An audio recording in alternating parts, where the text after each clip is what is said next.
An extra computer so I don't have to go all the way out to my desk.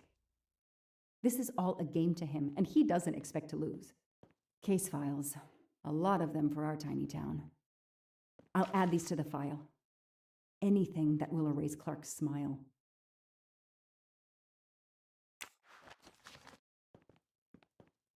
The only comfortable chair in the whole station. But there's no time to rest. An extra computer so I don't have to go all the way out to my desk.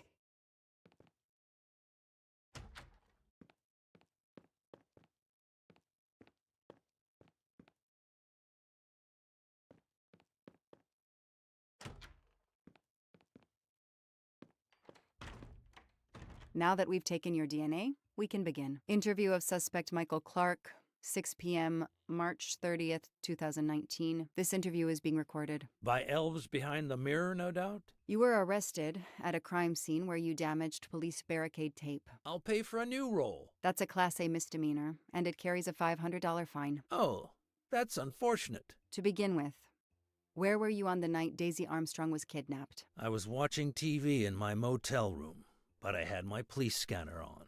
I heard the first reports that the little girl was missing. No way the police at the scene were going to let me get close. I set my alarm so I could get on the story first thing in the morning and tried to sleep. It was difficult. Can anybody confirm where you were? No, afraid not. I was alone and sleepless. A sad combination. And I realized a bad alibi.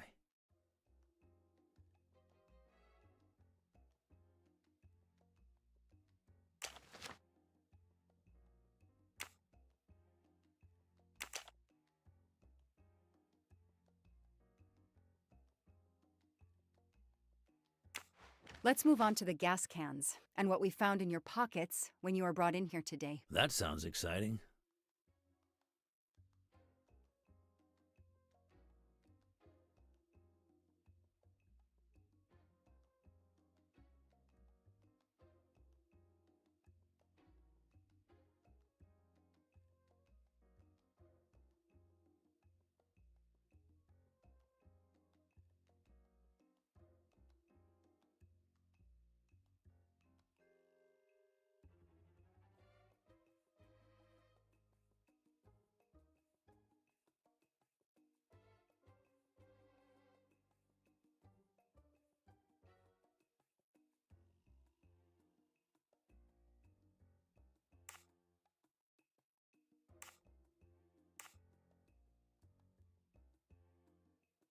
How did you know there was a bunker at the end of the property? How did your forensic team miss it? They were concentrated on the cabin. It was pitch black out there. Small-town cops with small-town minds.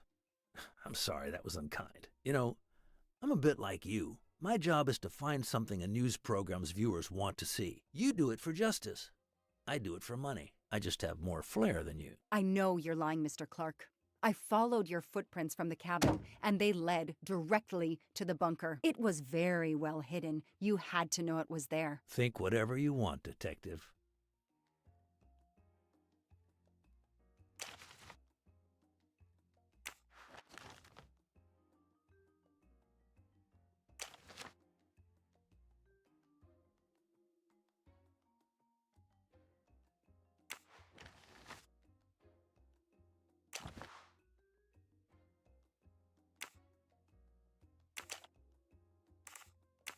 You say you're a journalist, a stringer for Channel 6 News in Boston. I sell my stuff to lots of media outlets.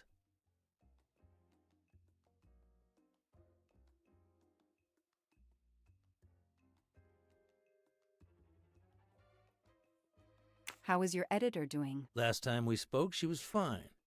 But that was months ago. What's her name again? I work for lots of stations and lots of editors. She knows your name, but you don't remember hers? I'm not great with names. It's Kelly Johnson. Oh yeah, Kelly. I just made that name up. Good for you. Her name is Abby Wilson. Mr. Clark, you lie like you breathe. Huh. Well, that was mean. He thinks he's invincible. I need to play his ego.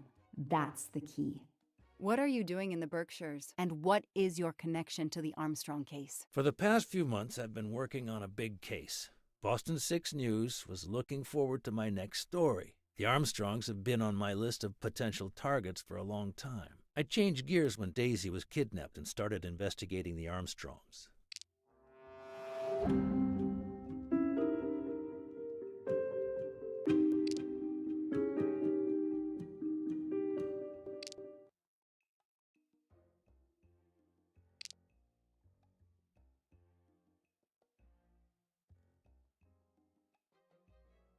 So you just stumbled on a major kidnapping story during your stay in the Berkshires. Yeah, I was researching PCBs in the river for crying out loud. Then, wow, the Armstrongs. That's not a Science Sunday report. That's a lead. Sometimes you just get lucky.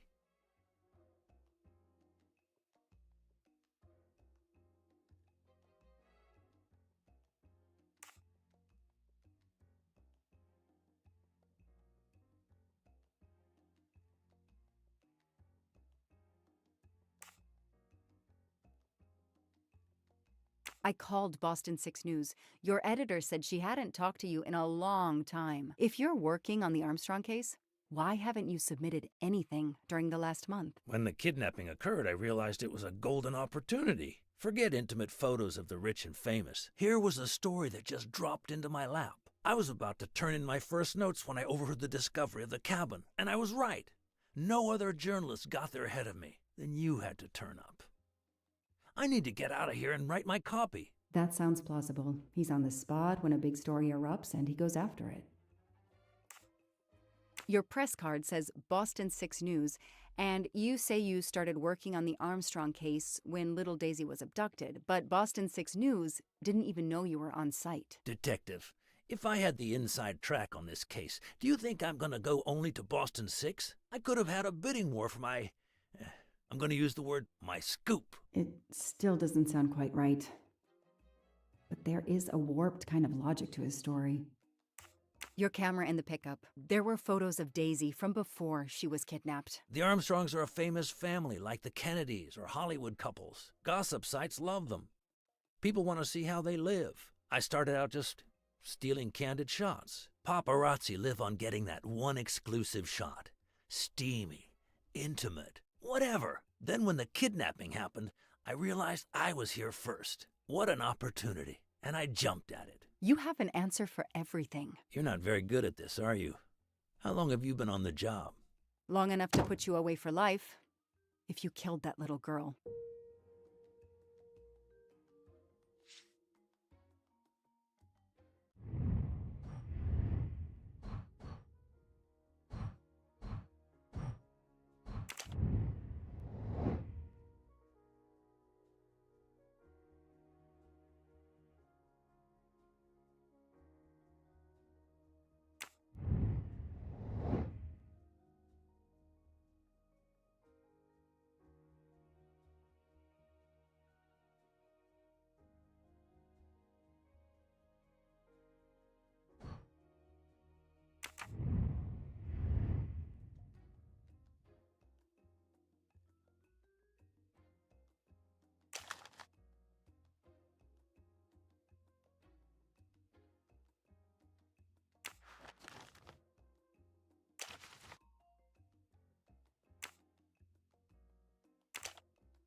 Let's start with why you went to the cabin. If the police were interested in it, I was interested in it.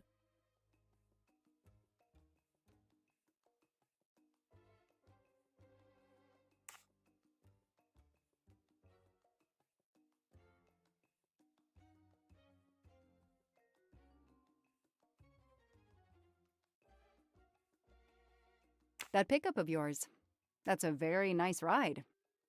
Especially for a stringer who only gets a few stories on the air. How can you afford it? When Boston 6 does use a story, they pay okay. That truck is top of the range. How much did it set you back? $55,000, $60,000? When I have to, I do what everybody else does. I take out a loan. How about you, detective? You got a loan on your car? He's enjoying himself. I need to throw him off balance somehow, surprise him into making an error. Explain to me again how you got to the crime scene. I listened in on the police radio frequency. Anybody can do it with a scanner. I headed for the crime scene in my trusty pickup, like I've done for years. After the forensic team left, I needed to see the crime scene for myself. I got to the bunker just before you arrived.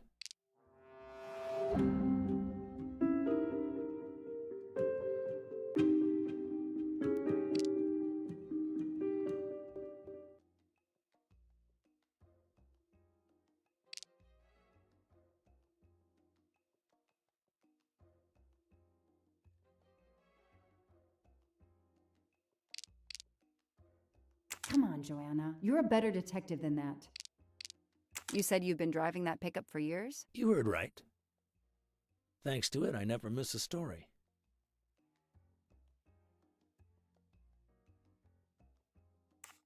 You say you've been using your pickup for years, but the title certificate is not in your name. The truck belongs to somebody named Stephen Baker. Okay, I don't get why the pickup is so important to you, but I guess my ego made me say that.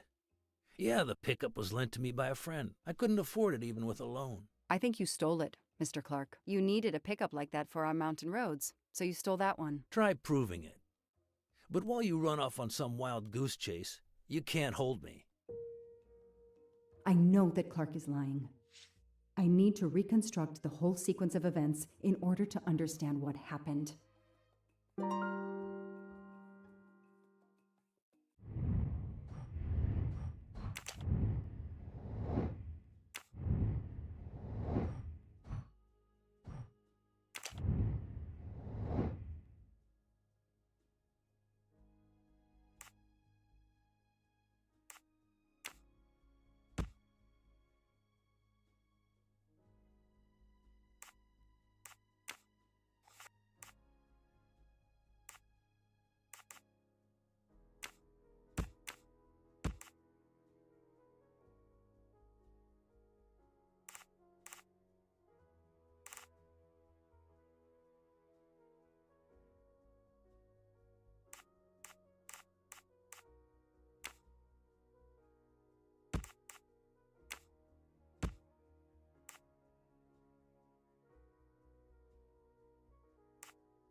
That's it. No rookie mistake there. I'll tell you what really happened. You waited until forensics left and arrived in your probably stolen pickup. You grabbed a can of gasoline from your truck. You then went into the cabin to check if Daisy had been found. You then went straight to the bunker to see if it had been discovered, planning to set it on fire and destroy all the evidence inside. Before you could start the fire, you heard me arrive. So you hastily left your gas can and closed the hatch. You didn't think I could open the bunker. If I hadn't found you, I expect you would have burned down the cabin too. I'm not going to make fun of you, detective, or how you handled my interrogation. You're obviously very new at this. I swear I'm telling the truth. I didn't know the bunker was there until the moment you showed up. I seem to have trumped your entire police force. When I get the DNA results from the bunker, we'll continue this conversation. You have no concrete evidence against me whatsoever. The lab results will be in soon. You won't get away with this. See that call? That's your arrest warrant and a one-way ticket to prison. I'll be right back.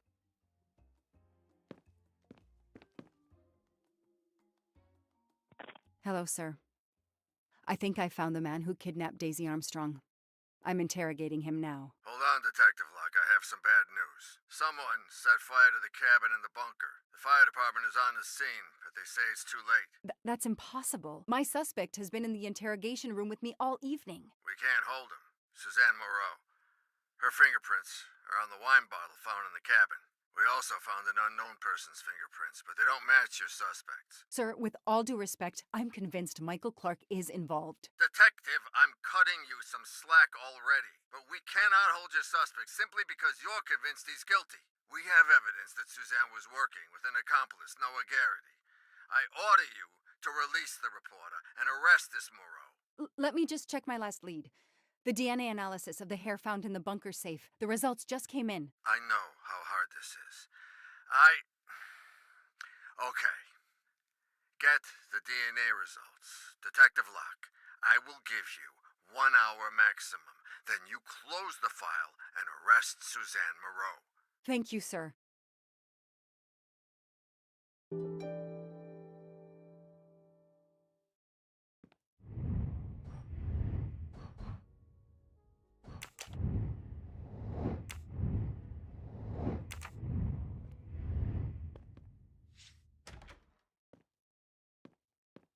Who did you call earlier? An editor from the Boston 6 News. An editor you repeatedly said should fire you. That was your accomplice, wasn't it?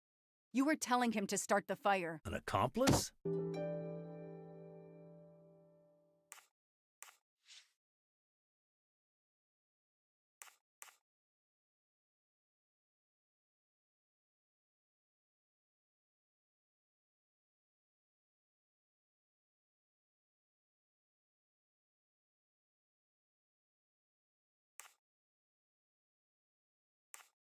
I know it was Noah you called. I'm saying nothing more without the presence of my lawyer. Stay right where you are. I'm not done with you yet. Wow. Do I hear grounds for a lawsuit? Some poor innocent woman is being accused instead of you. You set her up, didn't you? You have to let me go, Detective. All I need is one more phone call to the lab. I know it's you, and I'm going to prove it. Hello, this is Joanna Locke. I need the results of the DNA test I asked you for. Hi, Detective. Sorry, we only have the DNA sequence. We haven't had time to compare it with the suspects yet. It'll take 7 more hours. I'm sorry, but you are not the only one on the waiting list. Send your analysis to my computer in the office. I'll do the comparison myself. I need authorization. I have a murderer who is going to walk free unless I get those results now. Fine, we'll send it to you right away, but I'll have to log this. It's my last chance.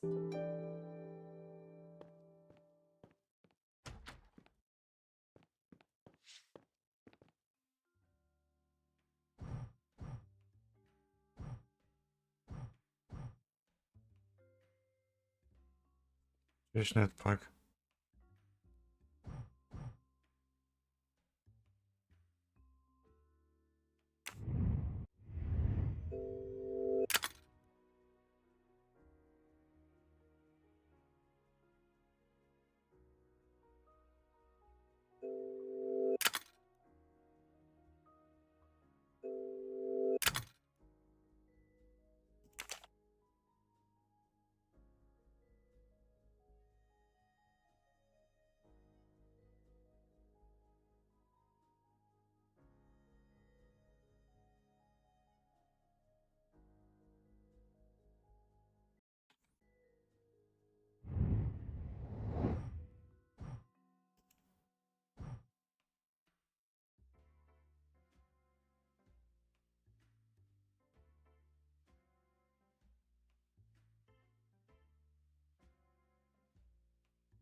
No to się tak narzuca.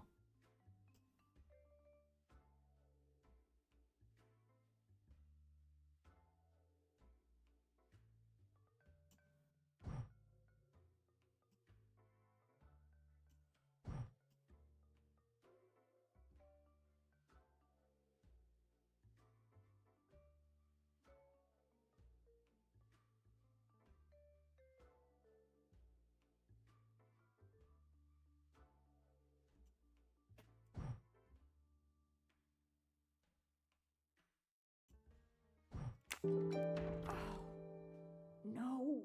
No! Suzanne? I don't understand. I was sure it would be Clark's hair. I'll have to let him go.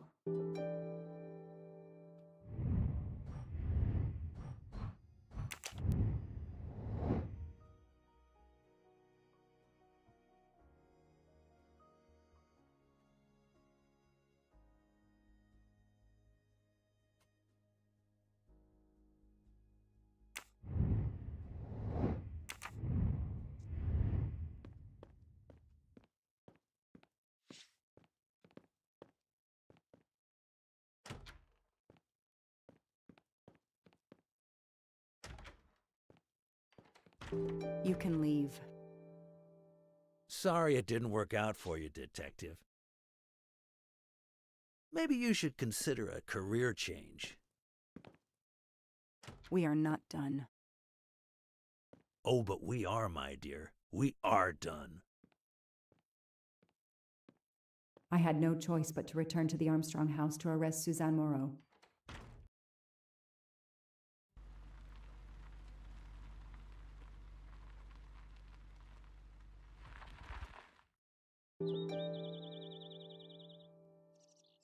The arrest warrant for Suzanne Moreau.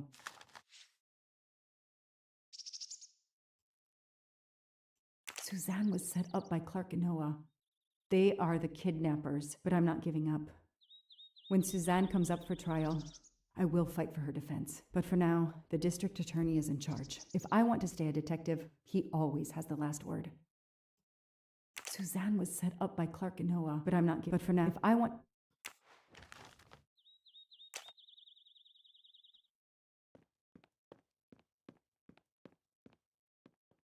The door is wide open.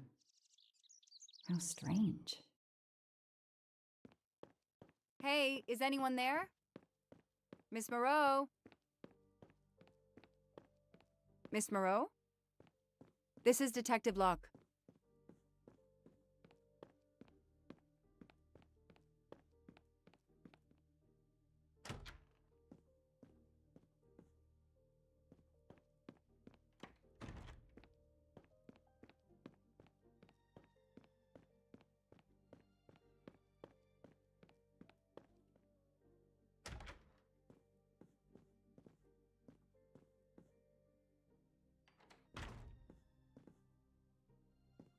Miss Moreau, can you hear me? It's me, Detective Locke.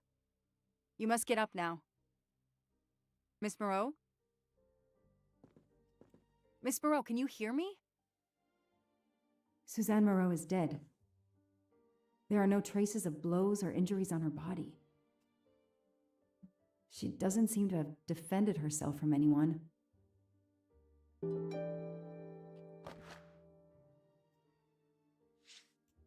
It appears Suzanne killed herself by ingesting all these drugs. It appears Suzanne killed herself.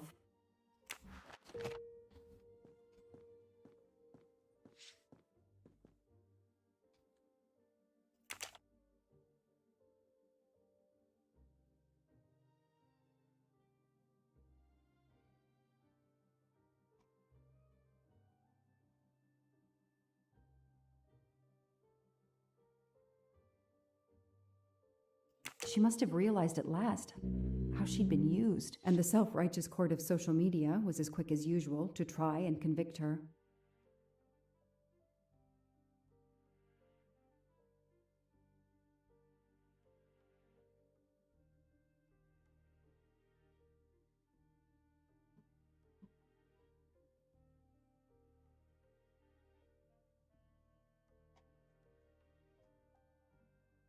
She must have realized at last, and the self...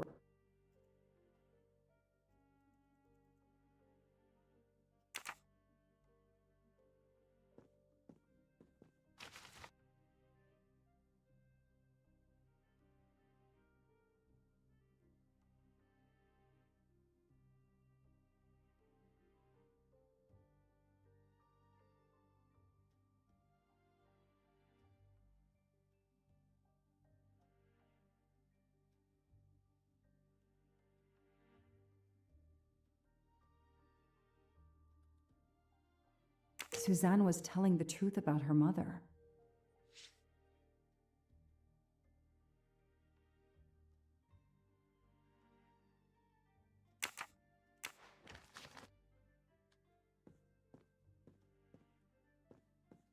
Suzanne's diary is missing.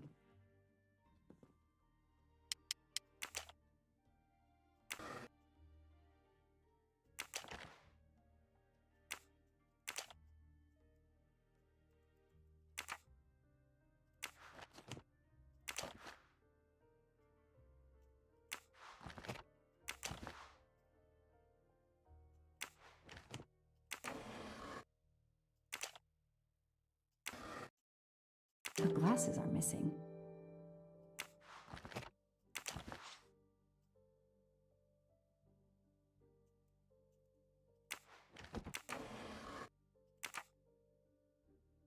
I called the district attorney to inform him. This is Detective Locke, sir. I'm at the Armstrong house. Have you arrested Suzanne Moreau? She's dead, sir. Apparent suicide, but I need a forensics team. She killed herself out of remorse for her part in the crime. We don't know that yet. I'm calling forensics now, but I wanted you to know. What a mess. Stay on site until forensics arrive. Yes, sir. Standing by. The investigation was officially closed. I was certain that she was innocent, and Clark had been responsible for 4 Potem deaths network. and then vanished into thin air. With $1 million. Dollars marked, though, and not easily spent. I didn't care if the case was officially closed. I swore, Mr. Poirot, whatever it took, I would hunt him down.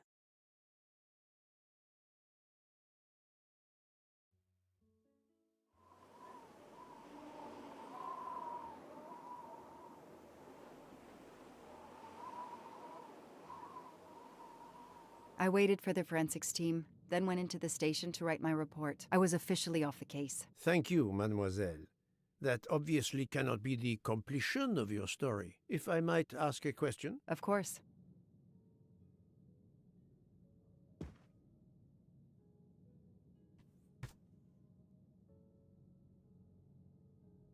Suzanne Moreau's boyfriend, the one who manipulated her and burned down the cabin, this was Ratchet? No, he was an accomplice.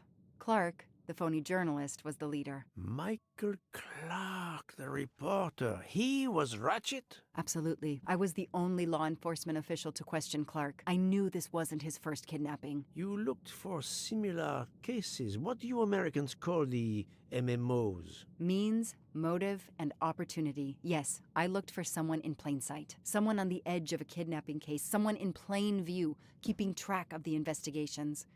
An innocent witness, a concerned neighbor, even another reporter. And eventually you found a name behind an alias. Yes, I found a name. Cassetti, the real name. The real name of the man you call Ratchet is Cassetti. This explains much, mademoiselle, but not all. It explains why she is our #1 suspect. But not how she came to be on this train. Attends, she has grown pale. I don't know what's wrong with me. Excuse me, Mr. Poirot. I don't feel very well. You are exhausted and still feeling the effects of the drug. Stay with us, mademoiselle. One more effort. I need to know your recent movements. I snuck aboard the train. This I observed. You came directly to this room? Yes, and other than a couple of careful trips to the ladies yesterday, I never left this room. I didn't want to be spotted by Ratchet. Yesterday, I chatted with my roommate, Miss Schmidt, I think, here in our room. She brought me some dinner. I got very sleepy and nodded off.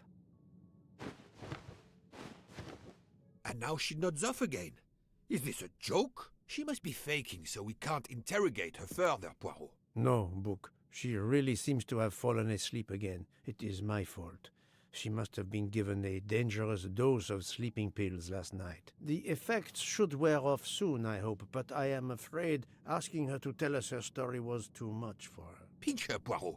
She's faking. Her eyes are dilated. She is not faking, and there will be no pinching. Dr. Constantine, please stay with her. Monsieur Book, ask the other passengers to gather in the dining car. There are still many questions I need to ask. But all of them together? Won't someone overhear you questioning the others? I will speak softly because I am trained to do so. They will speak softly because they want to. Very well. I will do as you say.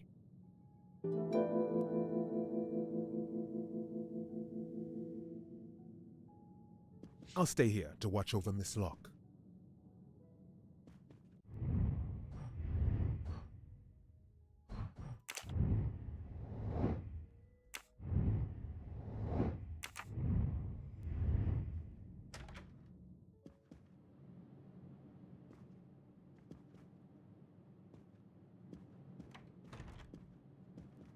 I hope your investigation is going well, Mr. Poirot.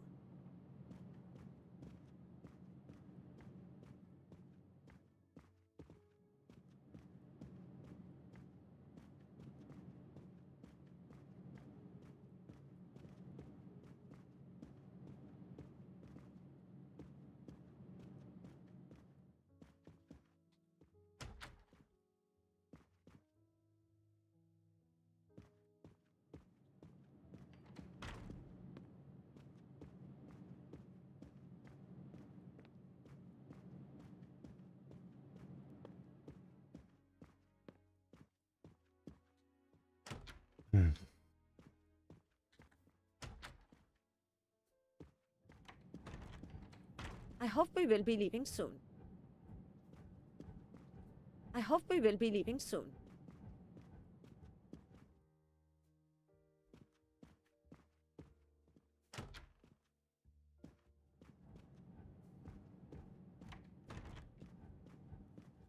I should go and interview the passengers in the restaurant car.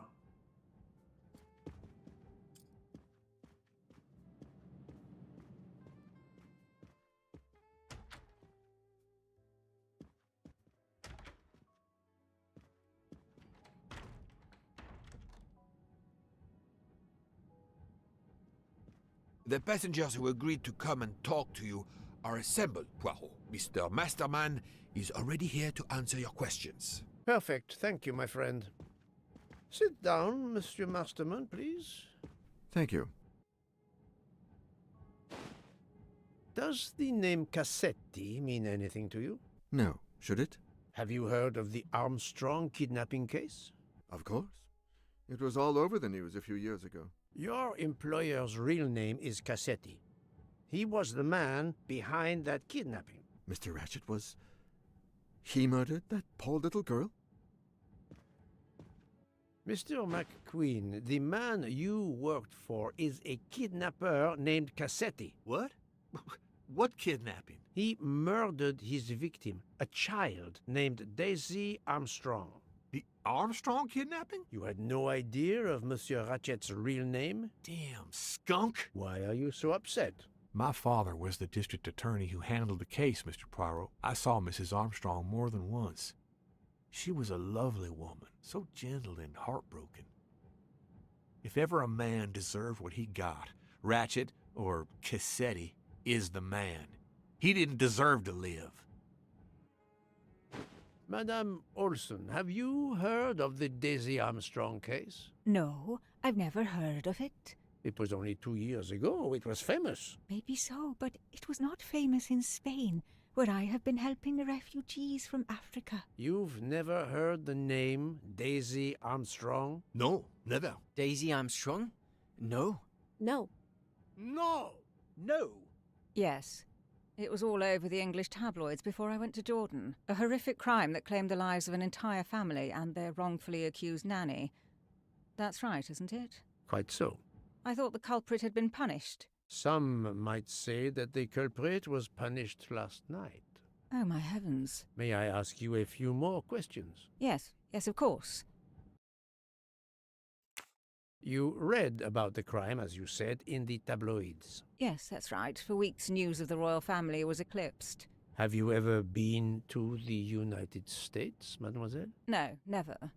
Jordan was really my first trip abroad. You were in Jordan? Yes, I was an English tutor there to the children of a high official. Until recently. What is your relationship to Captain Arbuthnot? Who? A former soldier traveling with us. You must have met him. Ah, yes, I met him on the platform in Istanbul. We only had a brief exchange of pleasantries, nothing more. British Reserve and all that. Ah, the British Reserve. Yes, with this I am familiar.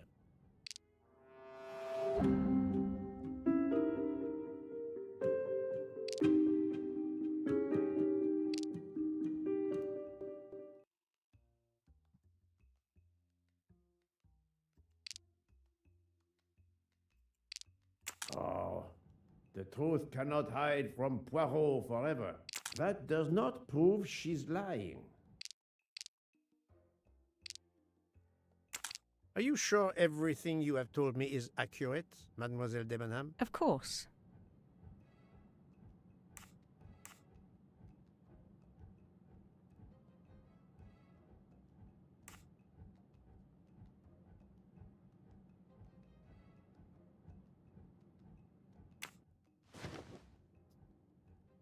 Mademoiselle, I know that you met Captain Arbuthnot at the Tocatlian Hotel. You were spying on me. I am very attentive to my surroundings. It helps in my profession. Well, it's your word against mine. I had occasion to be of some assistance in recovering Captain Arbuthnot's train ticket. While searching his room, I also discovered one of your earrings. Whatever your relationship may be to the good captain, I doubt it has anything to do with British Reserve. You will not tell me your secret, mademoiselle? I can't. I don't know what you mean. Poirot, Miss Debenham's got nothing to do with this business. Nothing. Do you hear?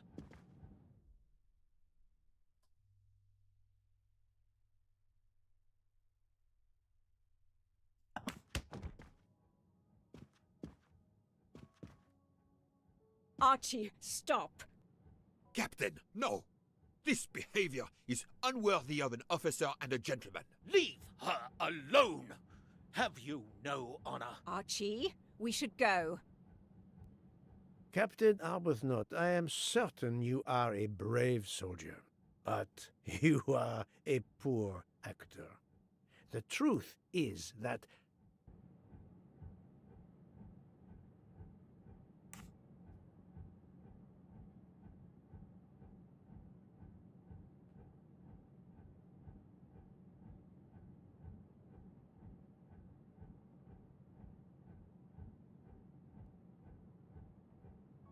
your relationship with Miss Debenham is beyond doubt, Captain. Your reaction was apparently that of a man trying to protect the woman he loves. I might understand that if your relationship were some cleverly disguised secret, but it is not. You make puppy dog eyes at one another at every opportunity. You cannot hide your love. Everybody knows. I advise you to stop with your accusations, Mr. Poirot. I'm going to escort Miss Debenham back to her compartment. Make of that what you will. The captain and Mademoiselle Debenham are obviously adamant about not revealing their relationship, but this scene convinced me there is more that is not so obvious. This murder has everyone on edge. In my 25-year career, I have never seen such madness aboard the Orient Express. I understand, my friend. The more we learn, the more perplexing this train ride becomes. But we have other clues to pursue. What do you have in mind? The broken watch on Monsieur Ratchet's wrist, for example, and the handkerchief found near the body. Who does that belong to? This little drama we have just witnessed has not put you off the scent. Far from it, my friend. Will you return to your watch over Mademoiselle Locke? Yes, I will. Dr. Constantine can probably use a break. Good. Au revoir, Poirot.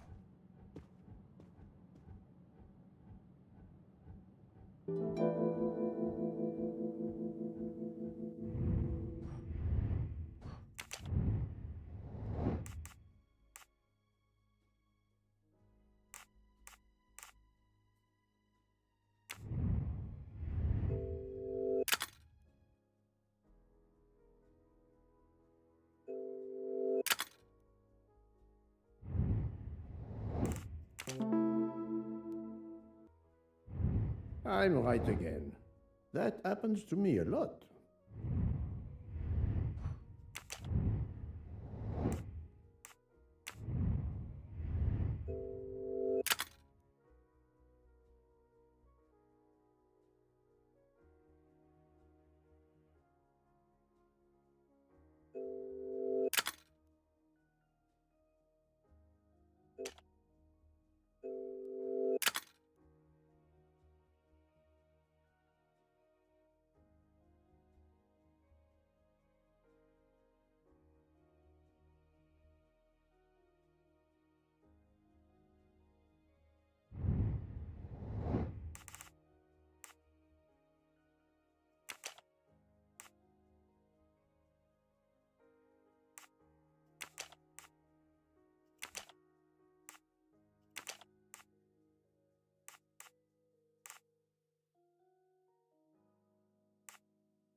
That's the right answer.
Yes, there are only 3 possible hypotheses. The watch has been tampered with, or it is out of adjustment, or it indicates the time of the murder. I shall explore these last 2 possibilities before reaching any conclusions.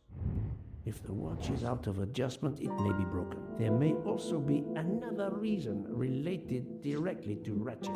Maybe the watch is set to another time zone.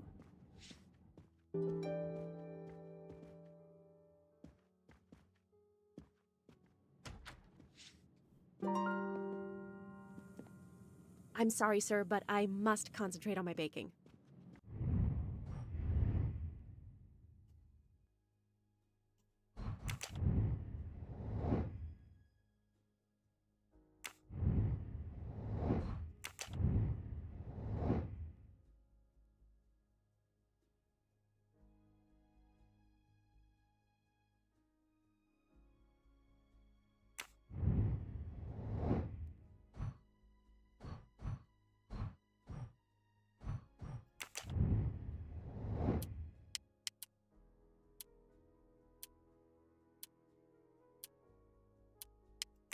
Think, Poirot. That is not a good answer.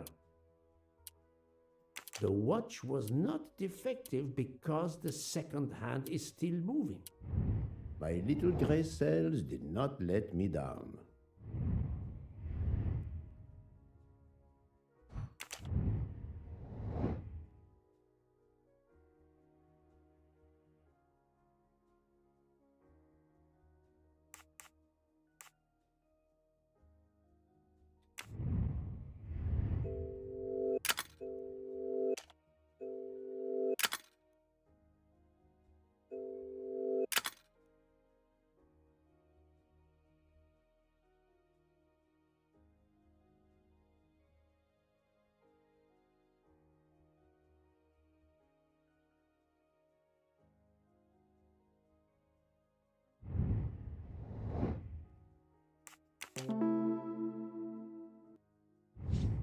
That was easy.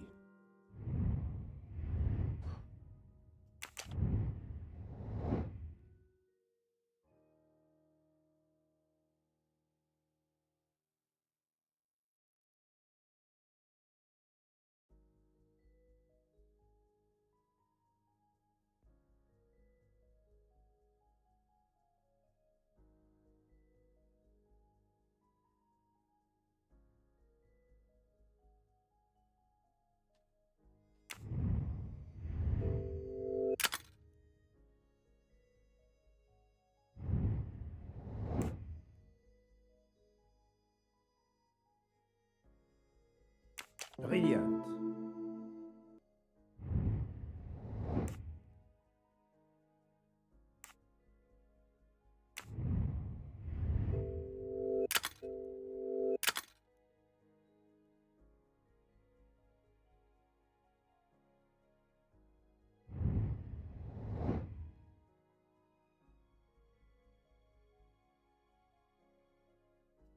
Nice. If this theory is correct, then the murder took place at 12:15 a.m. I must interrogate all the passengers to see if any of them have an alibi for this hour.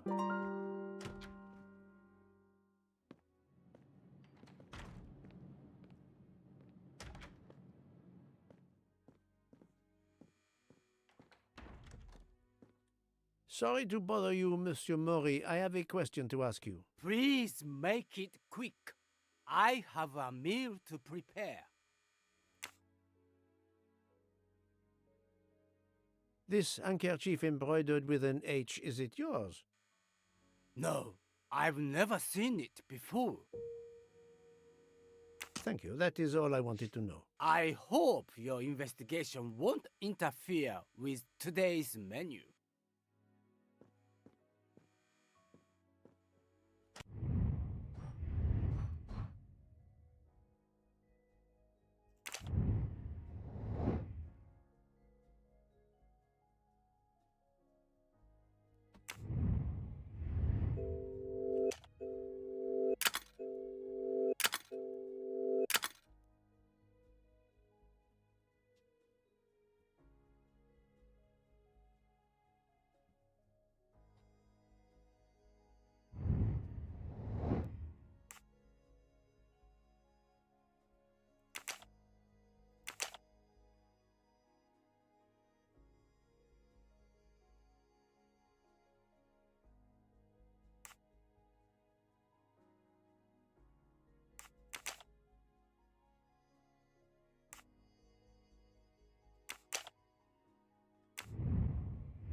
I'm right again. That happens to me a lot.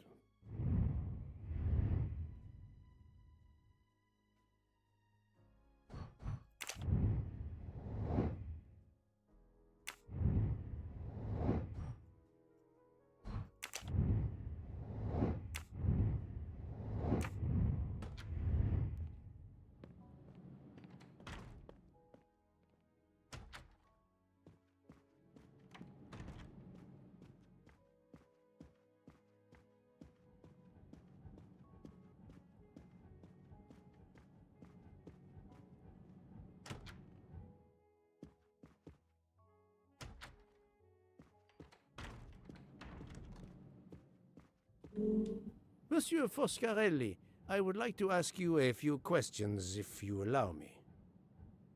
Ah, Signore Poirot, is it? I was wondering when you'd get around to me. Unfortunately, you find me on a mission of mercy. Hello, Monsieur Poirot.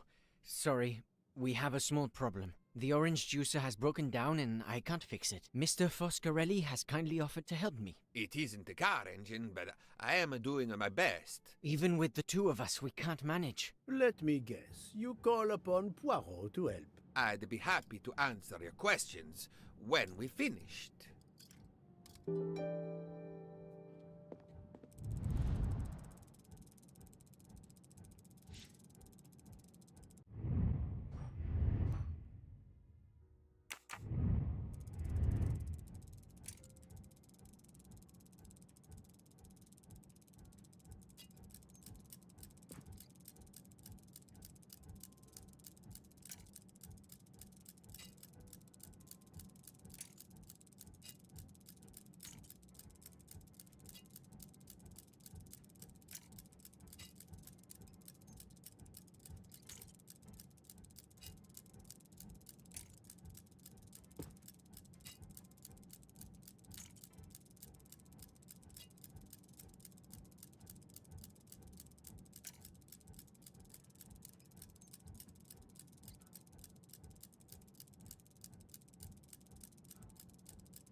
Voila, it should work correctly now.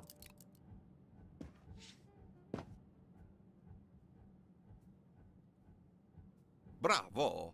I should stick to automobiles. Well, now we can talk calmly.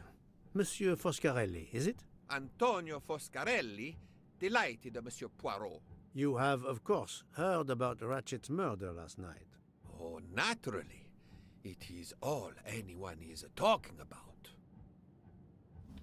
Have you ever been to the United States? Yes, it has been a primary market for our cars for the last 10 years. You remember the Armstrong case?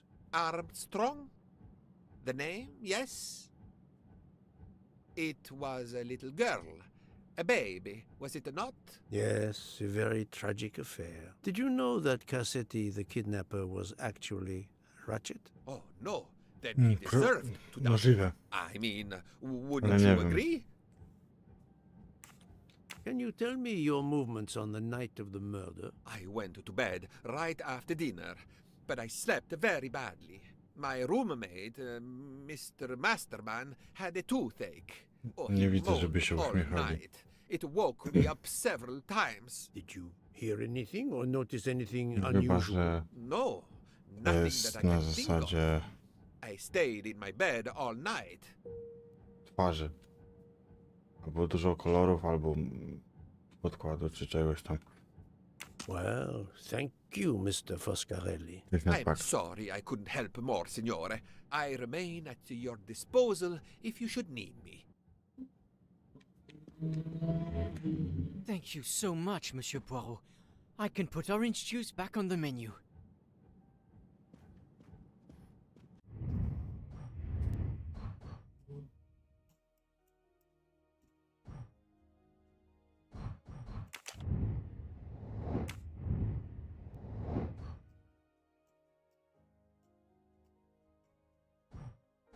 Tylko w sumie też trzeba przez...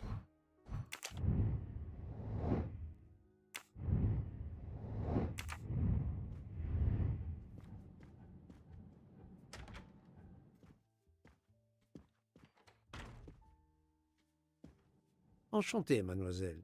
You are Hildegard Schmidt? I am Erfol. And you, I know, are Herr Poirot. Correct. May I ask you for a few minutes of your time to answer a few questions? With pleasure, but first To may mu I cieszy, ask for właśnie your tak. help? Why does this not surprise me? I don't know. I am at your service, Fraulein. My mistress, Princess Dragomirov, has asked me to open this traditional Matryoshka doll. There is a trinket inside she must retrieve. Madame, in my experience, each Russian nesting doll simply pulls apart to reveal the next one inside. Indeed. Yet try it for yourself. As you wish. Ah, you are a gentleman.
Jak to otworzyć?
The inscription reads, "To my dearest friend."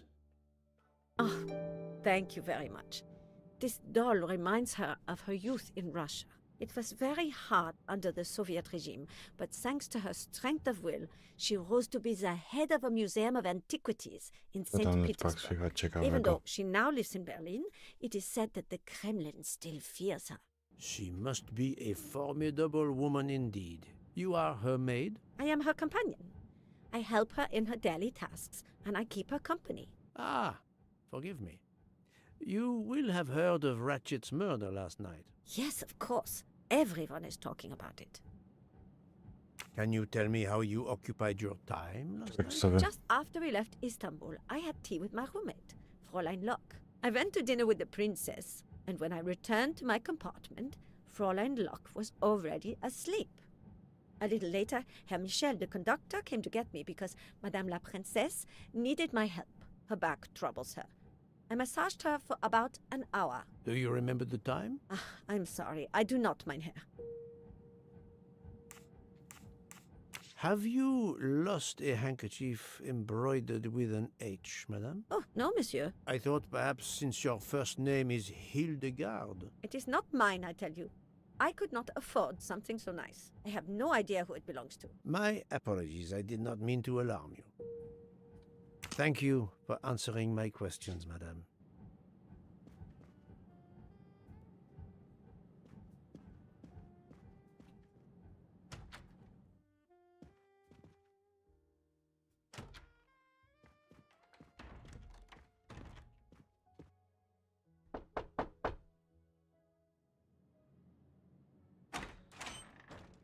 Monsieur, I am Hercule. I know who you are, Monsieur Poirot. What do you want? Answers to a simple question or two. All right, but quickly.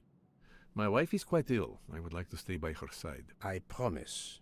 First of all, I imagine you know about the murder. Of course.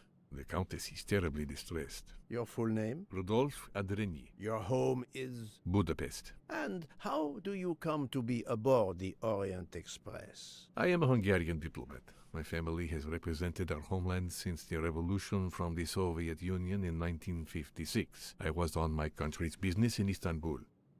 Business which I cannot discuss. And your wife often accompanies you on your diplomatic missions? Yes, and why not? Was there anything else you wanted to know?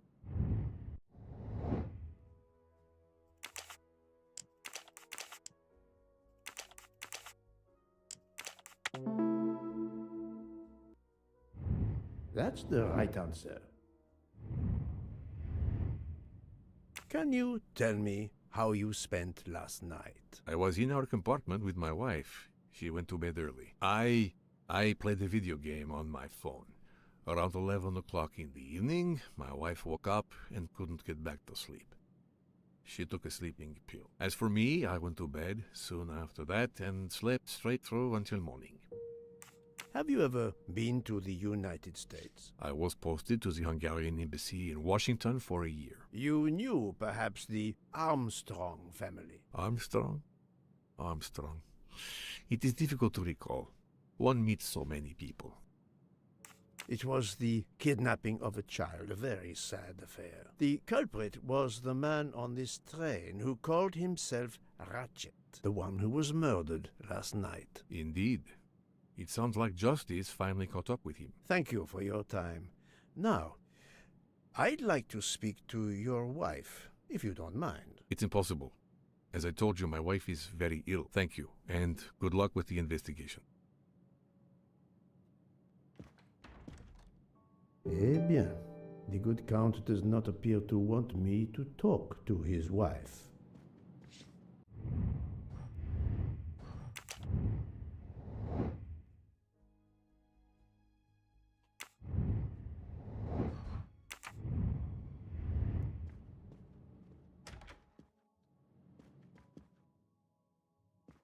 Madame Hubbard, may I ask you a question or two? It won't take long. Anything I can do to help? Have you misplaced a handkerchief recently? No, I don't think so. Why? We found a handkerchief embroidered with the letter H, so I thought it might have been yours. I'm sorry, but it's not. It may belong to Miss Schmidt, Princess Dragomirov's lady's maid. I believe her first name is Hildegard. It is a possibility. Anyone could be lying, of course. I thank you, madame.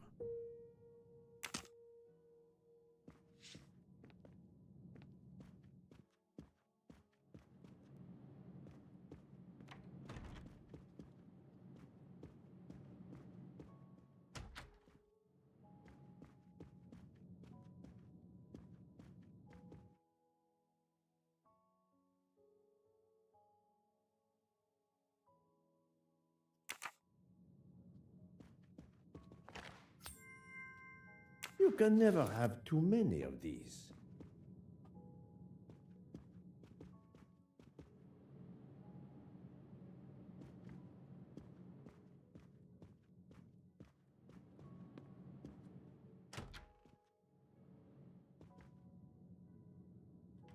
Hello. Can I do something for you? Hello, Monsieur Hardman, I believe. You have heard of the murder? Cyrus Hardman. Yes. No, The ten fact się that there's been a uśmiecha. murder is all over the Ten train. się uśmiecha You do krzywo, not w seem sensie very concerned about it, It's nienaturalnie. not the first murder I've run across. I had no idea the selling of toys was so dangerous. I did overhear you mention at dinner that this is your profession. Toy salesman is a cover. I'm a private detective, just like you, from the U.S.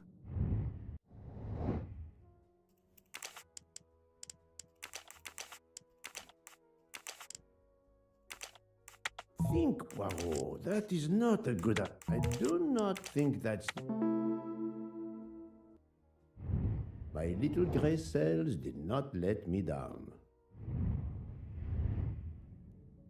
I did not expect to find another detective on this train. I just finished a job in Istanbul when I received an email from Ratchet. He hired me to protect him. Something you failed to do.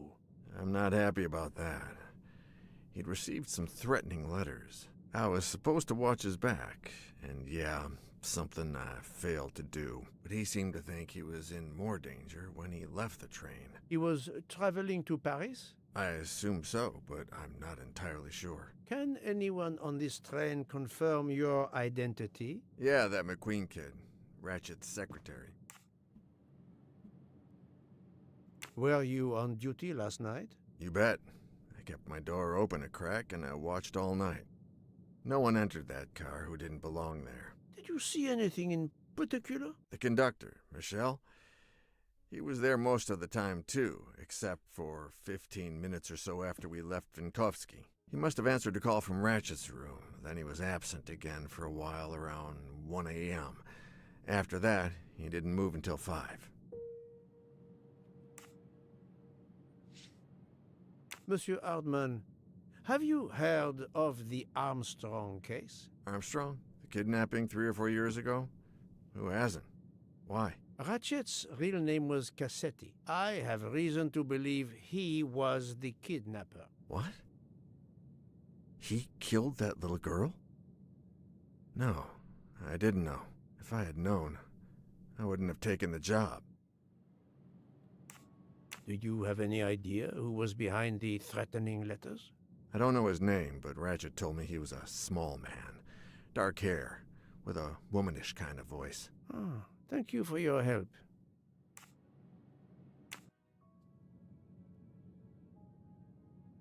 Is this handkerchief embroidered with an H yours? Do I look like the kind of guy who would use a handkerchief like that?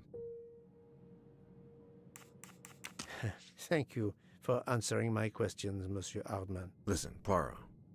I know I fell down on the job, but if you need help, any at all, let me know. I'd like to make it right.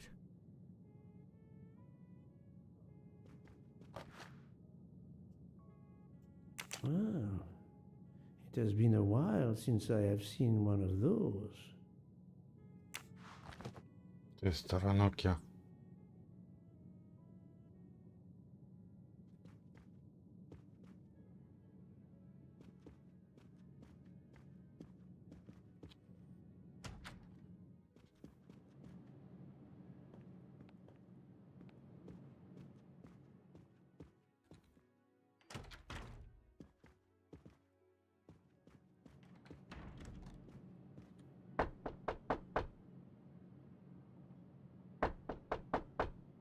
I am not prepared to receive anyone. Come back later. Very well, madam. I'll come back later. But you will need to speak to me.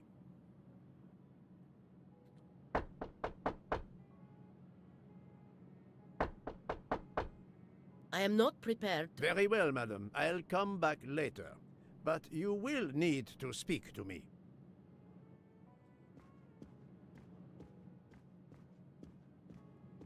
So, my friend, have you finished your investigation? No, but I have managed to solve a few mysteries. Okay. I stay here to watch this young lady. Excuse me, Doctor. May I ask you a question? Anything that can help the investigation, Mr. Poirot.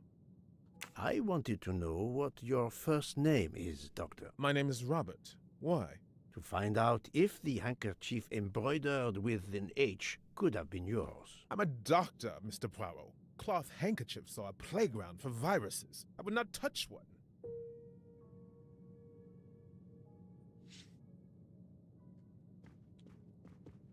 Excuse me. Anything.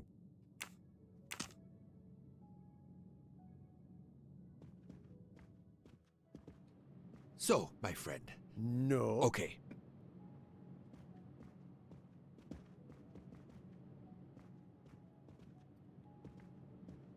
I hope your investigation is going well, Mr. Poirot.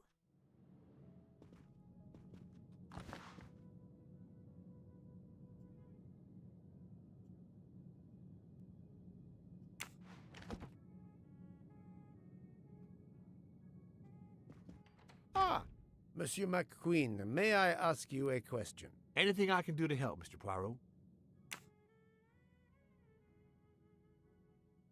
This handkerchief embroidered with an H, is it yours? No, I don't use cloth handkerchiefs. Thank you. I won't bother you anymore.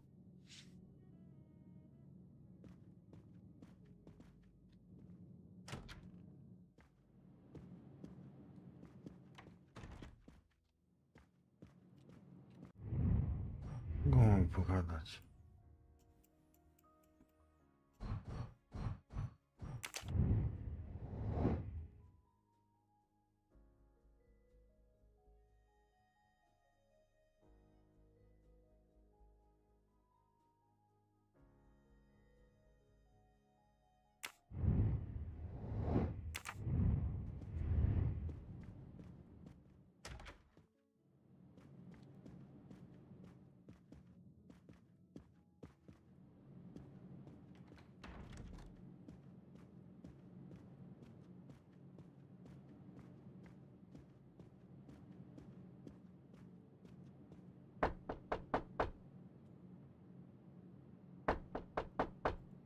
I am not prepared. Very well.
Monsieur, if I am to catch this murderer, I will need your help. My help?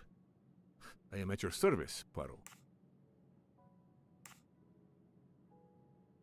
You are obviously a devoted husband, Count Andrini. My wife means the world to me. There were questions in Budapest about a Hungarian diplomat marrying an American woman. It did not deter you. I would have given up my position for her. I would think it is universal.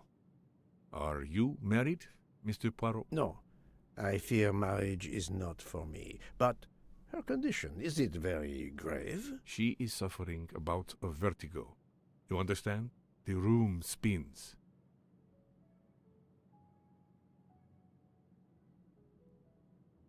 If you allowed me, perhaps I could come in and see if I can help your wife. Are you a doctor? I thought you were a detective. We have much in common, do you not think? We both try to find solutions to mysteries. Then I won't keep you from the mystery you are undoubtedly more qualified to solve.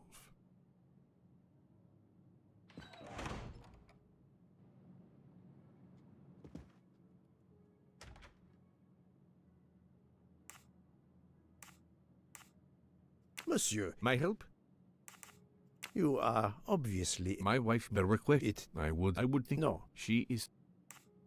I think Dr. Constantine could help your wife. There is a doctor on this train? I did not know. Where is this doctor? I think Dr. Constantine is in the lounge car. If not, perhaps the conductor can tell you where he is. Very well, I will find him. Thank you very much.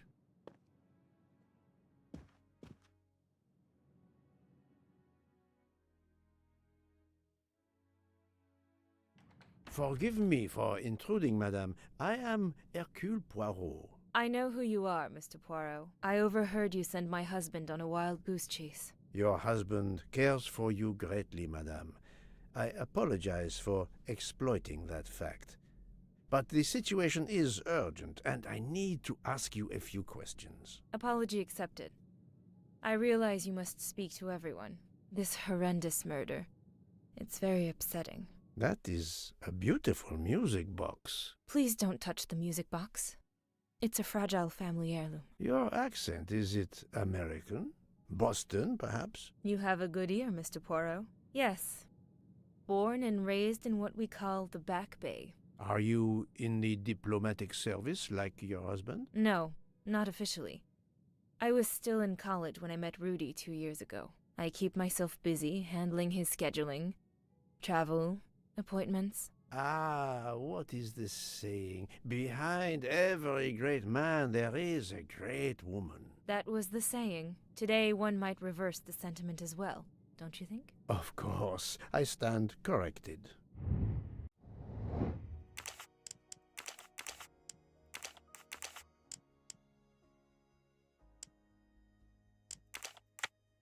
No, not good.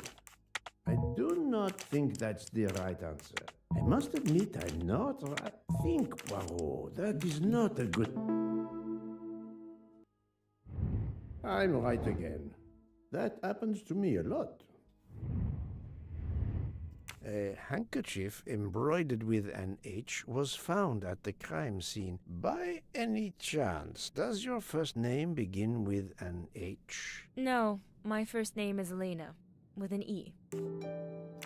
Can you tell me what you did last night? Well, my husband and I went to dinner. Then we came back here. We went to bed around 10 o'clock. I tried to sleep, but I couldn't, because of the shaking of the train. I suffer from vertigo. I finally took a sleeping pill, and that did the trick. When did the train's motion prevent you from sleeping? Between midnight and 2 a.m. I know because I must have looked at my watch about 10 times. I see.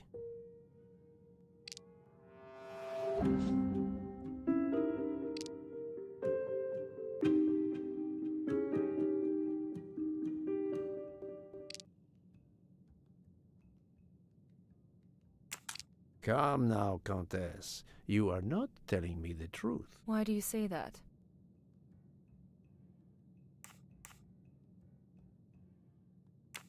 The train stopped at 12:30 a.m. due to snow, so there was no shaking of the train.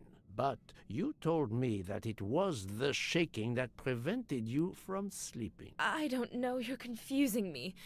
My vertigo. Madame, a man died last night. You can't talk nonsense just because you're sick. You are hiding something from me. How dare you? I didn't do anything wrong. I'm going to find my husband.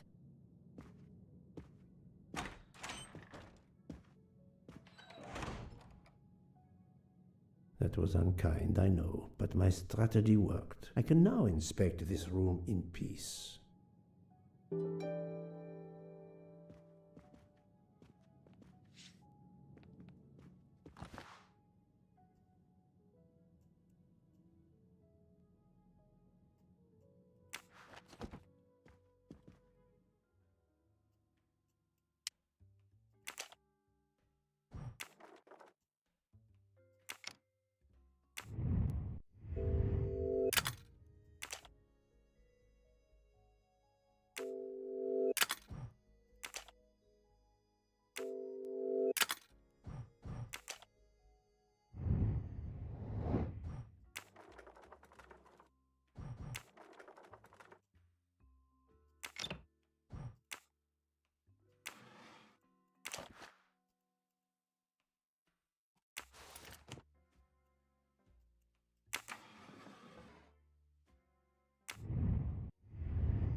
Dobra, okej, na razie netpak, miłego odpalania streama.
an engraving written in, I believe, Russian Cyrillic. It looks like a first name.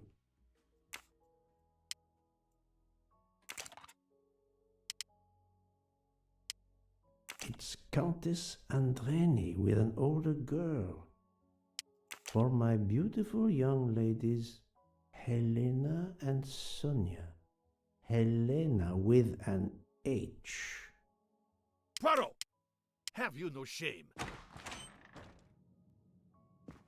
Monsieur, I am afraid shame is not a very helpful emotion for a detective trying to get at the truth. What are you doing in our compartment? I am investigating a murder, Count Andreni. My wife is ill. My apologies, monsieur, but your wife seemed in perfect health when she left the room to find you. I do apologize, but I needed to search your compartment. You will regret this, Poirot. Please, Count.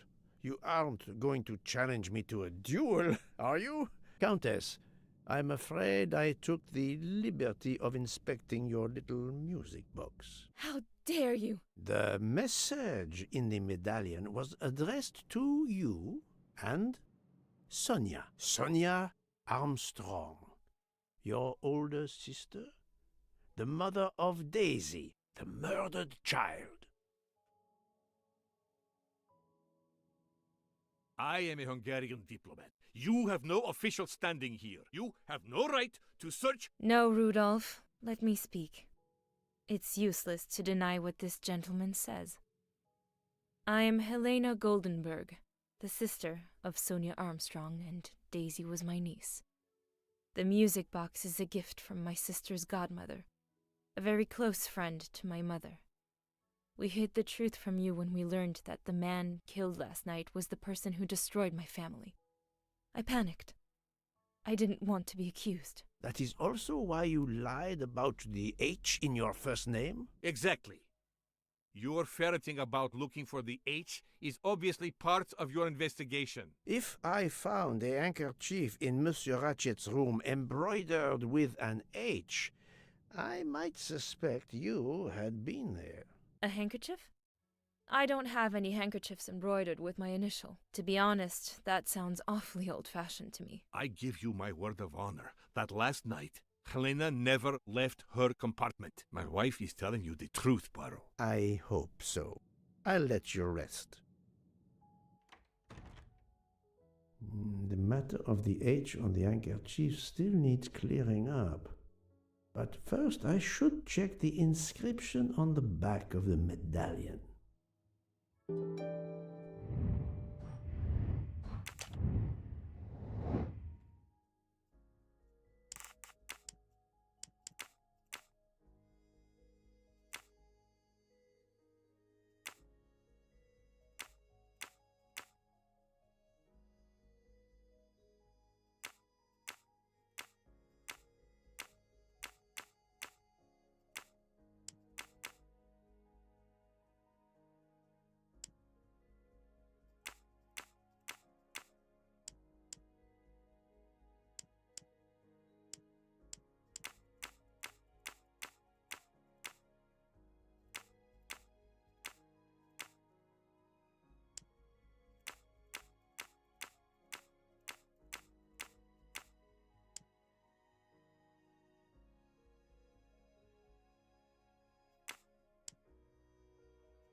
Natalia.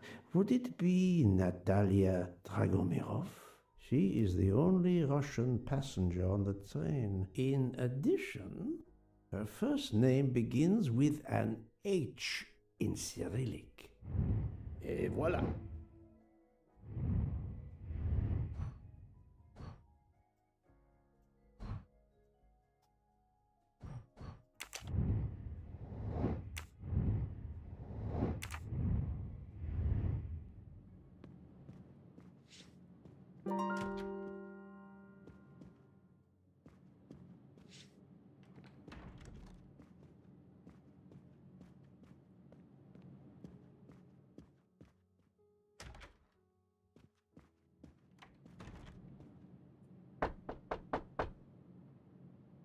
Cześć, co tam jest I am ciekawego? not prepared to receive Gram anyone. w Come back later. I'm sorry, madam, but a man has been Gata murdered. Christie. I must ask you a few questions. You must have Morderstwo w misunderstood Orient me. Express.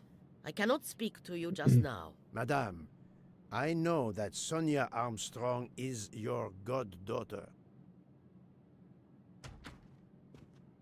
Come in, please.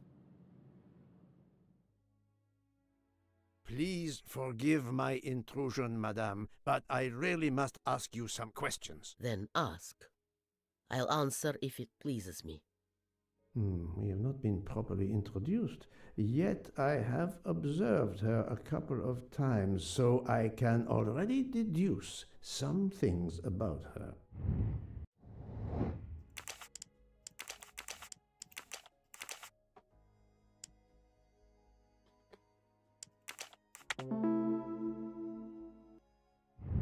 My little gray cells did not let me down. I will first ask you about last night. Will you tell me your movements? I went to bed just after dinner. I read until 11, then tried to sleep. Later I woke. What caused you to awaken? I suffer from back pain, a consequence of old age interfering with an active life. I called Schmidt around 12:45 a.m. to give me a massage. She did so until I fell asleep. How long was she with you? A good hour, I would say. I see.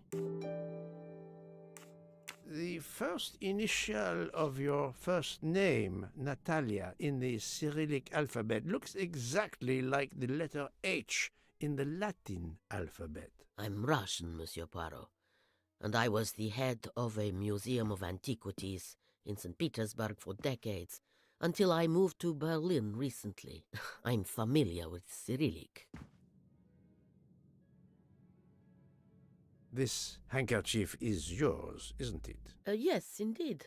I lost it. It was found in Monsieur Ratchet's room. Can you explain to me why Madame Schmidt didn't identify the handkerchief? She must have known it was yours. Possibly to protect me. She is very loyal. Your next question will be, how did my handkerchief come to be lying by a murdered man's body? My reply to that is that I have no idea. That is not an answer, madame. It is all I am able to give you. I must tell you, Princess Dragomirov, I have discovered something astonishing. And that is? You are Sonia Armstrong's godmother. You make that sound like a revelation. I have never hidden the fact, monsieur. You knew Colonel Armstrong well, then? I knew him slightly, but his wife, Sonia Armstrong, was my goddaughter. I was on terms of friendship with her mother, the actress Linda Arden. Linda Arden was a genius, one of the greatest tragic actresses in the world. I was not only an admirer of her art, I was a personal friend. Very well. But this links you to the Armstrong kidnapping case. Helena Andreni is the sister of Sonia Armstrong, the late mother of Daisy Armstrong, kidnapped and killed by the man who was murdered on this train, Ratchet. Indeed. Was it he? Then justice has at last been served. Allow me to summarize. Do I have a choice? First coincidence, I shall call it.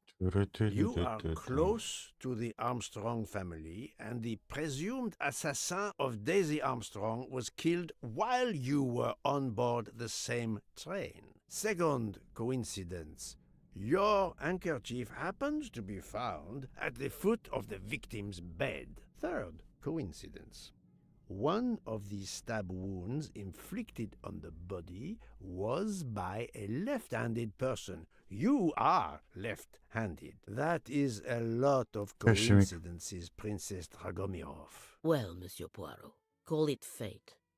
If you report to the police your coincidences, they will laugh. A woman of my age and frailty has violently murdered a man?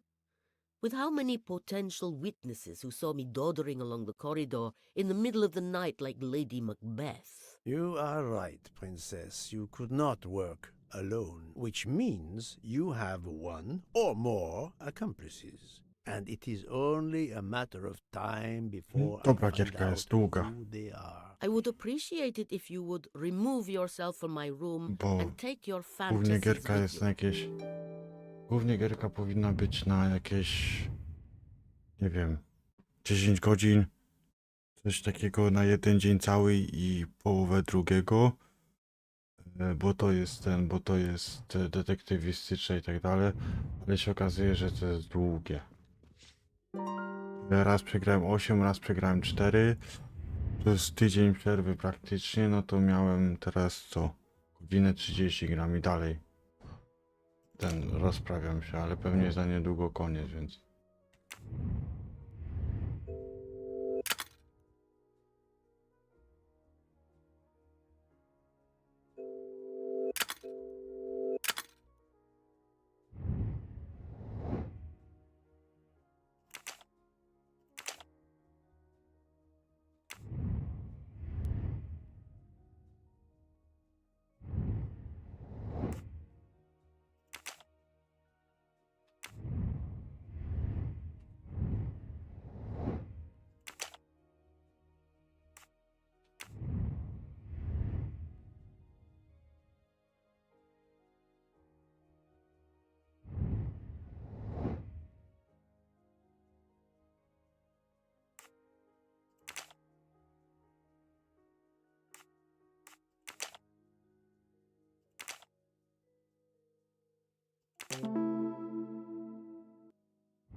I'm right again.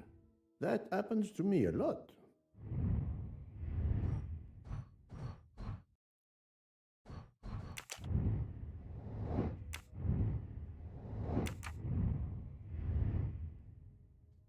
Привет! Привет! Boga.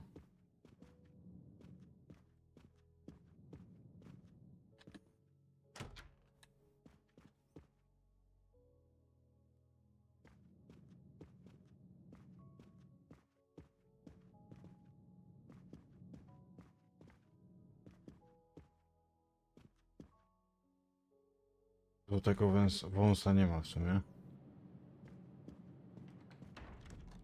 Oh, Poirot, you're there. She hasn't moved, but she seems to be waking up little by little. What about you? Your investigation progresses? I find myself helping everyone with their problems before they can help me with mine. I have shifted boxes, helped with hangovers, repaired an orange juicer, unlocked some Russian dolls, all so my investigation can proceed. Don't forget the dessert recipe. How can I? Truly, the labors of Hercules. My friend, I would rather clean out the Orgeon stables. Yet, I have managed to solve a few mysteries. Oh, tell me everything. The embroidered handkerchief belongs to Princess Dragomirov. I also found out that she was Sonia Armstrong's godmother. On the same train with the little girl's murderer? Exactly.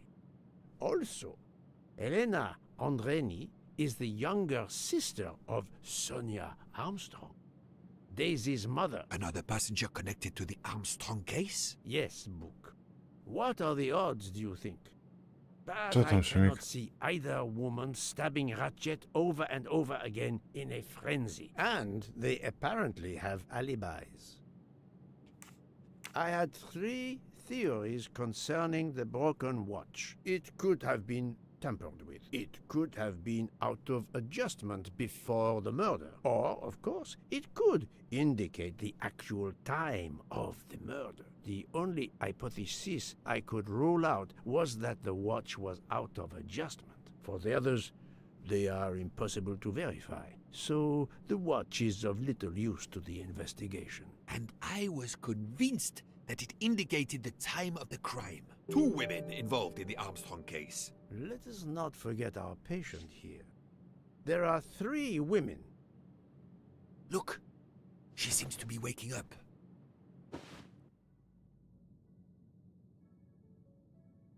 What's happening to me? Did I fall asleep again? Indeed, Mademoiselle Locke. Did you take any medication? Co tam, Sleeping pills, Szymik? for example? No, I never use sleeping pills. I inspected your cup. You can clearly see that there is a residue of something at the bottom. I'm sure a lab test would confirm you were drugged. Most likely an overdose. That would explain your battle to shake off the effects. You think Fräulein Schmidt did it? She certainly had the most opportunity, but why would she? But no one knew who I was. It's impossible that someone deliberately targeted me.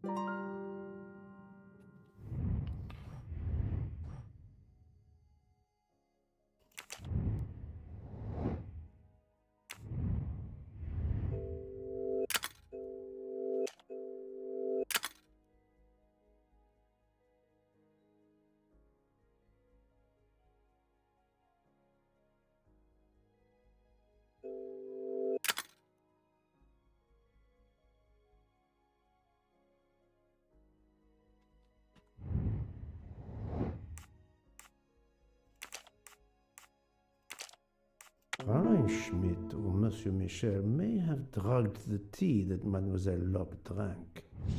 Fräulein Schmidt or Pierre Michel could have drugged your tea. They are really the only two people on this train who could have done it. But why would either one do it? Mr. Poirot, I'm feeling much better.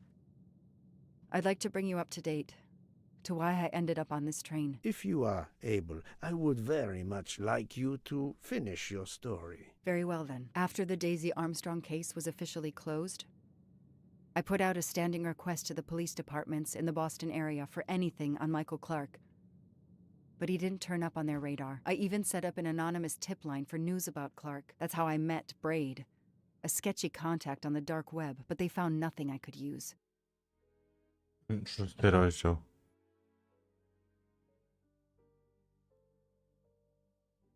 Four long years passed without anything new. Every day I looked at the evidence board I put up in my apartment bedroom. Then this morning, a police report landed on my desk that changed everything. I paid a visit to the police property room and took home a box full of clues. There was his name. Michael Clark.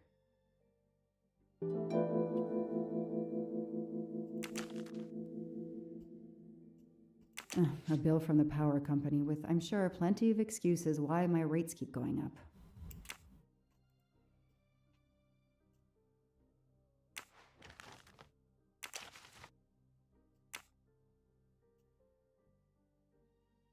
Travel.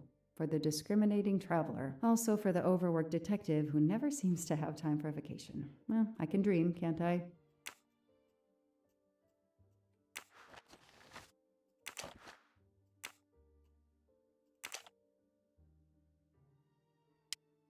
Years of no new leads in the Armstrong case, and then this. Michael Clark, the sarcastic reporter, my prime suspect in the kidnapping, murdered 4 years ago?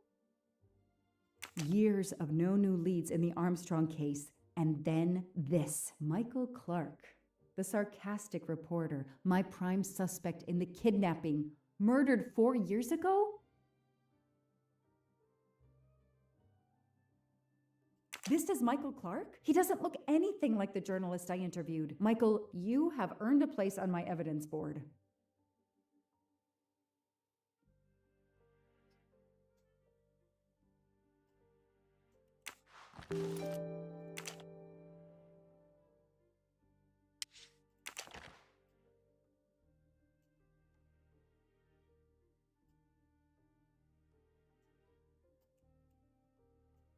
The lab team found this keychain in the cabin, but they wouldn't have bothered to examine the keys once the DA shut down the investigation. The keys were just tossed in the evidence box along with everything else. It's too unusual not to demand a closer look.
What do we have here? A flashlight. They can also conceal knives, but in this case we have lockpicks.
Tak, spoko, nie ma problemu.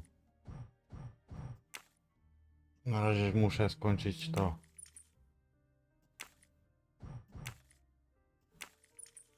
Czyli kurwa źle zrobione, bo są źle zęby zrobione. God.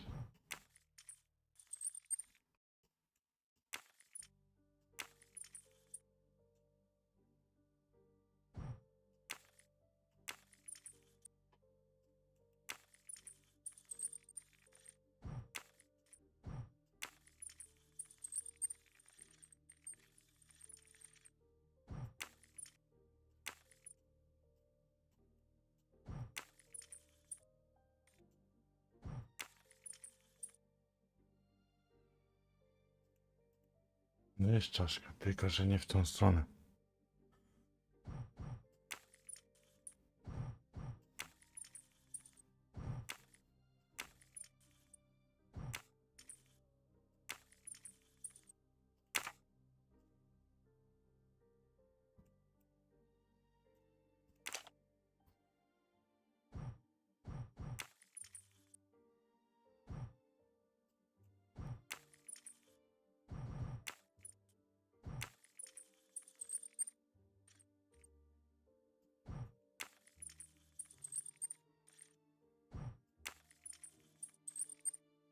Pani, udało mi się otworzyć.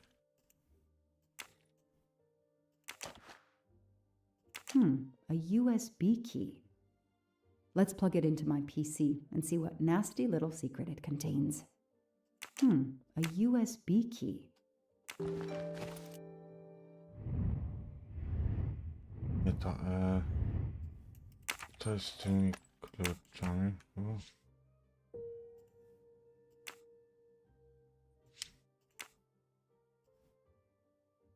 Tu coś było, ale nie wiem co.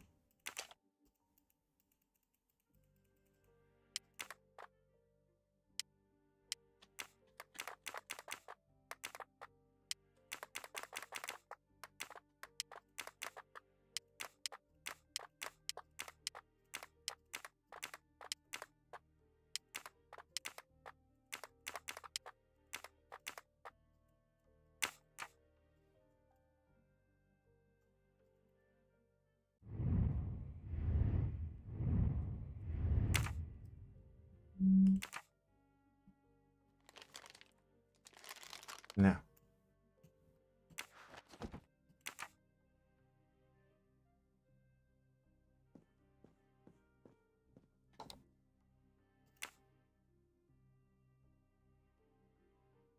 A to jest to.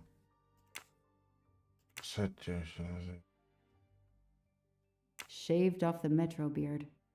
But I'd recognize that smug bastard anywhere. The man I interviewed 4 years ago posing as Michael Clark. This goes on the board. Która gra?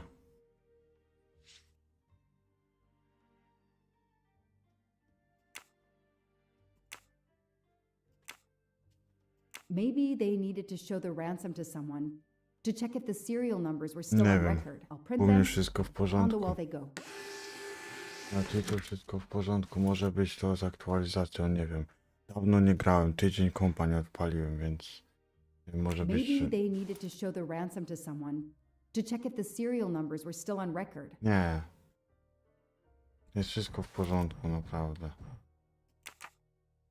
Absolutely nothing on this cassette. His driver's license is almost surely a fake. Shaved off the metro beard. But I'd recognize that smug bastard anywhere. Okay. The man I interviewed 4 years ago. Maybe they needed to show A, znaczy... the ransom to someone to check if the Nie, serial to nie numbers jest were wina still on twojego record. kompa. Też czasami mam zacinki. Na przykład w pociągu. To jest kwestia, może być tego, że to jest kwestia... I know I have to stop printing. It's bad for the planet.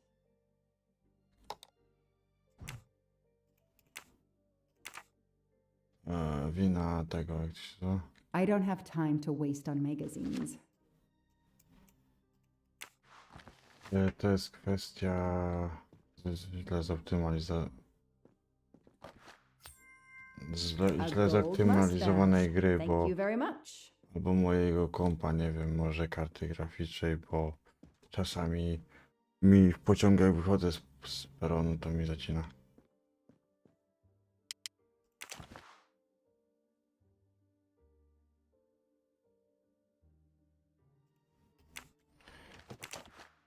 Klucz musi być tutaj, kurwa.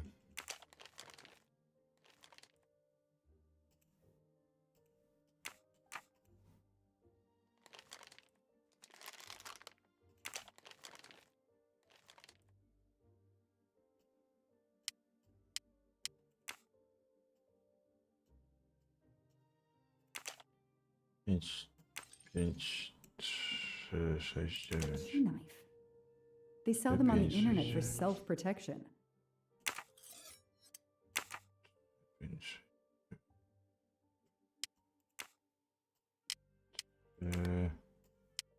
5, 6, 5.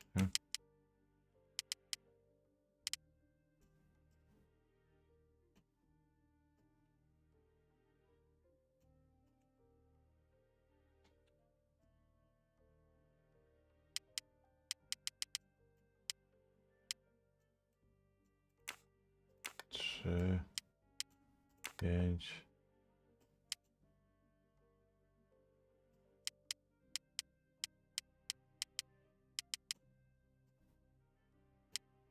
Sześć.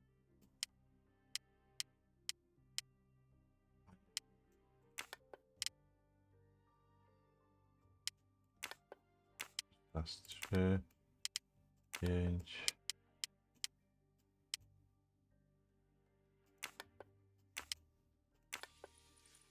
Na odwrót otworzyłem. What do we find? A capsule and a smell. Bitter almonds. Cyanide. What do we find? A capsule and a smell. Bitter almonds. Cyanide. I teraz z tym coś z bykiem będzie, bo nie wiem.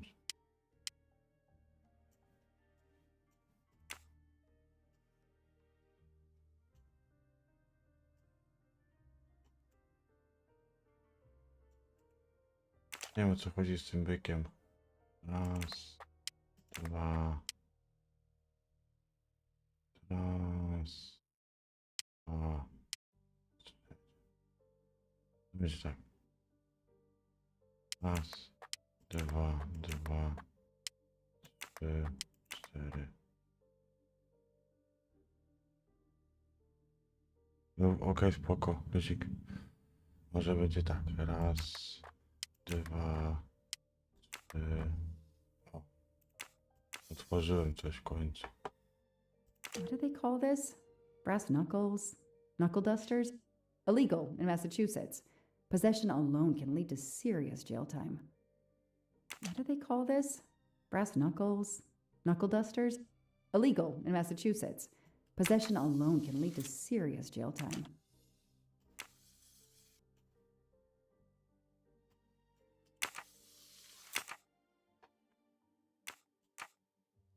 O, wszystkie klucze są.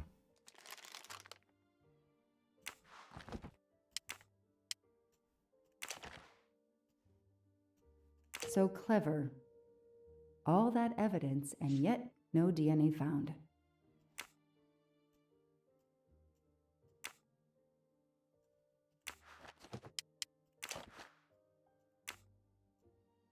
Fluffy.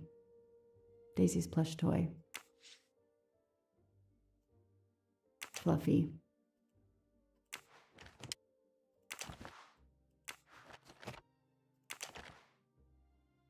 Suzanne's hair, so conveniently left in the cabin for us to find. It was planted. I knew she was innocent.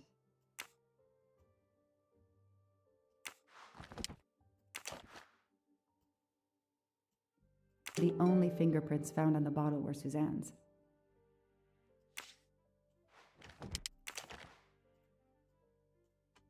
The only fingerprints found on the bottle were Suzanne's.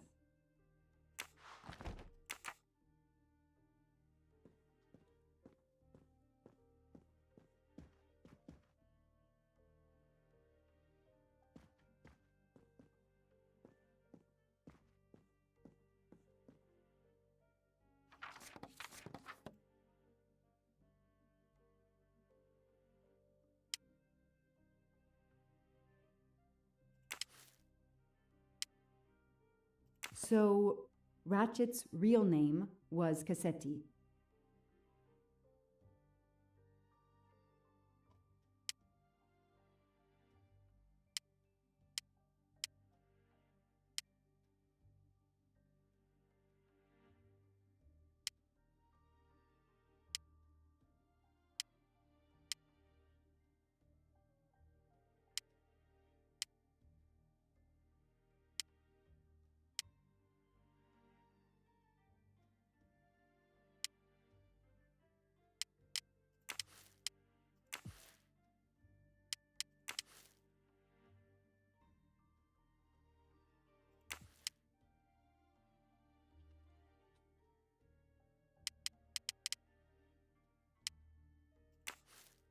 I knew it!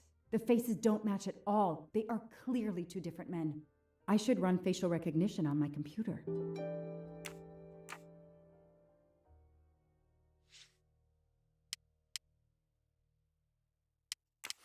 This tattoo is the same on both pictures.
The DA resigned soon after the Armstrong case.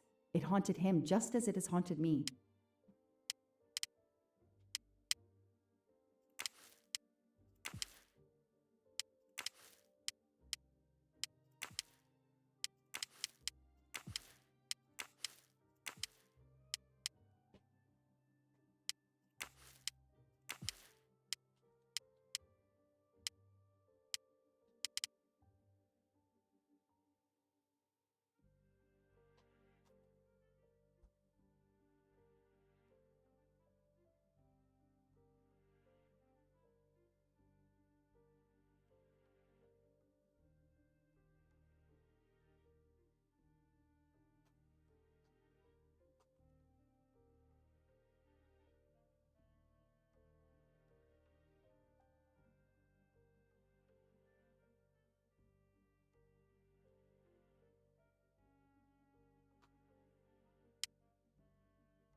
I've read it probably 10 times already. But I can't get enough of it. Don't know why. Maybe because it helps me sleep?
So clever. All that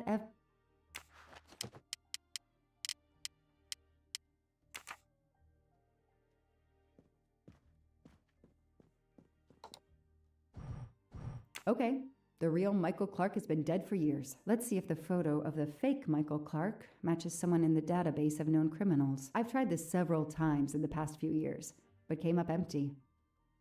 Maybe whoever he really is has finally made a mistake. That could be him, but he looks pretty different.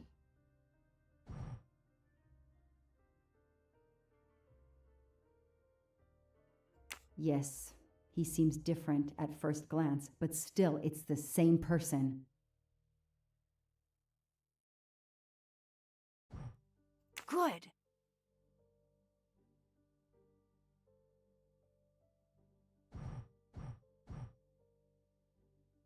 No, Joanna, that doesn't track. I don't need Mr. Poirot to tell me I'm wrong. That's it. No, I did something wrong. He's changed his appearance a lot. Probably had some plastic surgery on his nose, but there is no doubt it's the same person. Let's see why he was arrested.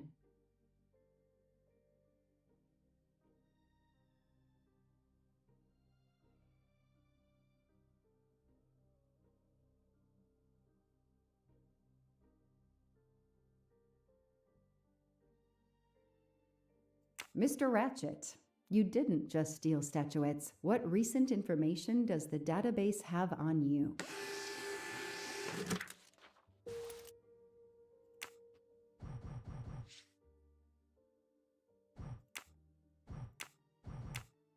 It's so frustrating. I have a name, but I can't find anything about him. But I know just who to call.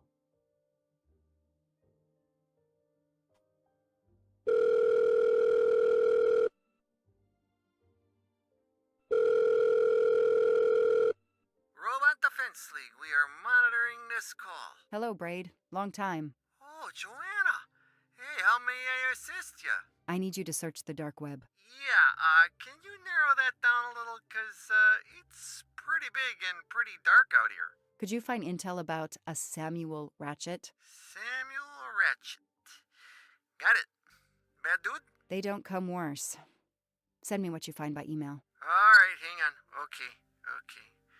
Yeah, okay. Nope, and okay.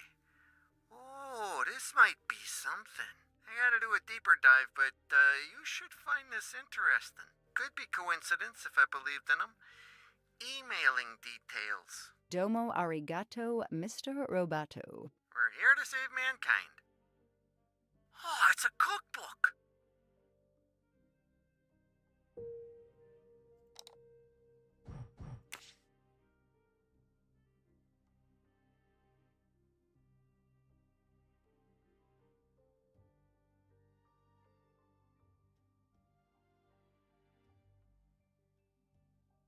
The Orient Express.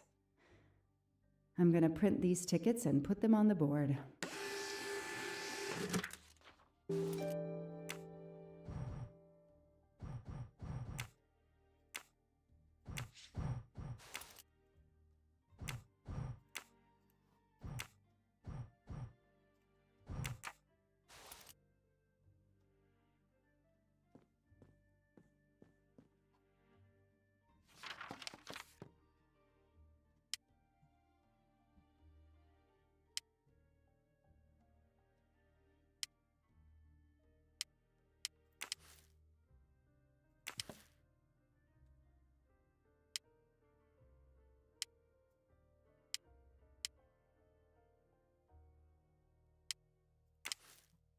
The person traveling with Ratchet has the same last name as my district attorney during the Armstrong case?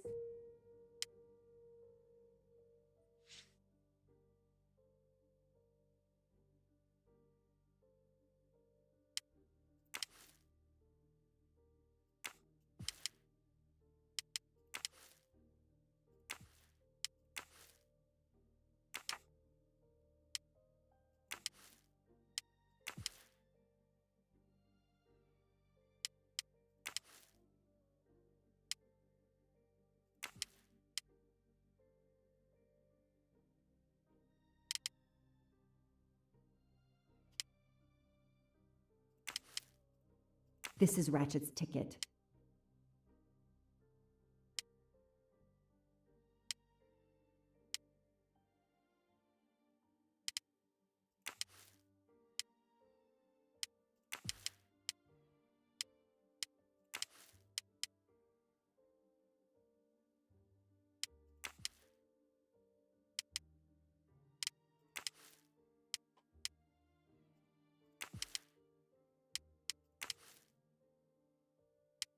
Goodbye, Michael Clark.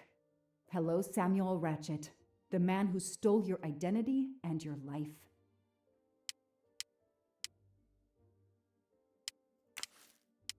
As Ratchet is alive, the dead man can only be Noah.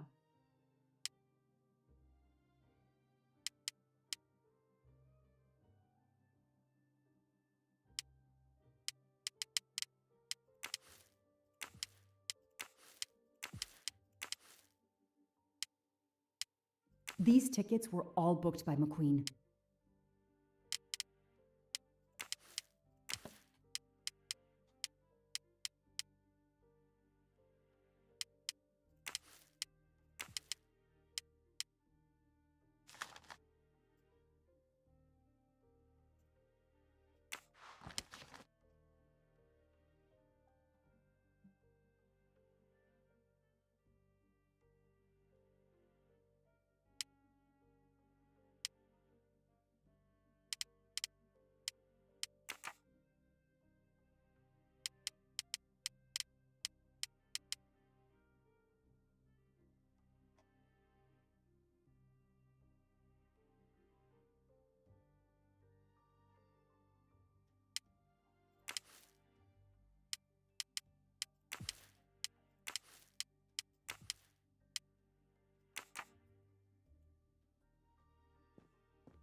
I knew it. He's the son of my former DA.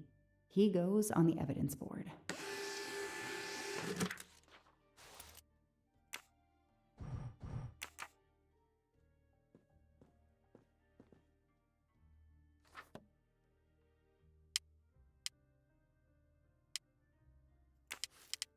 Here's what Hector McQueen looks like. Hector McQueen is the son of District Attorney McQueen.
This guy works for Ratchet, and if that's a coincidence, I'll eat my badge.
The event?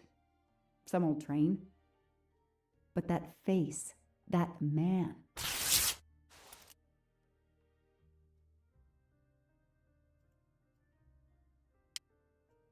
The Orient Express departs from Istanbul next week. Interesting. I'll put it on the board.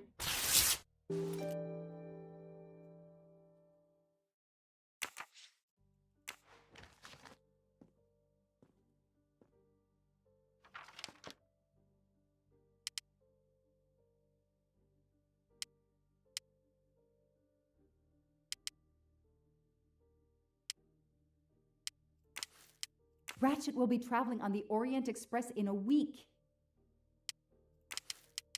Foscarelli will be on the Orient Express next week.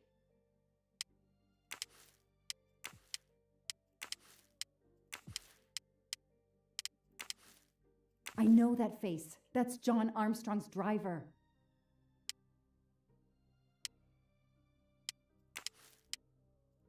Hector McQueen will be on the Orient Express next week.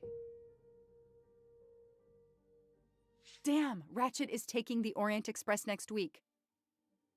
McQueen, the district attorney's son, is too. Foscarelli, the Armstrong chauffeur, is too. It can't be a coincidence. McQueen and Foscarelli must have decided to take revenge and will undoubtedly attack Ratchet on this train. I have to be on the Orient Express to stop them. And above all, I must stop Ratchet. But I can't do it in Istanbul because there's no extradition treaty with the United States. Ratchet can never be judged in the US without an extradition treaty. I'll have to wait until he's in Paris to have him arrested.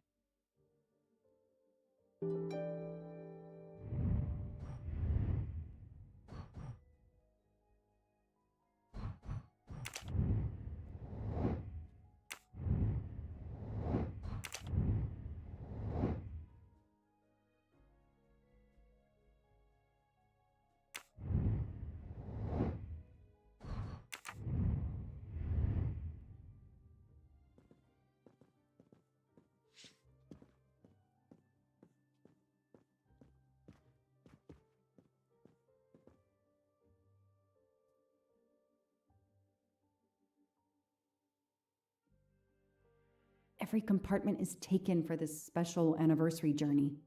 Oh, it's impossible to find a ticket. What can I do?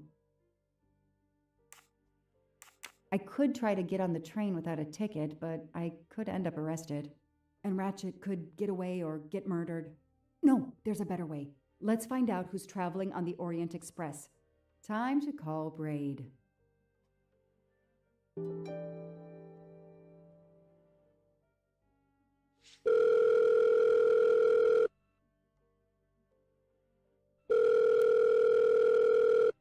Braid! It's me again. I haven't found anything useful yet. I need one last favor. But it's a big one. Uh-oh. Can you find me the list of passengers of the Orient Express for that anniversary trip? Hold on. Jeez, their IT is surprisingly good. Maybe because of the big event. I found the list, but they sealed my back door as I was starting to capture it. Oh no. Whoa, calm down. I got one name. Female. The name I got before they kicked me off the server was Stacy Johnson. Do you feel like a Stacy Johnson? The question is, how is she going to feel about helping me? That's one you'll have to figure out for yourself. I gotta go back to weaving my magic on the web.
Oh, is this Stacy Johnson? Who's asking?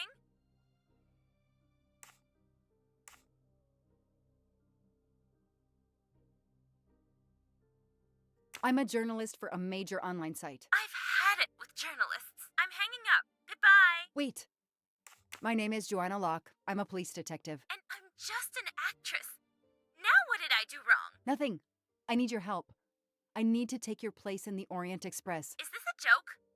No way. Do you remember the Armstrong kidnapping? Of course I do. That poor little girl. I'm a police officer. I have a new lead that may help me find her killer. Wait, didn't they prove it was the nanny?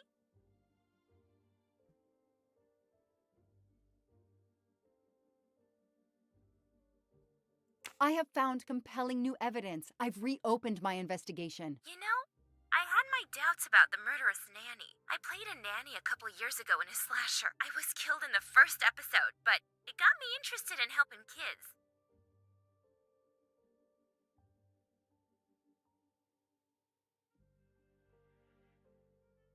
Stacy, please. You say you help kids? Well, I joined a couple of associations who are trying to help underprivileged kids. If this little girl's real killer is still out there somewhere, I'd do anything I could to help. Getting me on that train will help more than you can imagine. So, you want my ticket for the Orient Express? But I booked it months ago. I was so much looking forward to this trip.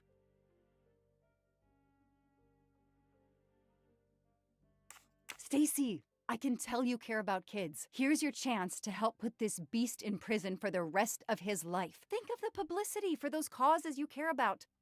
Think about the kids. The kids. Yeah. All right. We'll do it for Daisy and the kids who suffer. I'll take care of changing the tickets to your name and send it to you. Get him. Make him pay. I will. Thank you so much.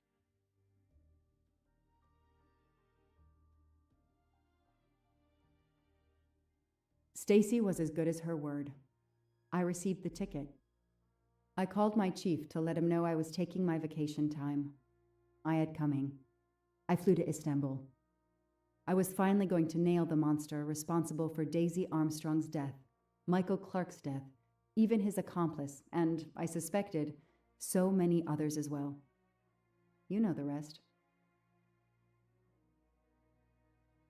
Rozdział 7 skończony.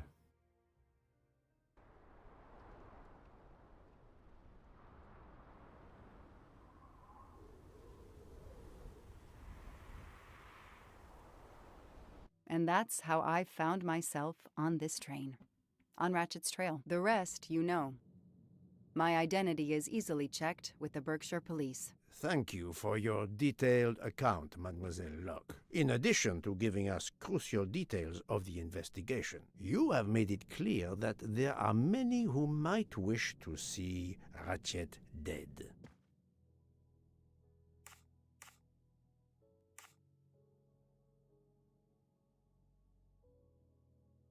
I know you are innocent. Your forthright testimony and your movements, or lack of them, last night, eliminate you from our list of suspects. I agree, without a doubt.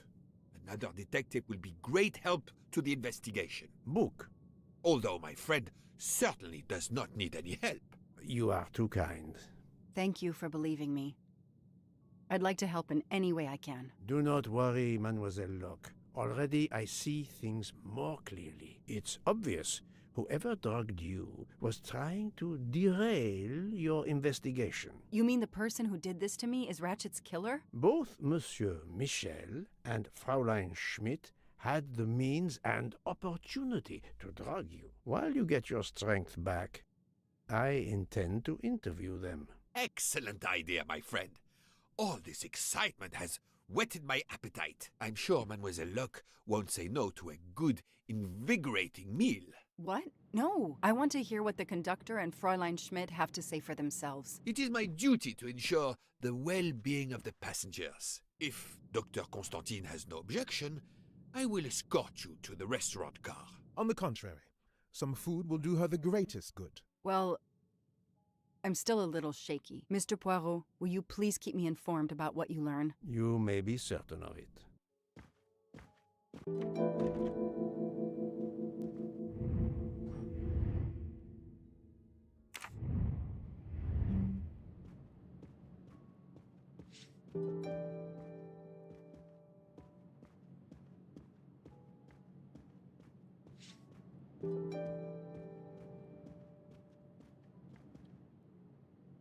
All that snow. Are you familiar with the concept of entropy, Monsieur McQueen? Oh, Mr. Poirot, I didn't see you. Entropy? Randomness in a system or something? Yes, unpredictability. Even the best laid plans can go astray, thanks to something as simple as... An unexpected passenger? Perhaps. Or snow.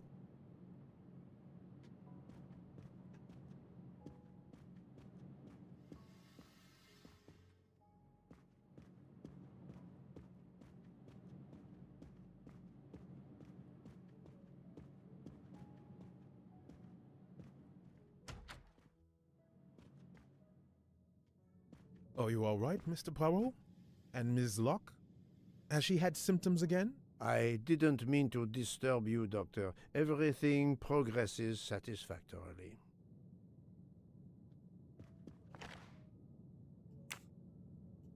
Book is a collector, and not surprisingly, he collects trains.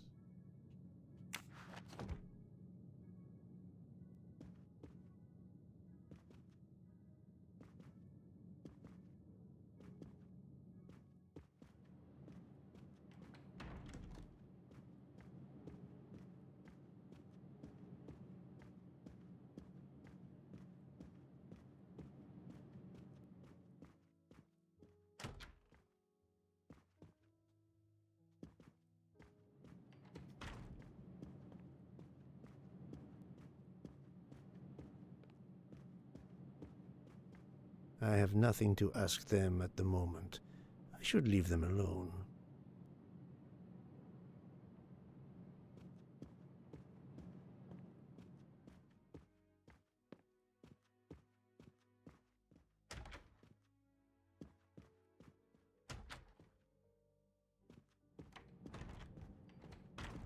Good evening, Fräulein Schmidt. May I disturb you for a moment? You asked so politely, mein Herr, but I do not think I have a choice.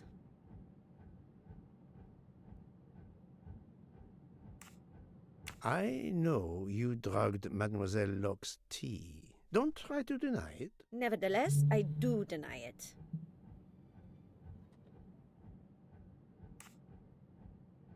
I wanted to let you know that your roommate, Mademoiselle Locke, is awake. Ah, yes, I'm glad to hear that. I was worried about her.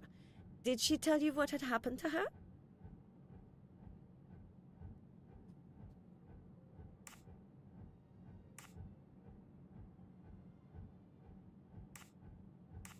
She saw you pour something in her tea. And she drank the tea knowing it was drugged? Come now, Monsieur Poirot.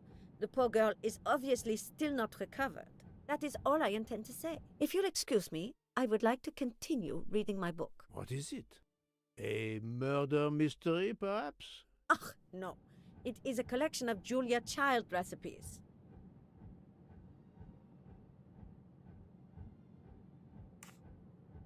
Unfortunately, she doesn't remember much, but we found a residue of a sleeping pill in her cup of tea. Since you two were alone together in your room when she drank it, who else but you could have drugged her? Must I point out I do not make the tea on this train? You should question the conductor or the kitchen staff.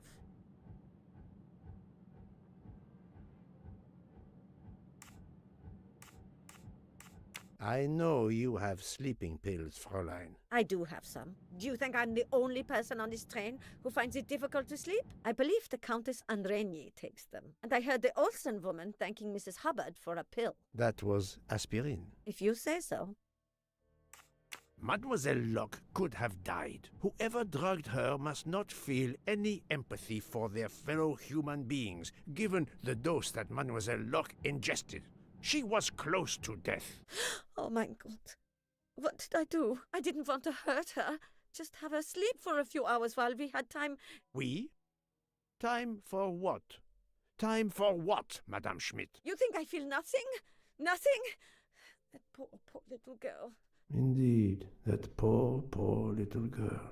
Fräulein Schmidt is somehow connected to the Armstrong case.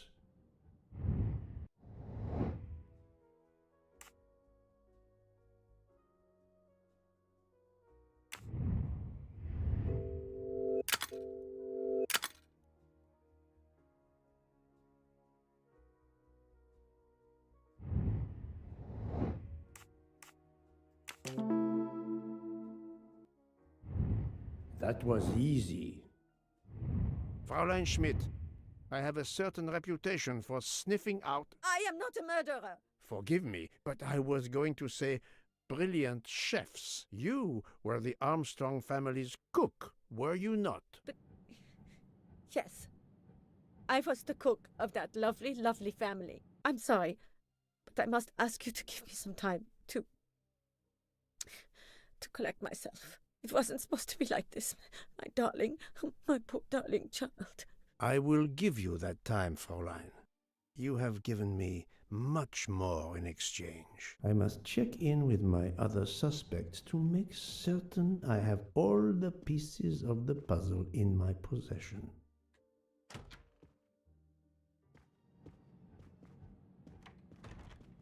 Can I get you something, Monsieur Poirot? Everyone is so tense. An aperitif soon, Monsieur Fauchet, with pleasure, when the matter is resolved.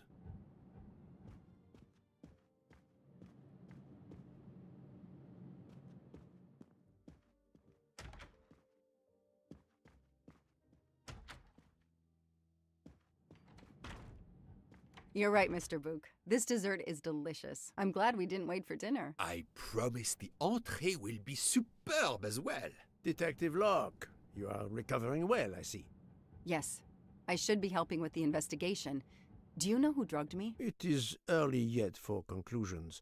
When I return, then we shall see. Do not worry, Poirot. She is in good hands. Hotaru, Freya, and yours truly are looking after her.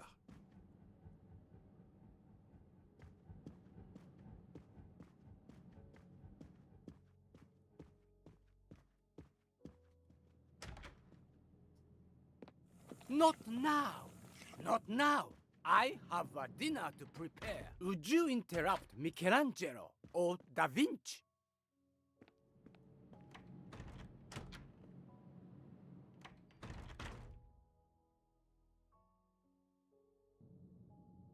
Good evening, Michel. Am I bothering you? You seem stressed. With everything that's going on, I must admit, it's difficult to be relaxed. Of course, I understand. Especially since we know that Detective Locke's tea was drugged before it was served to her. Detective? Come now, Michel. Surely you would have taken the opportunity to search her things and found her badge. Luckily, she woke up and was finally able to tell us her story. Hotaru boiled the water, Jean made the tea. I just brought it. Sir, it could have been any of the staff. Your defense is to accuse others?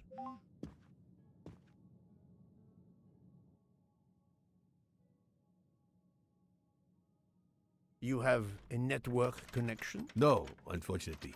It's just an automatic reminder to pay my rent. I always forget, and my landlord complains. Pierre Michel had to be involved in the murder. The drugged tea, his post at the end of the hall, and now I know why I know more than one of those people on the screen.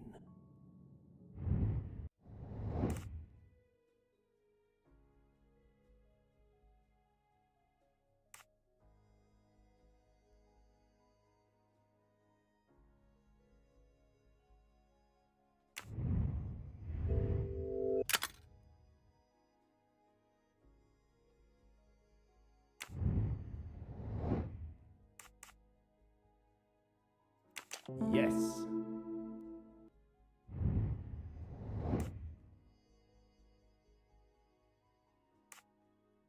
Okej, dobra, spoko. Great.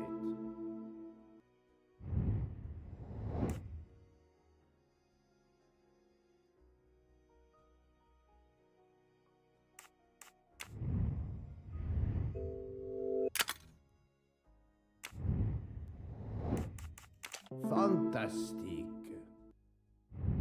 I'm right again. That happens to me a lot. You are the father of Suzanne Moreau, Daisy Armstrong's nanny. My condolences on the death of your wife. What? But my wife... Enough lies. Suzanne does not bear your name? No. Suzanne's mother and I were divorced. Suzanne kept her mother's name. My most sincere condolences, Monsieur Michel, on the deaths of Suzanne and your wife. This job, I loved them, but I was never there for them. Then, a year after the divorce, Solange became ill. Suzanne took her to this special hospital in the US. Got that job as Daisy's nanny. I understand your pain, and the reason that led you to drug Detective Locke. We really can't hide anything from you, can we? Many have been foolish enough to try and keep the truth from Hercule Poirot. Yes, I admit, I drugged the tea. But it was only to keep her quiet, until I could... But she reacted so much to the sleeping pills. She was lucky, as are you, that she didn't die. To be frank, there is one more thing that puzzled me, but I think I understand now.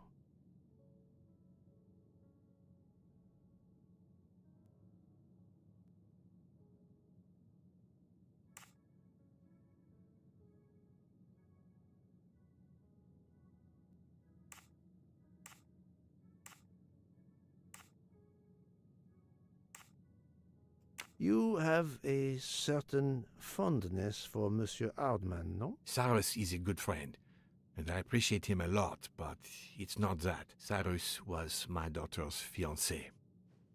I almost consider Cyrus as my own son. Of course, much more is clear now. I have been patient long enough.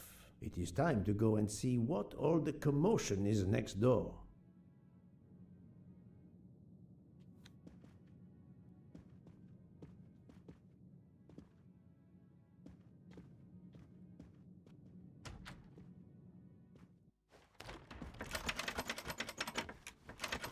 Monsieur Hardman, excellent. The gods who watch over detectives must have trapped you here. Why didn't they watch over me? I'm a detective, too. I was talking to Michelle about a leaky faucet, and I wanted to go out, but, you showed up. No need to invent some preposterous story. But really, Michelle has told me everything. You are the fiancé of Suzanne Moreau, his daughter. Oh. I see. Surely this is not a big surprise to you. No. Suzanne was the only woman I ever loved. And I failed her. We got into a spat. It was nothing, but I was too proud to apologize. We weren't speaking at all. Suzanne never really cared for that guy, Noah. She would have forgiven me. If only... If only... If only. A common refrain between lovers who quarrel.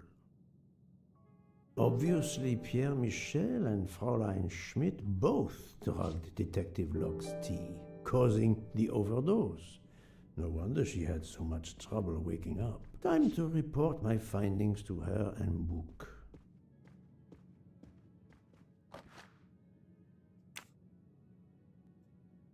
I wonder if our master chef gets his recipes from a game.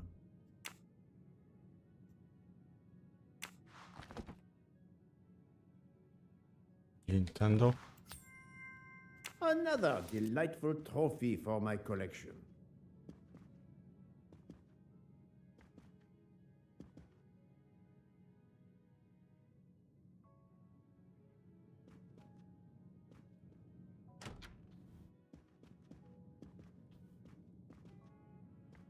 Gdzieś musi być. Zwala. Co mam zrobić teraz?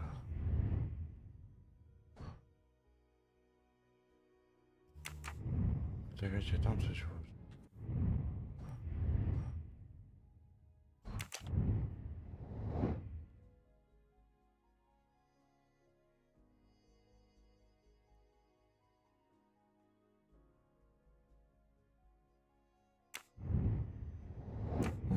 Okej.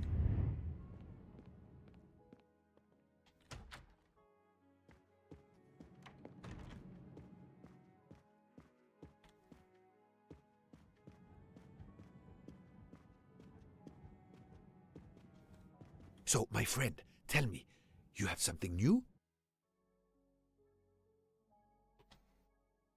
Mademoiselle Locke, I know who drugged you. Fräulein Schmidt and our conductor Pierre Michel both admitted putting sleeping pills into your tea. This explains your overdose. They are relieved you are recovering. Michel drugged a passenger? On behalf of the company, I offer my apologies to you, Mademoiselle Locke. Michel will answer for this outrage. Both of them? I was pretty sure about Fräulein Schmidt, but I admit that I did not suspect the conductor. I have uncovered multiple connections with the Armstrong case. Pierre Michel is the father of Suzanne Moreau, little Daisy's nanny, and Monsieur Hardman was Suzanne's fiancé. As for Hildegard Schmidt, she was the cook of the Armstrong family. What a coincidence, don't you think? But it's incredible! What are the odds that so many people linked to that tragic affair ended up on the same train? About the same as you winning the lottery, my friend. I wasn't the officer who interviewed Fräulein Schmidt back then, so she couldn't recognize me here on the train. How could they know who I was? There were other passengers who might have. Or she may have seen you when you visited the Armstrong home. It is now clear to me that some of the clues to this elaborate plot were staged for my benefit.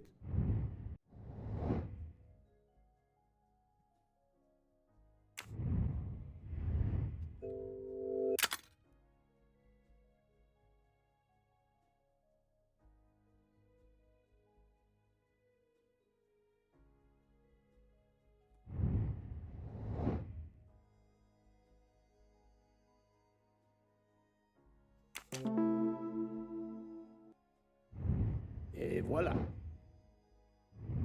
Some clues and information collected so far could lead to a hypothesis. The murderer boarded the train in Vinkovsky, killed Ratchet, and then left the train immediately. How did you come to that possibility? Monsieur Hardman told me about a short man with a high-pitched voice who threatened Ratchet. Imagine for a moment that this man, wearing a wagon-lit conductor's jacket, killed him while Michel was on the platform at Vinkovsky. This murderer then hid the conductor's jacket in Detective Locke's room, then fled before the train left. Why choose Detective Locke's room? Why, indeed. Let me re-explain from the beginning.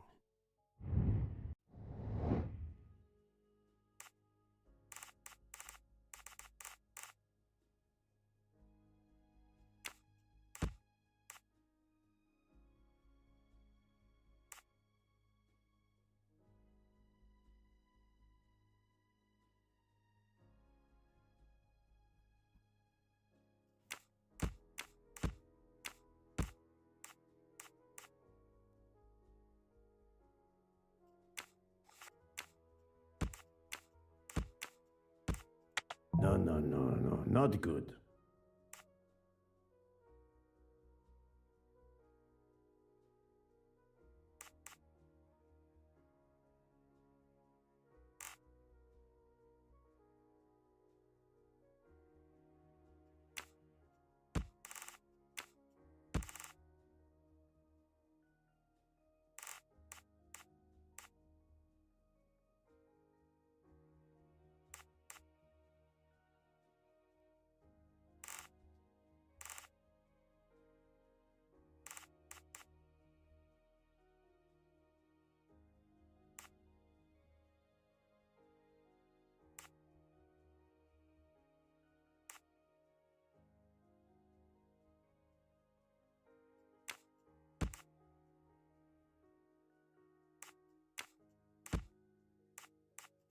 must admit I'm not right this time.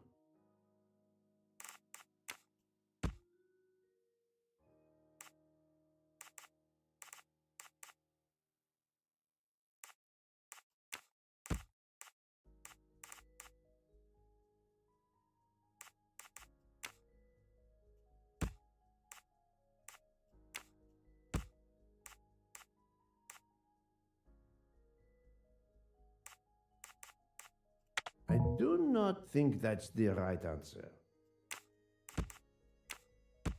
This is wrong, but I'm never far from the truth.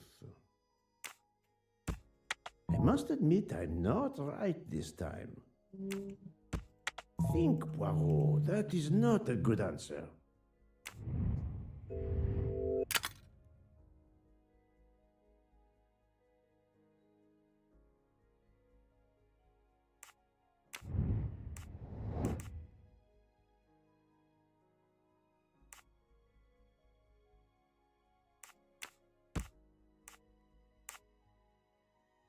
I do not think that's the right answer.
No, not good.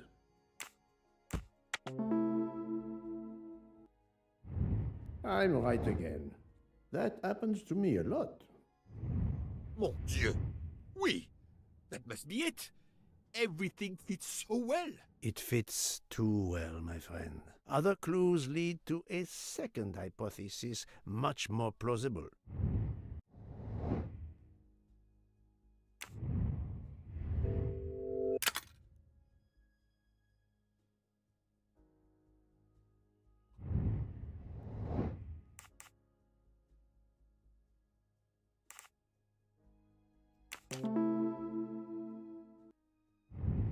That was easy. So, we have multiple murderers, all related to the Armstrong case. The murderer from Winkowski was a fabrication to turn suspicion away from those on the train. They expected the investigation to be led by some small-town official who could easily be misled. Mr. Poirot? Detective Locke, forgive me. You are an obvious exception. You tracked Ratchet with the tenacity of a bloodhound. Unfortunately for the killers, they not only had you to deal with, but now they had, and I say this with all modesty, the world's greatest detective, Hercule Poirot, dropped into the midst of their meticulous planning. Multiple murderers? Multiple detectives? Poirot, please take pity on me. Who is linked to this case, and who is not? My poor friend, I have gone speeding out of the station without you. I will continue.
That's the right answer. Fräulein Schmidt, Pierre Michel, Monsieur Hardman, and Monsieur McQueen are all linked to the Armstrong case. I also know that Sonia Armstrong's sister and godmother, Countess Andreni and Princess Dragomirov, are on this train. And finally, Detective Locke discovered that Mr. Foscarelli was the Armstrong chauffeur. If we add Detective Luck and Ratchet, of the 12 passengers in that coach, 9 have a connection with the Armstrong case. What next, Poirot?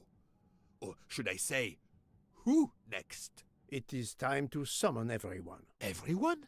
Even Dr. Constantine? The train crew other than Michel? Dr. Constantine, yes. I will need him. But we don't want the others as witnesses. I will see that their duties keep them occupied elsewhere. Excellent. I have always thought this moment in a case is much like Rodin unveiling the thinker before a captivated audience. A work of art. Have you not felt that way, Detective? No, Mr. Poirot. I'm happy just to slap the cuffs on him. Well, there is some artistry in that as well, I suppose. Where would you like the unveiling, Poirot? The lounge? Perfect. Then I will gather all the passengers in the lounge.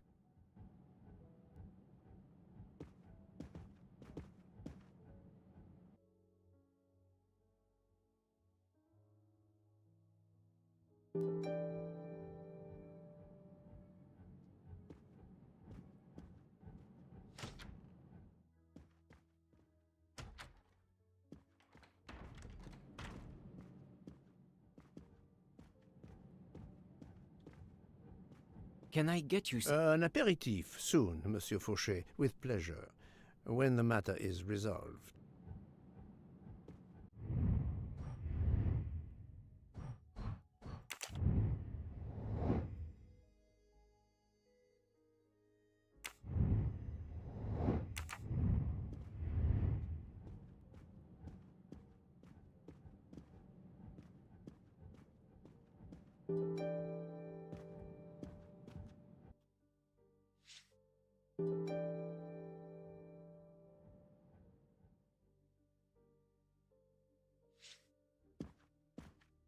Monsieur Bouc, are the train crew locked in their quarters? Yes, they are. Then the stage is set for the final act. Ladies and gentlemen, I have gathered you together to hear my reconstruction of the murder of Samuel Edward Ratchet, also known as Cassetti. There is not one, but 2 possible solutions of the crime. I shall put them both before you, and I shall ask Monsieur Bouc and Dr. Constantine here to judge which solution is the correct one. 2 solutions? Mr. Poirot, I am hardly qualified. Nevertheless, your assistance is required.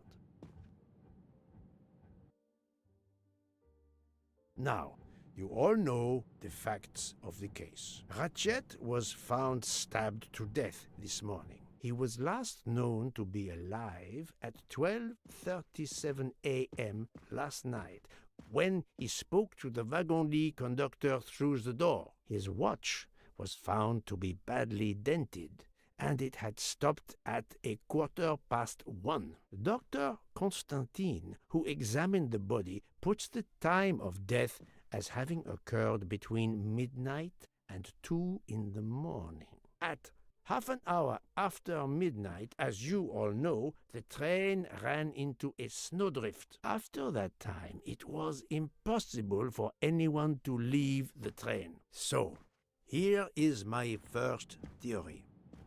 The enemy, as Ratchet expected, joined the train at Vinkovsky by the door left open by Captain Arbuthnot and Monsieur McQueen, who had just descended to the platform. He was equipped with a wagon-lit jacket, which he wore over his ordinary clothes, and a pass key which enabled him to gain access to Ratchet's compartment in spite of the doors being locked. Ratchet was under the influence of a sleeping draught. This man stabbed him with great ferocity, a dozen wounds in all. He left the compartment through the communicating door to Madame Hubbard's compartment. Yes, that's so. Scared me half out of my wits. The murderer thrust the dagger he had used into Mrs. Hubbard's handbag in passing.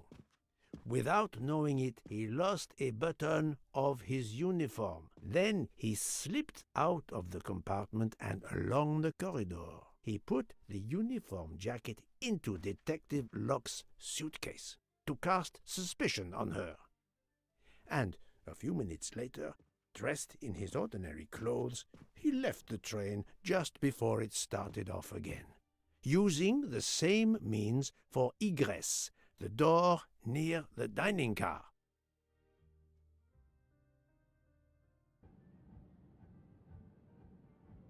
That is the first hypothesis. But there's a second. For that, we must examine the motive for the crime. Why was Ratchet killed? The motive is clear. Revenge, of course. Nothing was stolen, and we know that Ratchet had made many enemies. This was a premeditated crime, meticulously planned.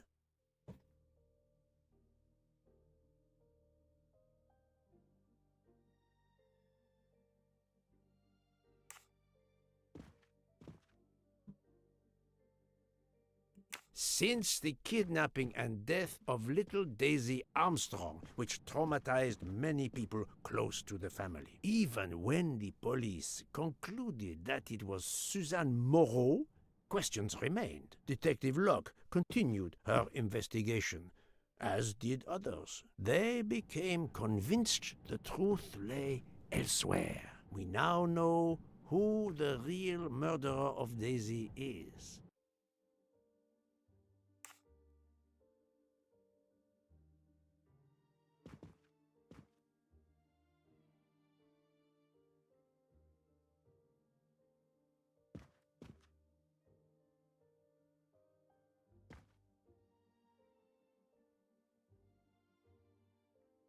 It is clear now that Daisy's killer was Ratchet, also known as Cassetti and Michael Clark and how many other names. But of course, many of you have known this for a long time. It is obvious that the 12 stab wounds are not a random number. Dr. Constantine's analysis revealed that some stab wounds appeared to have been caused by a right-handed attacker. Others indicated the knife wielder was left-handed. Some wounds were deep, more than one fatal, yet others were not much more than mere scratches. What can explain these discrepancies? This leads us to an obvious conclusion. They are symbolic.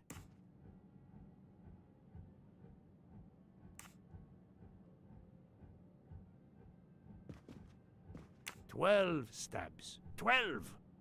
The same number as a trial jury in the United States. But not just a jury of 12 members condemning him to death, but 12 executioners as well. This self-appointed jury had meticulously planned for everything except snow. Snow. The avalanche that stopped us, as well as the presence of not one but 2 detectives on the train. They had to improvise, to hastily add clues and false leads.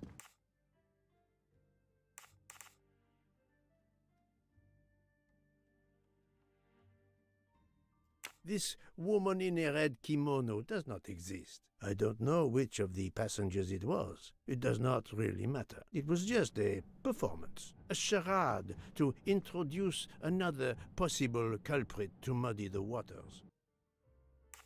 The time on Ratchet's broken watch was deliberately set to conceal the true time of the crime.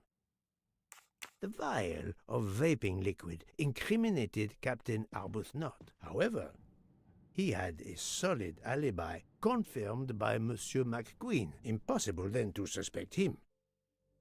The conductor's jacket found in Detective Locke's suitcase was put there only to cast suspicion upon her. All these false leads were intended for me. But I am Poirot. I understood the truth. We have a train full of suspects. It's time to identify who the real culprits are. Let's start with Detective Locke.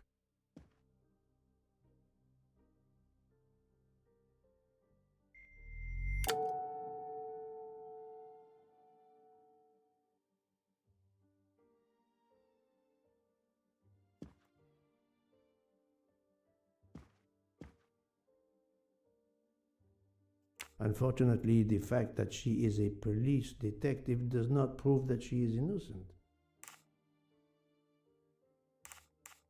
The fact that she was not seen throughout the evening preceding the murder does not make her innocent. On the contrary, planting the conductor's jacket in her suitcase was an attempt to implicate Detective Locke, but she couldn't fake her drugged condition.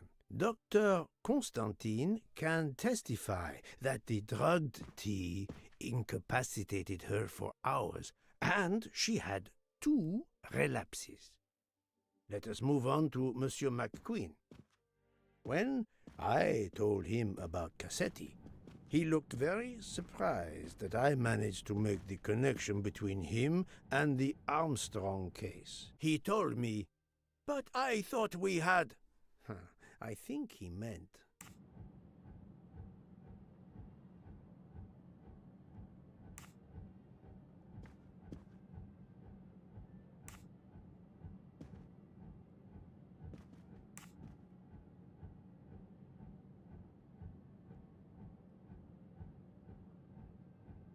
You thought you didn't leave any real clues linking the murder to the Armstrong kidnapping. Moreover, you insisted that Ratchet did not speak French when you knew I had heard a voice calling out in French that was supposed to be Ratchet.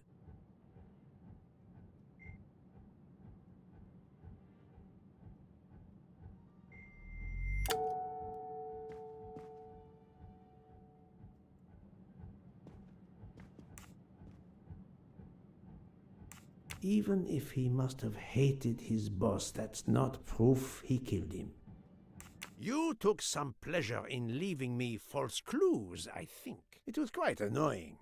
But you told me yourself that your father was the district attorney who handled the Armstrong case. The case haunted my father. At first, he believed Suzanne Moreau had helped her boyfriend, Noah, to kidnap Daisy, even though there were questions that went unanswered, and a young policewoman refused to let it go, continuing to find discrepancies, but never enough to reopen the official investigation. That policewoman sits there. Her name is Joanna Locke. Then tell him. Tell him how in the end my father believed you, how he resigned a job that he loved, racked with guilt that he may have let that monster go free. He died young, broken, his faith in justice broken. That's what Ratchet did to him. Thank you for your honesty, Monsieur McQueen. Your father is one more victim of the man who called himself Ratchet. Now, I will turn to Ratchet's valet, Monsieur Masterman. I suspect that Ratchet was not a kindly employer, but that's not a good enough reason to kill him. I know that a toothache hurts excruciatingly, but I don't think the pain would have driven Monsieur Masterman so mad as to kill Ratchet. Monsieur Foscarelli was a closer target, if Masterman had murder on his mind. Ratchet sensed danger close to him and naturally wanted to stay awake. You gave him sleeping pills without his knowledge. Once he was sound asleep, you could do what you had to do in peace. Sir, I'll tell you the truth. I was Colonel Armstrong's adjutant in the war, sir, and afterwards, I was his valet in New York. I'm afraid I concealed the fact this morning. It was very wrong of me, sir, but I knew how suspicious it would look. Is that all you have to say? That's all, sir. Now, to leave no suspicious stone unturned, let us move on to Monsieur Book. What? Me? A suspicious stone?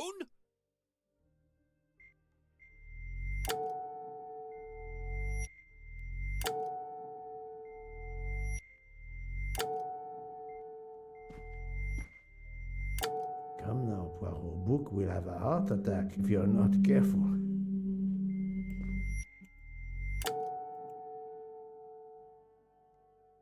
His lofty position as director does not clear him of suspicion. Murderers can come in all shapes and sizes. Book, my friend, of course you are not guilty. You did everything you could to get me on this train. What madness would cause you to ensure, and I speak with all modesty, that the best detective in the world could be present to witness your crime? But doesn't our friendship count as well? Most assuredly, but a murderer can wear all sorts of masks, including friendship. Let us consider our ever-efficient wagon-lit conductor, Pierre Michel.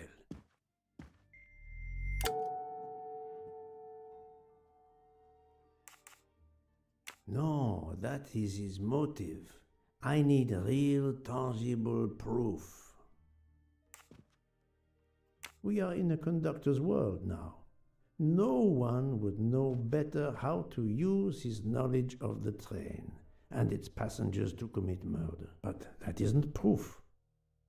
Your admission that you drugged Detective Locke immediately incriminates you. But the murder could not have been possible without your very capable assistance. Your knowledge of train procedures made the murder possible, and your position in the corridor of the train allowed you to be the perfect alibi for several passengers. And your motive? Suzanne Moreau, Daisy Armstrong's poor nanny, who was wrongly accused and committed suicide, was your daughter. C'est un foiré. He got what he deserved. My poor daughter has finally been avenged. My Suzanne. My child. Let's move on now to Monsieur Hardman, one of 3 detectives on this train.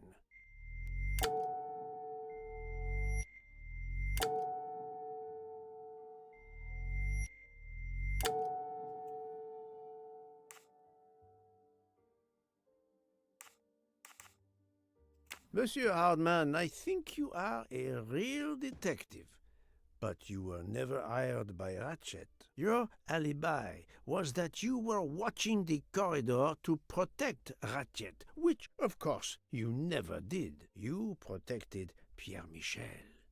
However, we just saw that his alibi doesn't hold up, so neither does yours. I don't know about the conductor. Being Suzanne's fiancé, you had a substantial motive to punish Ratchet. You used your detective skills, just as Detective Locke did, to hunt him down and finally avenge the death of your beloved. That's right, Mr. Poirot. I do have some detective skills. I never doubted it. Now, Fraulein Schmidt, the lady's maid with the soul of a cook.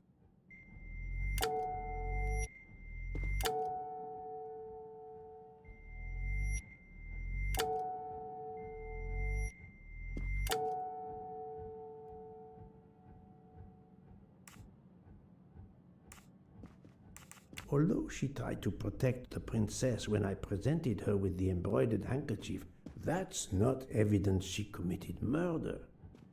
The mere fact she is the assistant of someone linked to the Armstrong affair is not enough proof she killed anyone. Fräulein Schmidt, you told me of your remorse for drugging Detective Locke. I believe you are sincere. However, as the cook of the Armstrong family, you experienced the drama from within. The death of Daisy, then Sonia Armstrong, who died in childbirth, and finally, Suzanne and John Armstrong. So much misfortune in that poor family. The death of this criminal is only justice. Let us move on to Countess Andreni. I was impressed by the earnestness of her husband when he swore to me solemnly on his honor that his wife never left her compartment that night. Should I believe it? Even if it seems logical, it's more complicated than that. I believe Countess Andreni.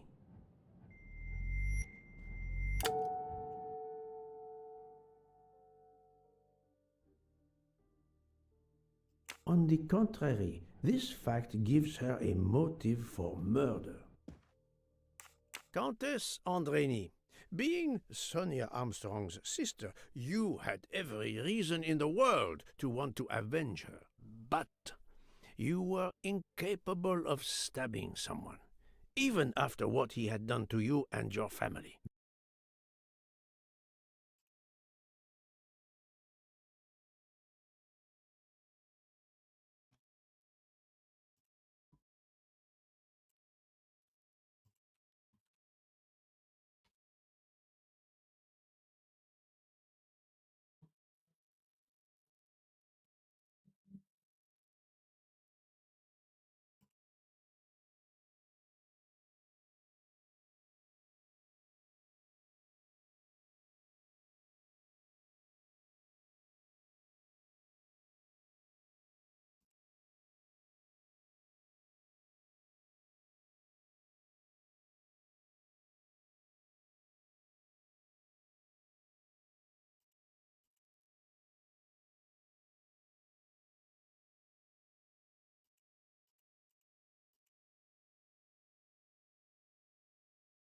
The night of the crime, you simply took a sleeping pill. I appreciate the irony that nearby, Detective Locke was also in a drugged sleep.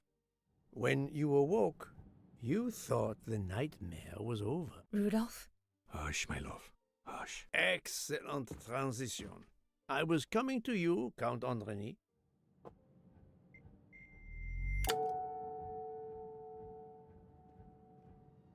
Unlikely. In my experience, crooked politicians have others do their dirty work.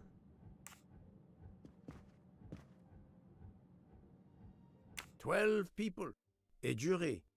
This was very important to all of you. If Countess Andreni did not stab Ratchet, someone had to take her place. And you, Count, the beloved husband. I've seen how fiercely you love and protect your wife.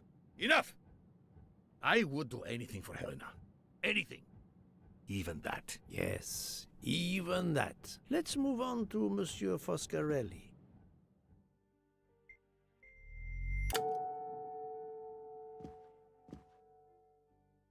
Detective Locke found out that you were the Armstrong chauffeur, and that you planned to travel on the same train at the same time as Ratchet. That is what made her decide to obtain a ticket as well. Unfortunately, she could not prevent the murder.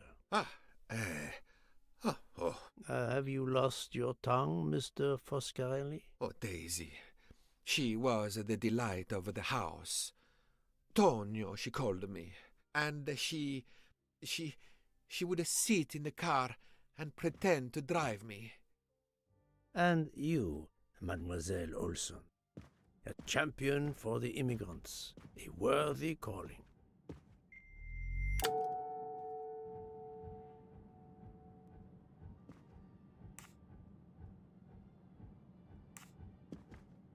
Mademoiselle Olsen, you supported Madame Hubbard's story about her connecting door latch, a story that I later demonstrated to be impossible. So, you deliberately lied to me, and you also lied about Mademoiselle Debenham's whereabouts.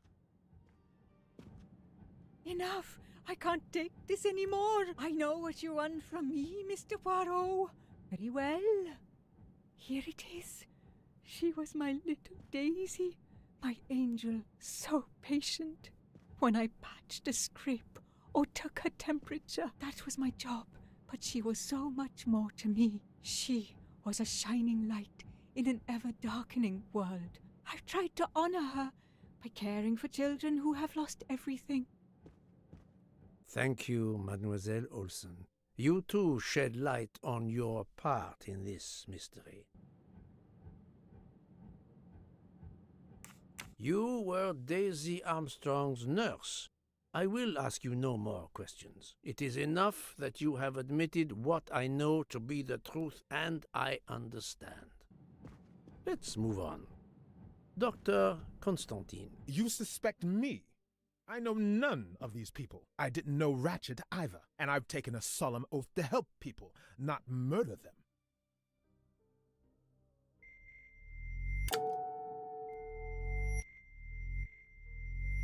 Now really, Poirot, he has helped you get to the truth, not hidden it.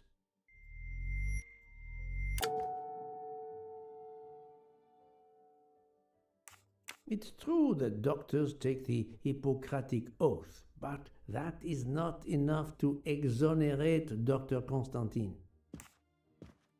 Dr. Constantine was certainly helpful to my investigation, but that does not prove he is innocent.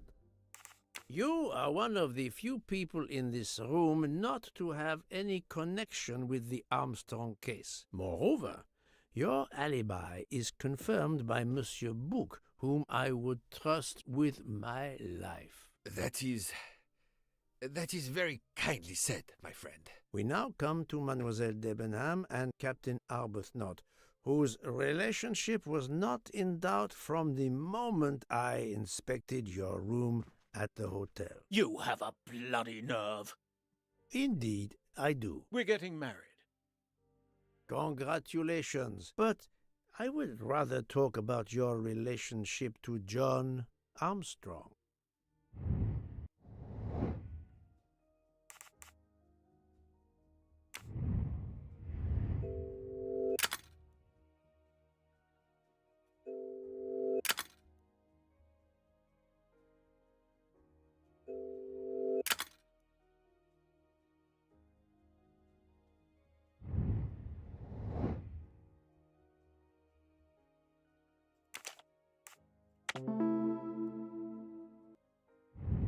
Et voilà. Captain Arbuthnot, you served in the army with John Armstrong. What I don't understand is why a man your age is still a captain. One might expect you to be a colonel as well. Ever fought in a war, Poirot? It was war that first brought me to England. Then you know what it's like. There's a shattering sound, and death, and mistakes, acting on intelligence that proved to be wrong. I sent a patrol to their death. Good men, brave men, wasted. John testified on my behalf at a court-martial. I'm not a colonel. I don't deserve to be, you bloody fool. But I'm also not in prison. John remained my best friend until... There, you have my story. Understand now? Archie, calm down, please. You're right, Mary. What you see in me, I don't understand. Oh, Archie, I see in you what John saw. Miss Debenham, I'm sorry. My turn, is it? I'm afraid so. And you have caused me quite a puzzlement. Your connection with the Armstrong family was not obvious. Then I remembered the job you currently hold.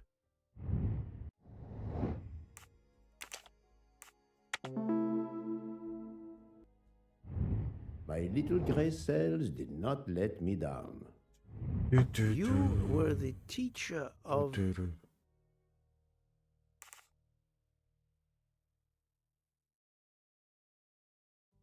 No, she was the teacher of Countess Andrény. You were the teacher of Helena Andrény, whose maiden name was Helena Goldenberg before she married Count Andrény. Yes, absolutely. Why lie to you? She was an excellent student. Captain Arbuthnot.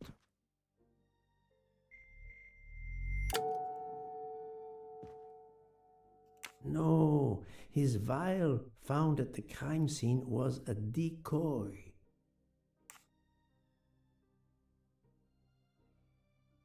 The fact that he probably killed enemies during the war does not make him a cold-blooded murderer. You had one of the strongest alibis, thanks to Mr. McQueen. But his testimony melted like a snowflake. There went your alibi. Poof!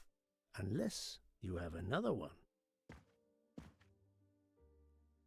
As for you, Mademoiselle Debenham,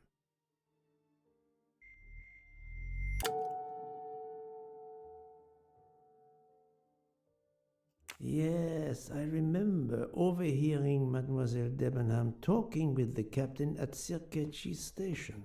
She said, "Not now, not now, when it's all over." That's significant in light of what we now know, but not enough to incriminate her. Mademoiselle Olsen was the only one who could confirm your alibi. I think you know where you stand. Very good, Mr. Poirot. Are you satisfied? I will be soon. Now I must turn to Sonia Armstrong's godmother, Princess Dragomirov.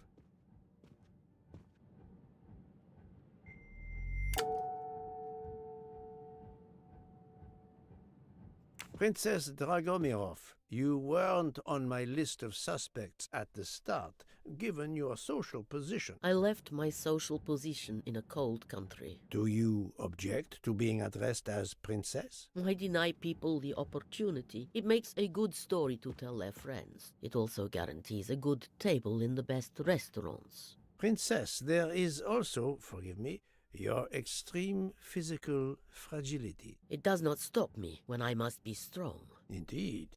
Of more importance, though, is the fact that you're the only left-handed person on the train. And the single blow to ratchet from a left-handed person was very, forgive me, weak.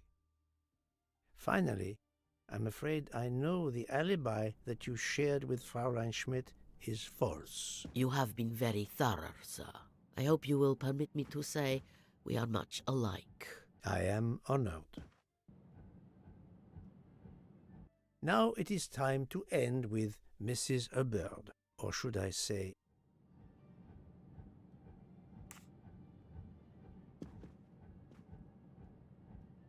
Think, Poirot, that is not a good answer. Linda Arden. If Princess Dragomirov hadn't told me about her relationship with this famous actress, I might not have made the connection. But you are a great actress, madame. Your performance as a flighty, self-involved woman was superb. I never would have guessed something entirely different. As for what ties you to the Armstrong family, it is obvious.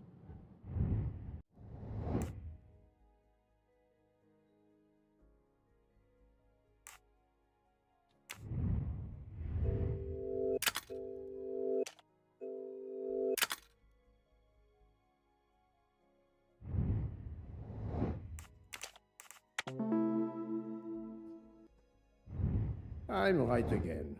That happens to me a lot. Mrs. Hubbard, you are the mother of Sonia Armstrong and Mrs. Andrény.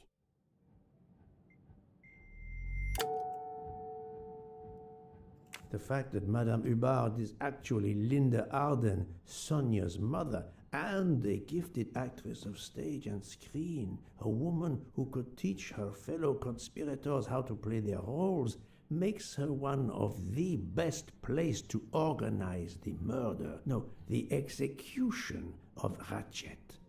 But I need material proof.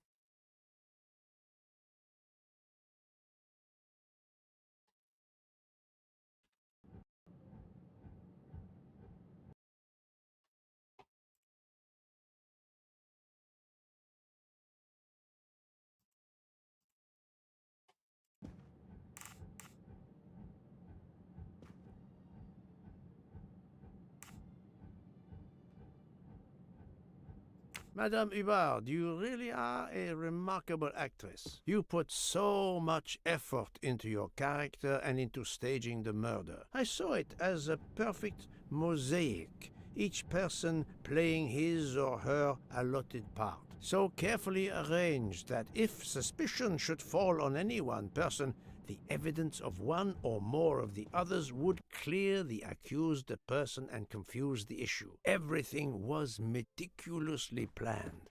But you hadn't expected that Detective Locke and I would be on this train, and the avalanche would block it on the night of the murder. You had to improvise. But again, improvisation would be another of your skills as an actress. So you came up with the story that the latch on the door that communicated with Ratchet's compartment was hidden by the handbag. I always fancied myself in comedy parts. That slip about the sponge bag was silly. Shows you should always rehearse properly. You know all about it, Mr. Poirot. You're a very wonderful man, but even you can't quite imagine what it was like. That awful day, I was just crazy with grief. So were the servants. We decided then and there that the sentence of death that Ratchet had escaped had got to be carried out. There were 12 of us, or rather 11. Suzanne's father was over in France, of course. First we thought we'd draw lots as to who should do it, but in the end we decided on this way. It was the driver, Antonio, who suggested it. Mary worked out all the details later with Hector McQueen. It took a long time to perfect our plan. We first had to track Ratchet down. Hardman managed that in the end. Then we had to try and get Edward and Hector into his employment. Well, we managed that. Then we had a consultation with Suzanne's father. Captain Arbuthnot was very keen on having 12 of us. He seemed to think it made it more orderly. He didn't like the stabbing idea much, but he agreed that it did solve most of our difficulties. Well, Suzanne's father was willing. Suzanne had been his only child. We knew from Hector that Ratchet would be coming back from the east sooner or later by the Orient Express. With Pierre Michel actually working on that train, the chance was too good to be missed. My daughter's husband had to know, of course, and he insisted on coming on the train with her. Hector wrangled it so that Ratchet selected the right day for traveling when Michel would be on duty. And then, at the last minute, you came. For the rest of the story, you worked out everything, Mr. Poirot. You were right about all of us. What are you going to do about it?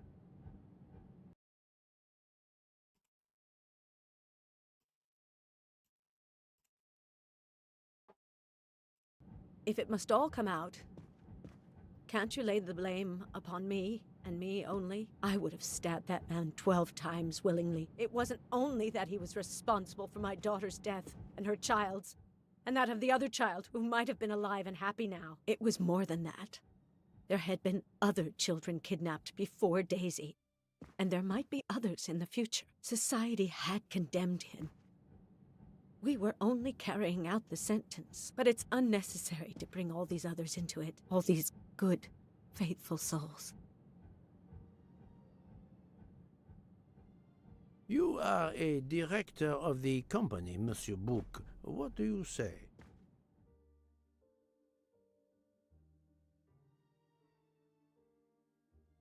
In my opinion, Poirot, the first theory you put forward was the correct one.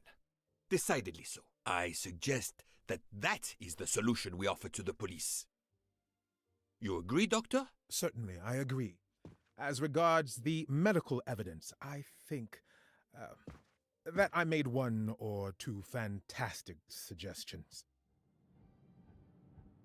Then, having placed my solution before you, I have the honor to retire from the case.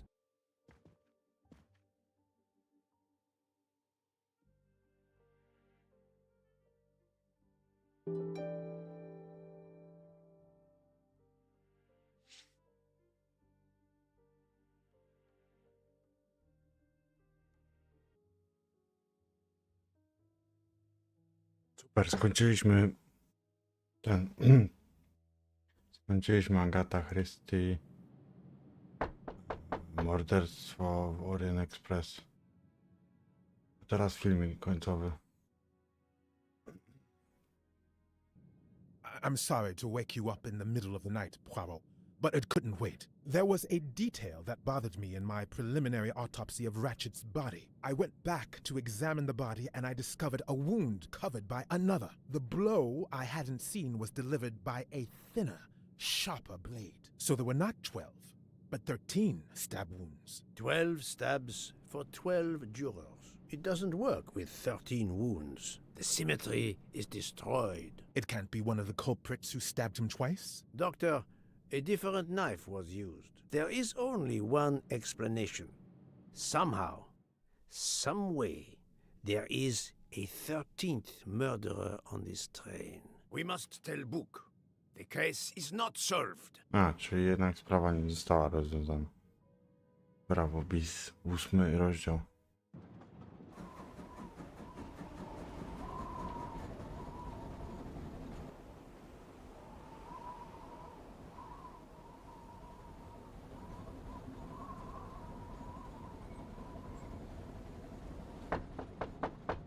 Jeszcze gramy? Bo... Book. I see we are moving at last. Yes. The way was finally cleared while we slept. If all goes well, we will arrive in Venice this evening. The train will be there for several hours for refueling and reprovisioning. What do we do with the 13th murderer? Do you have a lead? I thought about it. There is one clue that was left aside in my investigation. The diary I found in Ratchet's safe mentioned an appointment in Venice. Someone with the initials A.W. He will never keep the appointment. But there should be enough time. I must try to keep that appointment for him.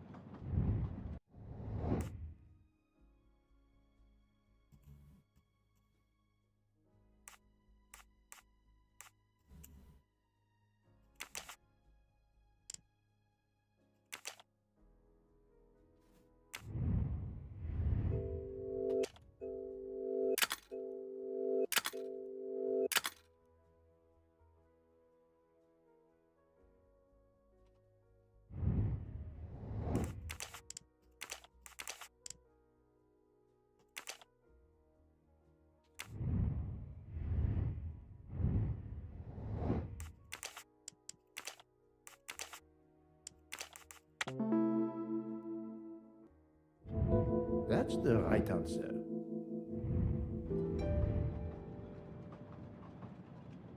Jeszcze nie skończyłem, ja pierdolę. Czekajcie, zaraz przyjdę, idę zapalić.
Dobra, jestem już.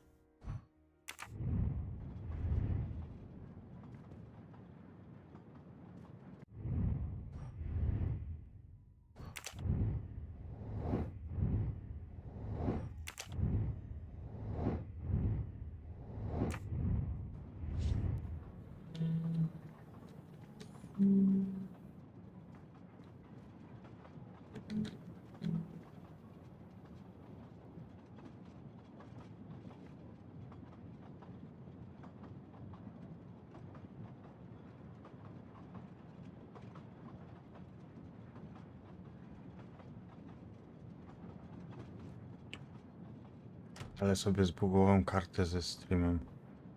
Czy? Karta ci się zepsuła, czy co? I think we should let Ratchet rest in peace. I don't have time for small talk.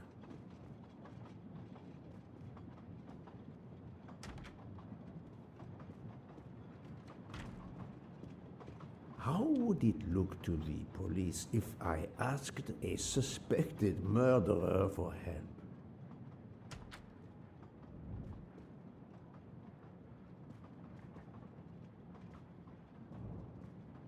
I don't have time for small talk. How would it look to the police if I asked a suspected murderer for help? I don't have time for small talk.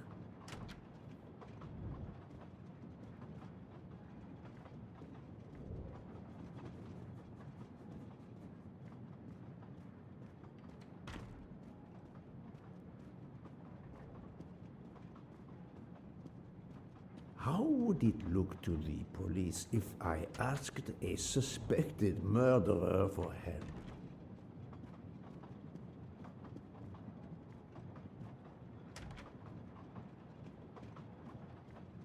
I don't have time for small talk.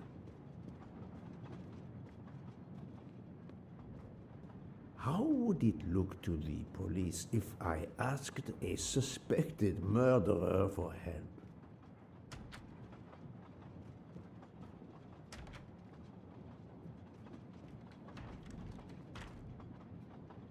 Doctor, a moment. Have you made arrangements for Ratchet's body? Yes, it will be collected by the Italian authorities when we reach Venice. The autopsy will be performed there. However, there is something odd. Oh? Since the train is French, jurisdiction must be shared. When I told them you were already on the scene, they have both agreed to support your investigation until we reach Paris. Ratchet's compartment will be sealed until we arrive there. All of those who conspired to kill Ratchet are to be confined to the train until then as well. So, thanks to you, I am the rope in a tug-of-war between two countries. Oh, but I thought you would want to be in charge. And isn't it odd we continue on our journey with a trainload of people that police consider potential murderers? Calm yourself, Doctor. It is not the first time I find myself in the middle. And, to be honest, I welcome the chance to see this case through. It is fast becoming one of the most challenging of my career.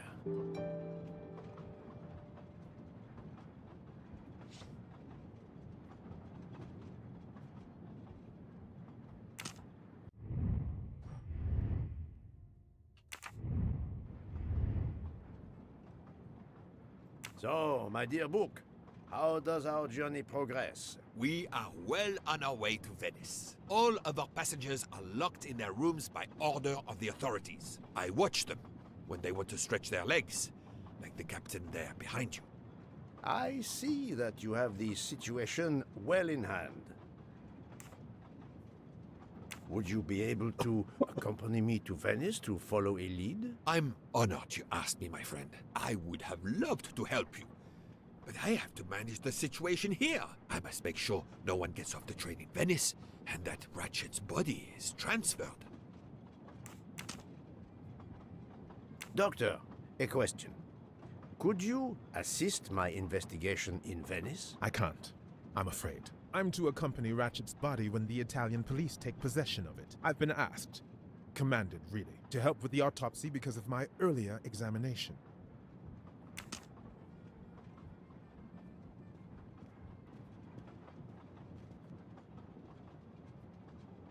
I'm not going to ask a murderer to help me catch himself.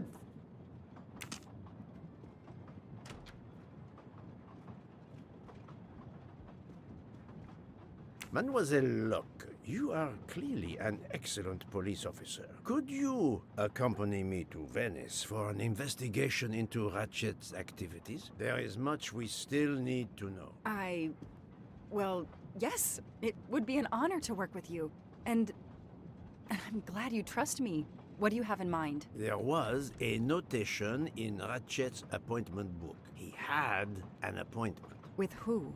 There were only the initials A.W. They were to meet at 10 o'clock at the Fontana dei Conigli. I want to know who Ratchet was meeting and why. But you've already discovered the 12 conspirators. Why is this meeting important? Unfortunately, the case is not complete. Dr. Constantine has discovered the presence of a 13th stab wound. One of them could have stabbed him twice. The wound was made with another, finer blade. Why would one of them have used 2 knives? Did they want to confess they killed him more than the others? And if so, why bother to deny it when they have already confessed? No, it makes no sense. And I do not close a case until all questions have been answered. You, of all people, must understand this.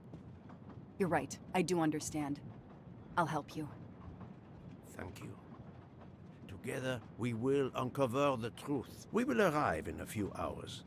Take the opportunity to rest. I slept well last night. No To more dobrze, że effects of the działa drug. na razie. Excellent. Then be prepared when we reach Venice. We have another mystery to solve.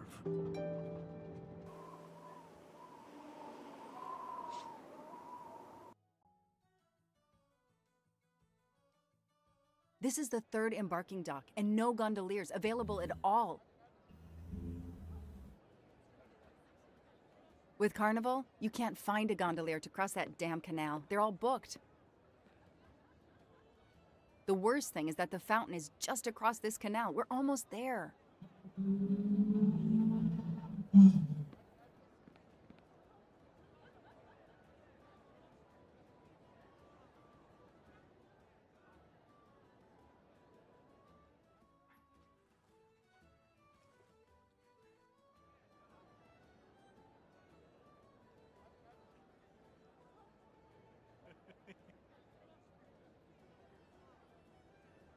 I see a gondolier just over there.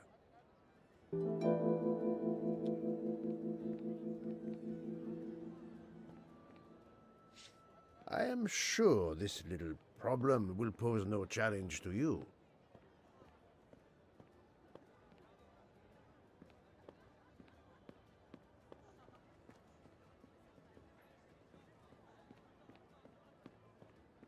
It's calm and relaxing, although not as clean as it could be.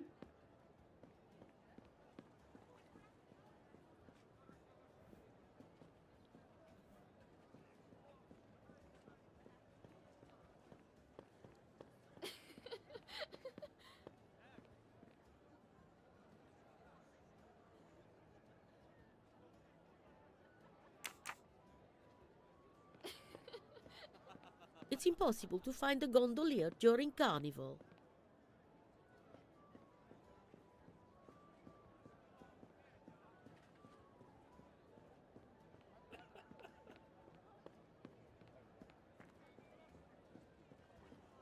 Hi there. We'd like to cross the canal, please. There is a bridge about a kilometer down the canal. Please. According to the map, the Fontana dei Conigli is just across the canal here. No, I, Gabriele, cannot help you. I'm sorry. We'll miss the 10 o'clock rendezvous if we try to get through this crowd, and have to walk a kilometer in both directions. Why is he refusing to take us across? He looks upset. I should try to find out why. If it's a matter of price, I'm sure we can work it out. Money? Money won't help me now. His problem isn't money. What is it then?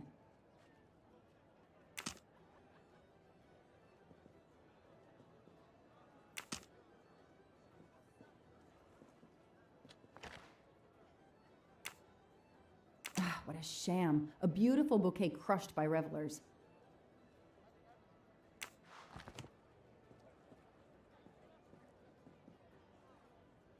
Bella Chiara, the beautiful Chiara.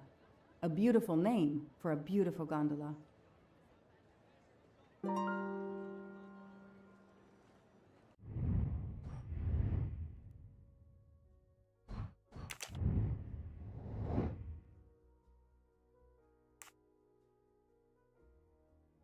Not bad.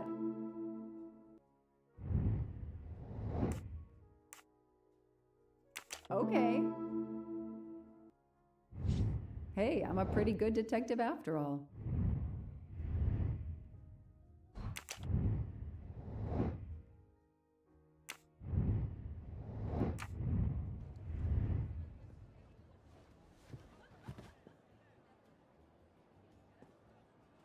I'm sorry you had a fight with Chiara. What? How did you know? I'm a detective. I'd like to help, if I can. If you have a spare engagement ring, detective, I'll take it. Ah, I see. You lost the engagement ring you were planning to give Chiara? Lost? It is worse than that.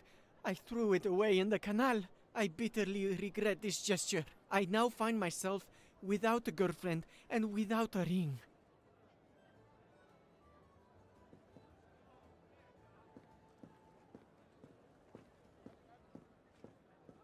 If we find the ring, maybe the gondolier will take us across. You are right. There is not much time. I will help you.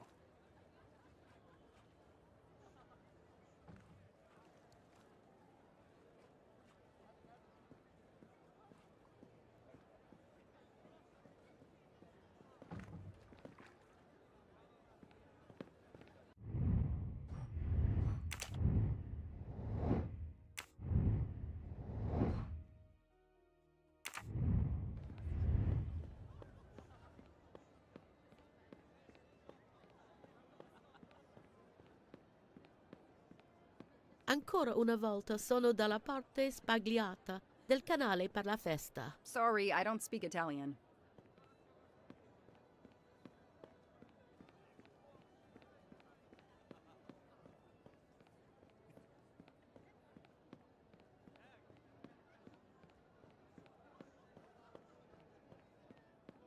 Every carnival, my friends and I mask, and every carnival, we lose one another.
It's impossible to find a gondolier during carnival.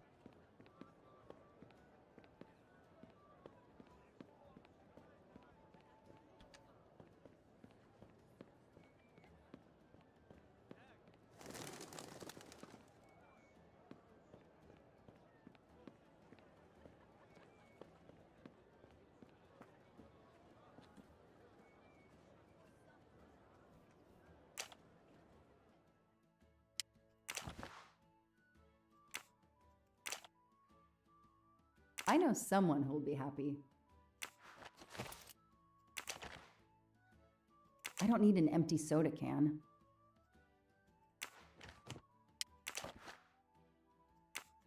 There are too many plastic bottles in the world.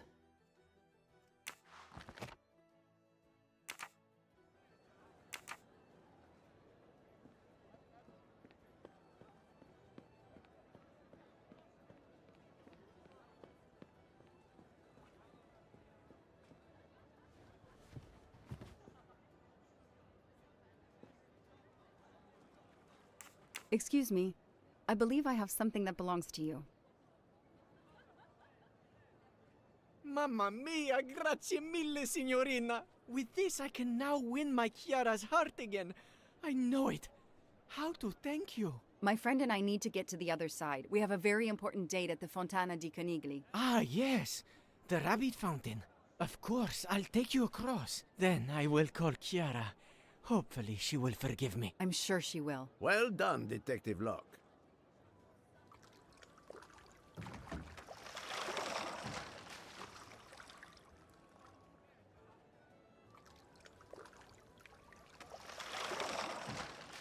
This district of Venice is very charming.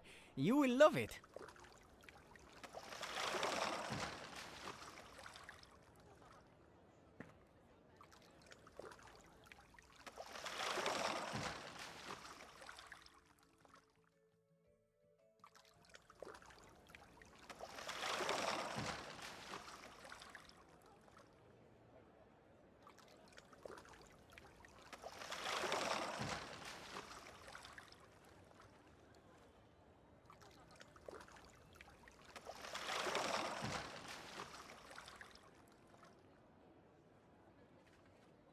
If it's not too much to ask, can you wait for us until we return? Yes, no worries.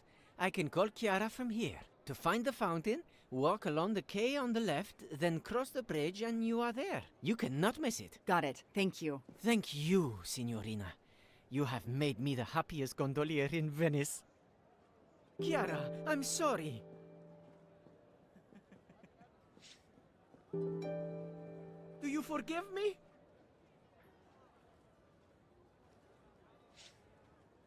I fixed everything.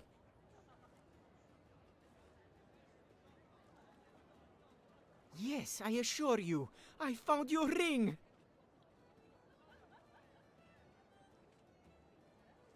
Do you forgive me?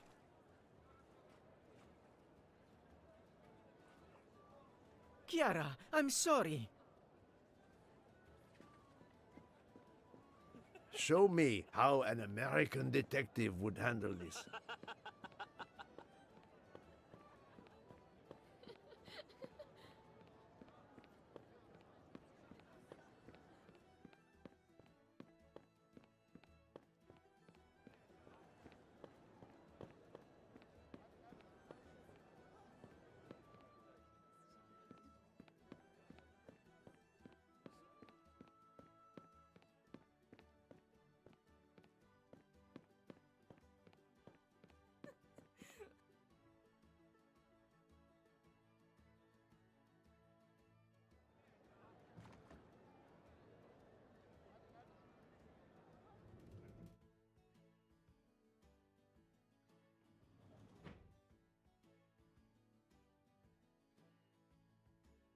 It's 9:55. The right time in the right place. Now AW just needs to show up. You made me run, Detective Locke. Poirot does not run. I'll wait, sitting down.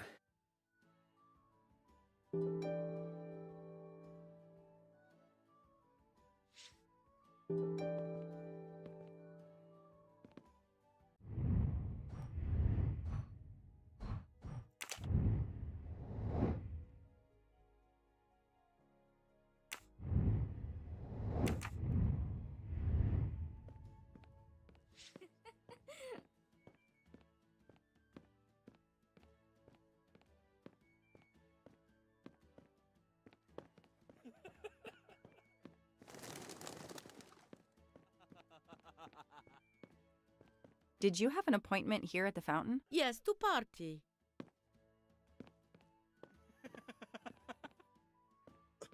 We have an appointment, I believe. I don't think so. I've never met you.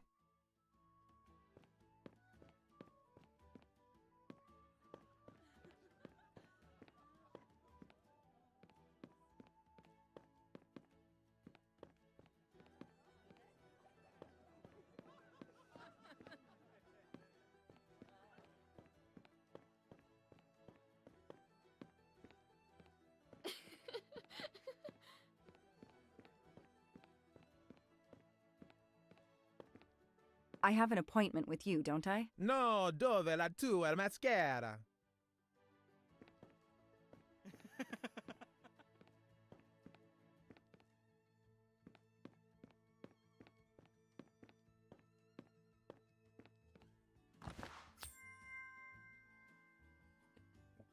Co?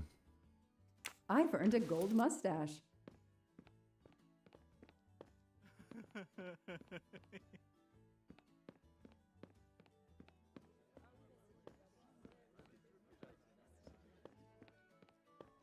I have an appointment with you, don't I? No, dove la tua maschera?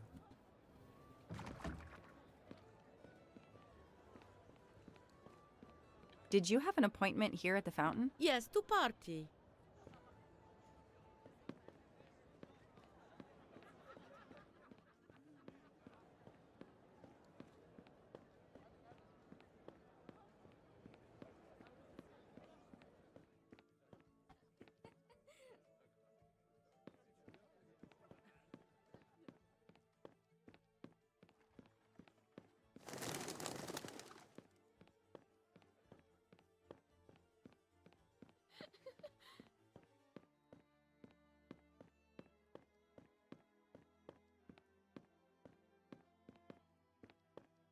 Did you see anyone who could be AW? No, no one.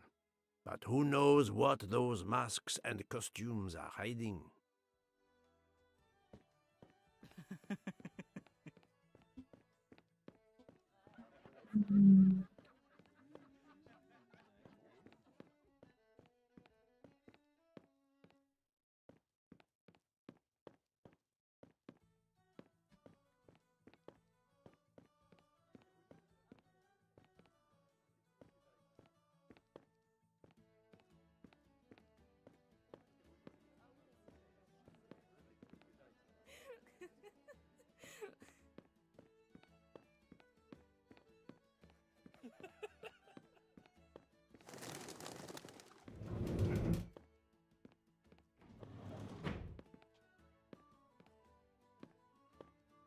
If there's no one to help me, they won't mind if I help myself.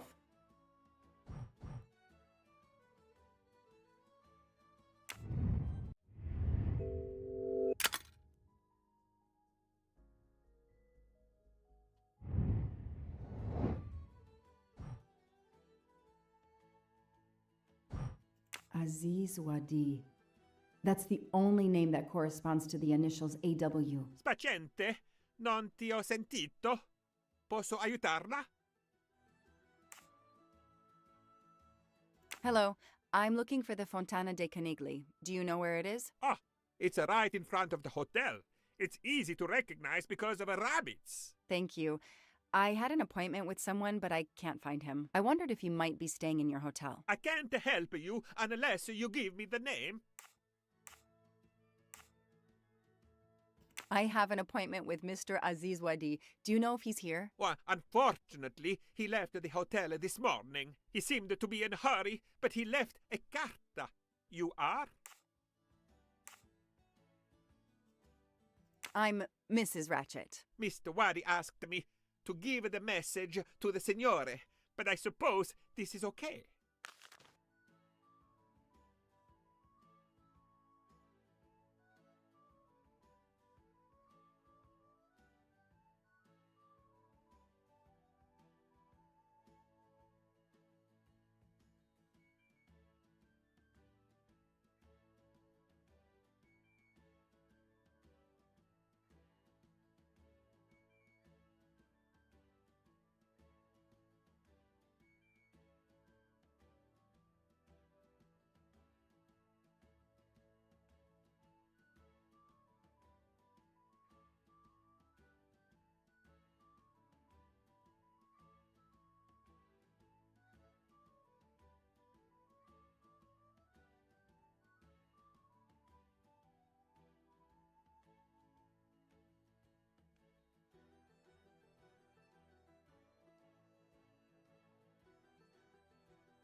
So, mademoiselle, was our mysterious A.W. here? No, but I managed to get his name, Aziz Wadi, and a letter he wrote for Ratchet. It seems to be a kind of riddle rhyme. Let me see.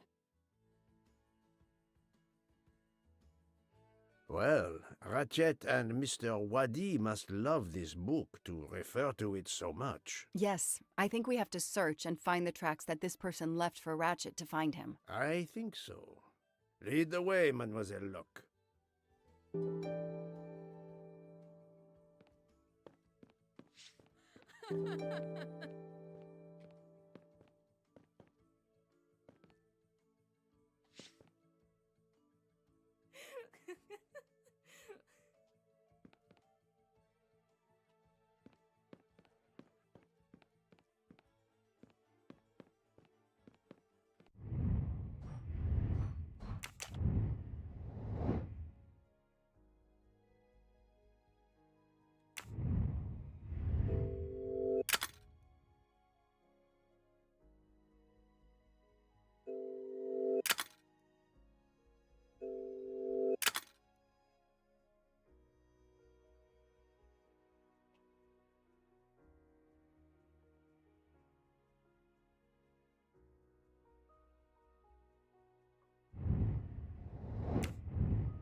Hey, you. I can't lose them.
Move over.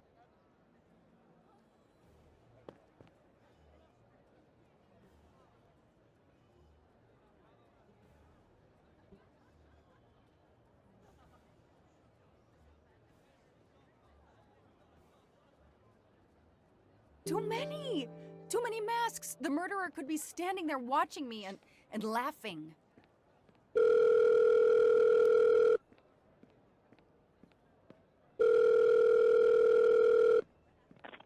Yes, Detective Locke? The murderer got away.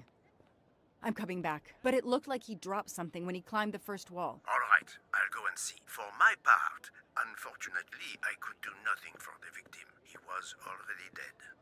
I have already alerted the Italian authorities. I will see what I can find while I wait for them.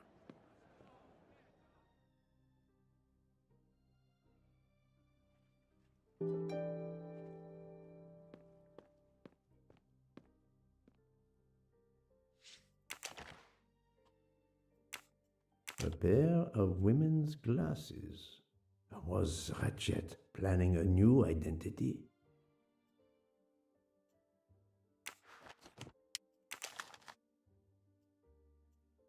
There must be several tens of thousands of dollars in this bag.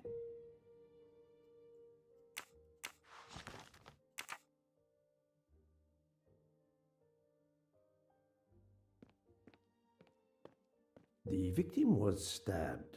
Apparently the method of choice in this case.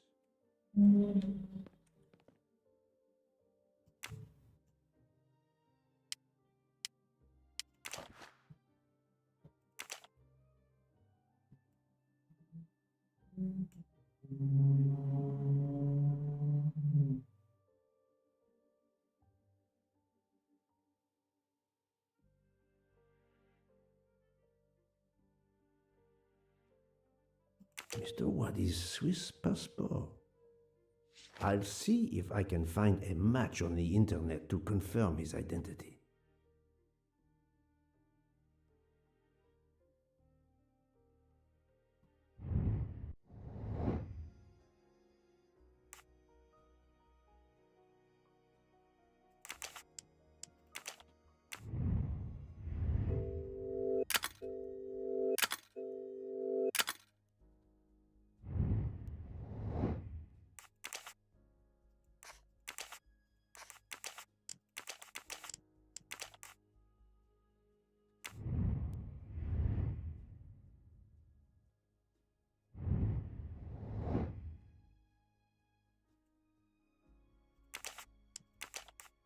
I do not think that's the right answer. I must admit I'm not right this time.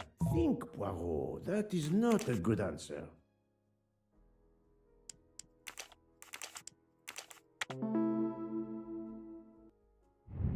That's the right answer.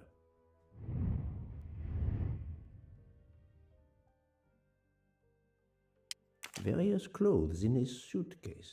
Mr. Waddy was obviously planning to leave this city.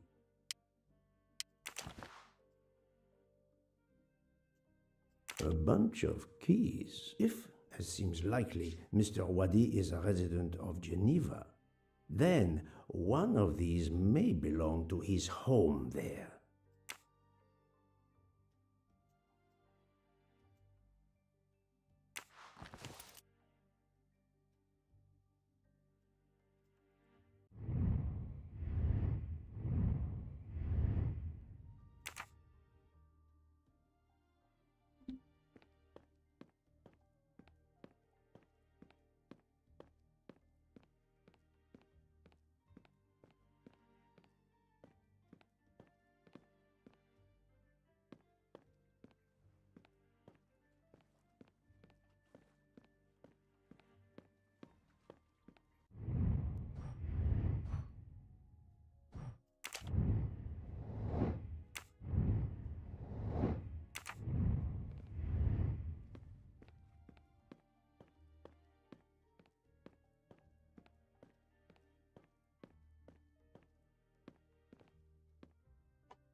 The victim was stabbed.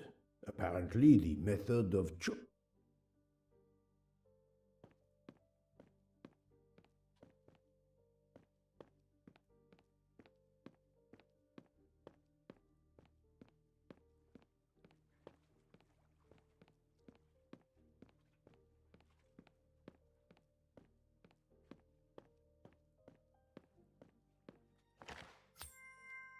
Ha! Golden mustache.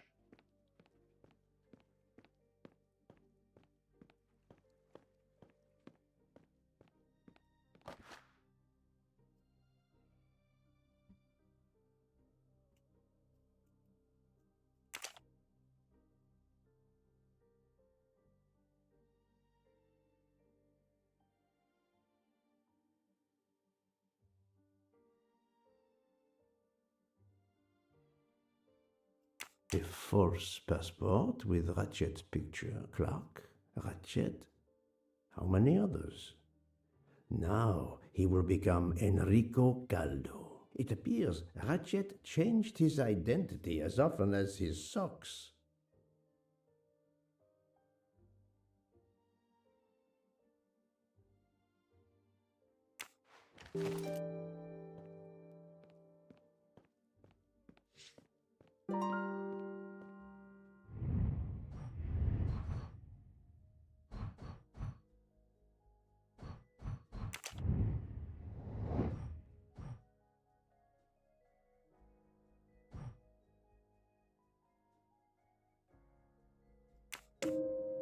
This appears to be a good lead.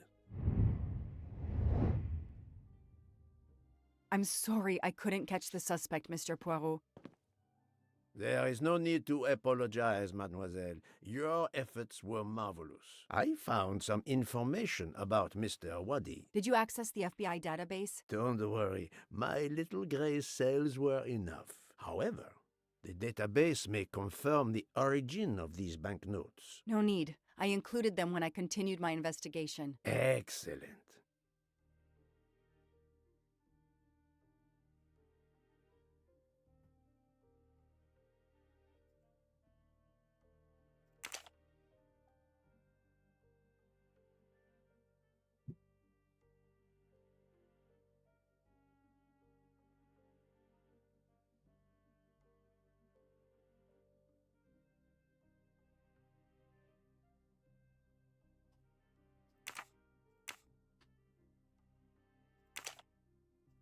I don't need Mr. Poirot to tell me. No, I did something wrong.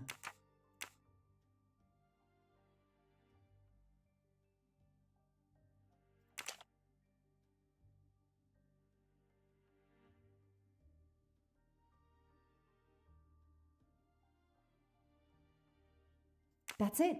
No rookie mistake there.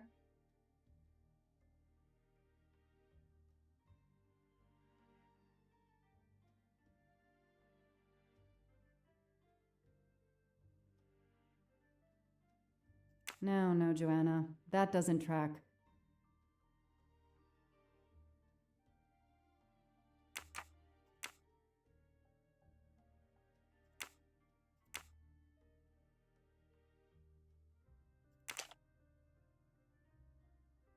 Hey, I'm a pretty good detective after all.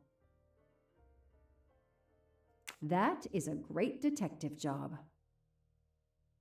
Mr. Poirot, it's part of the ransom money from the Armstrong case. You are surprised? I suppose not.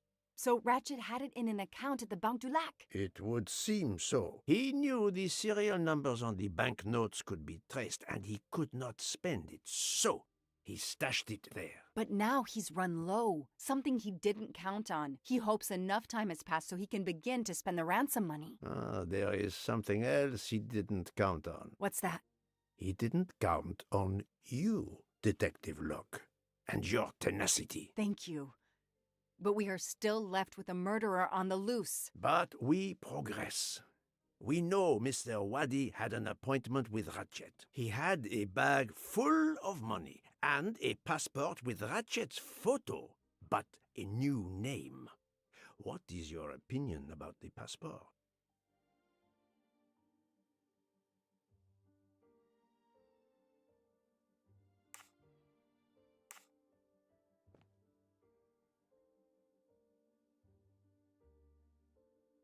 I discovered that he was arrested in Armenia for trafficking in stolen art and was supposed to be arraigned in January. Once again, he changed his identity and vanished. You are correct, mademoiselle.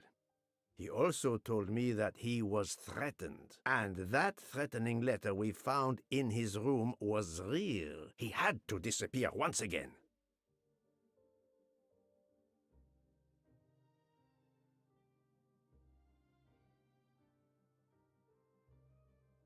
Maybe the killer didn't take the money because we interrupted him. Perhaps, but the bag is not very big.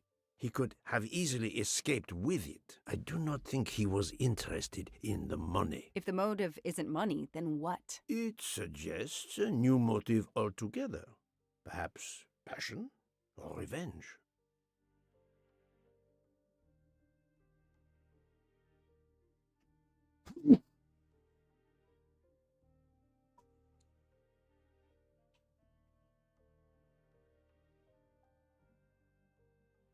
I think it's a crime of passion. So, now we have a secret lover or some heated dispute? Quite the contrary. I think the murderer carefully followed Waddy from the fountain to the new meeting place, despite Waddy's precautions. That is cold and careful, the complete opposite of a crime of passion. We have an idea of the motive. It is the same motive as that of our 12 would-be murderers on the train. But we still must know who was under that mask.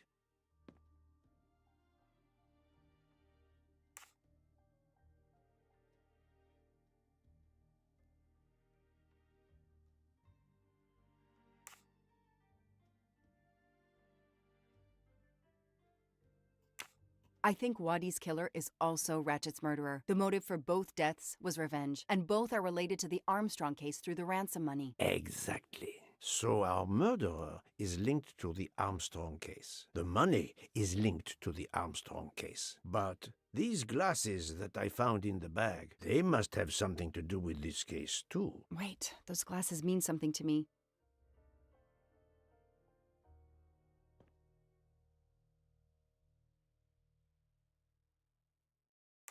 Wait, I know. I've seen these. They belong to Suzanne Moreau, little Daisy's nurse. I remember seeing them in her bedroom, but they were gone the day she died. I remember the press saying that the nurse had committed suicide.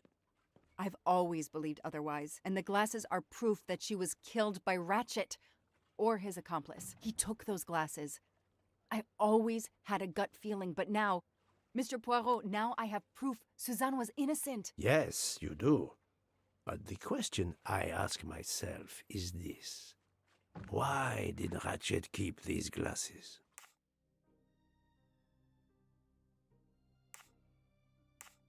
Ratchet used to leave fake evidence at the scene of his crimes to incriminate others. He did the same thing to frame Suzanne. Possibly. But keeping an object belonging to his victim as a souvenir of the murder, that is the behavior of a fetishist. Now that you mention it, in my investigation at the time, I had already found Daisy's hair clip in Ratchet's cabin, and now we find Suzanne's glasses in a bag for Ratchet. 2 objects from 2 victims of Ratchet. He is a trophy hunter. Okay, we managed to clear up some of the gray areas. What now? The bag only contained a fraction of the $1 million ransom of the Armstrong case. The rest must still be in a secure place. I will make a wager with you that it is the Banque du Lac in Geneva where Mr. Waddy worked. Waddy was also the keeper of Ratchet's secrets. They were killed by the same murderer. Agreed. Well, there is nothing more we can do here except wait for the police. Prepare yourself for a long evening with the police. We have a lot of explaining to do. And after that? A visit to Geneva, perhaps?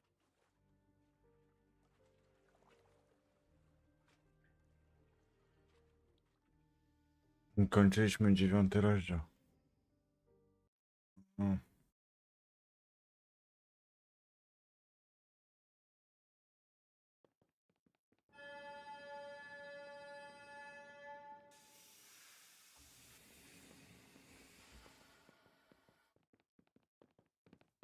Here you are at last. I was worried about you. We just left the police station. We had to explain to the Italian police that we were not murderers. What? Another murder? I'll tell you when we're underway. Are all passengers and staff aboard? Yes, everyone is here. We were waiting for you. Excellent. Let's not waste any more time. We have to make a longer than usual stop in Lausanne. What? How long? Long enough to do a little banking in Geneva.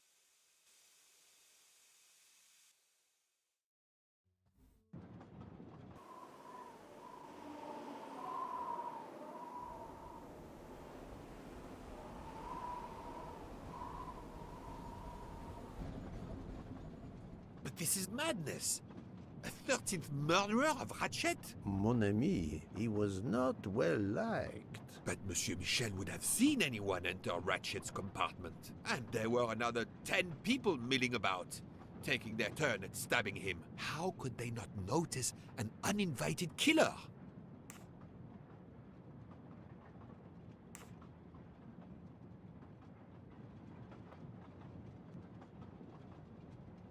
The 13th killer could have acted when Michel was smoking on the platform at Vinkovsky. But even after the train departed, Michel was absent from his post at the end of the corridor several times the night of the murder. I must know where he really was and when.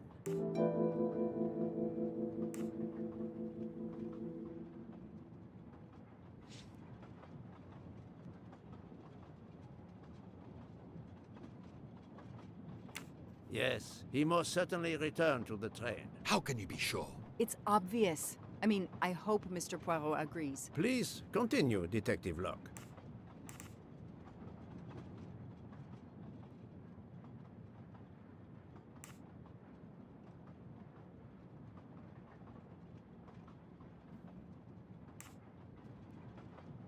While I was chasing him, he was clearly running in the direction of Venice Station, where the Orient Express was waiting. Very possibly, but it is not much in the way of proof, mademoiselle.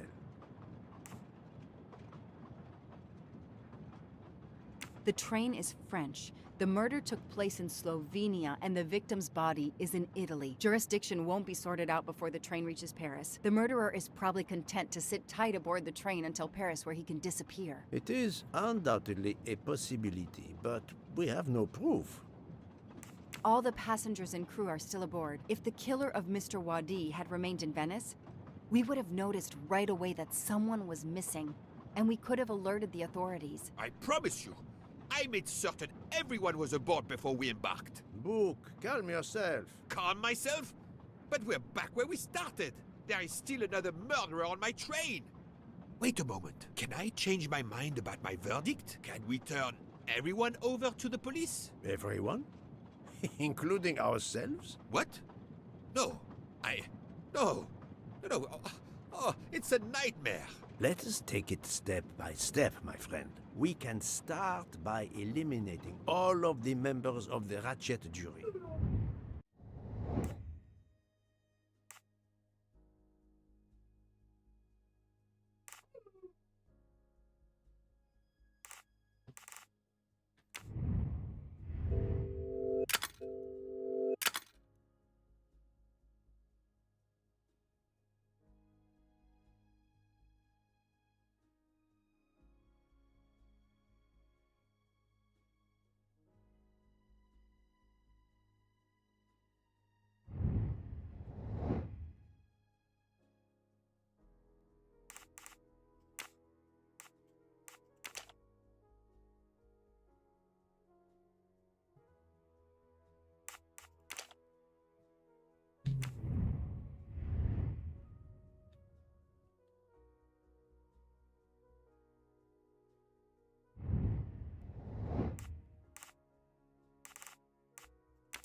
My little gray cells did not let me down. If we eliminate the 12 jurors, we are left with 7 additional suspects. 7? It's still too many. I agree. We must reduce our list. Excuse my impatience, Poirot. It's as if my beautiful train is cursed. Can you exonerate any of the 7? Good. Book worked hard to get me aboard the train. He is definitely not a suspect. Well done. Mademoiselle Locke cannot be a suspect. She pursued Mr. Waddy's murderer. Good job. Dr. Constantine alerted me to the 13th stab wound. He is not a suspect. Et voilà. I have 4 suspects left who I must now examine more closely. Miss Nielsen, Monsieur Maury, Monsieur Fauché, and Countess Andrény. One of my employees?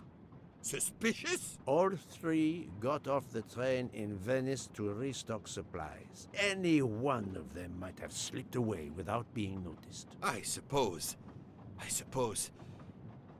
But what of Countess Andrény? You cleared her yourself. She is cleared of the first murder, but we know little of her movements here in Venice, so we still have 4 suspects to interview. Detective Locke? I can't join you, Poirot. My chief saw something on the news about the case and my involvement. He's demanding an explanation. If I want to keep my badge, I have to call him. Then you must do so by all means. I'm sorry. No need to apologize. I understand. I'll make the call from my compartment. If you're looking for me, I'll be there. I hate to say this, Poirot, but I must. There is, of course, one other suspect with a motive for murder. The ransom money. You mean Detective Locke? Then who did she chase? Who killed Aziz? We both saw the masked murderer standing over the body.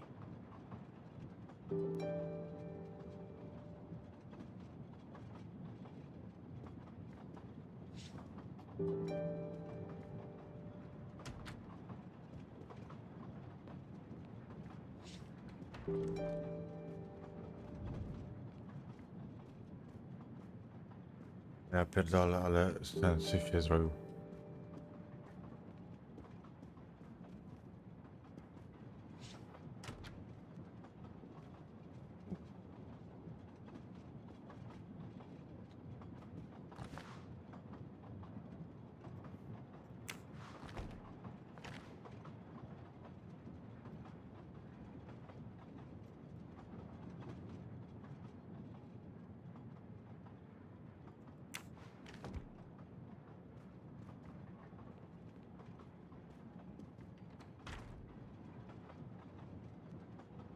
Doctor, I need to question Countess Andrény. I'm afraid that won't be possible, Mr. Poirot. The Countess had an anxiety attack when we arrived in Venice. She was terrified the police would come for her and her husband, despite how you concluded your investigation. I had to give her a sedative. She has been sleeping since. You have stayed with her all the time we were in Venice? Count Andrény begged me to watch over her. I have not left this room. You're the reason she's in this state. Book voted to absolve you all. I accepted his verdict. I told her. I tried to reason with her. What she has already suffered, the strain of these last few days, it was too much. I understand, Count. It's quite all right. I have the answers I came for.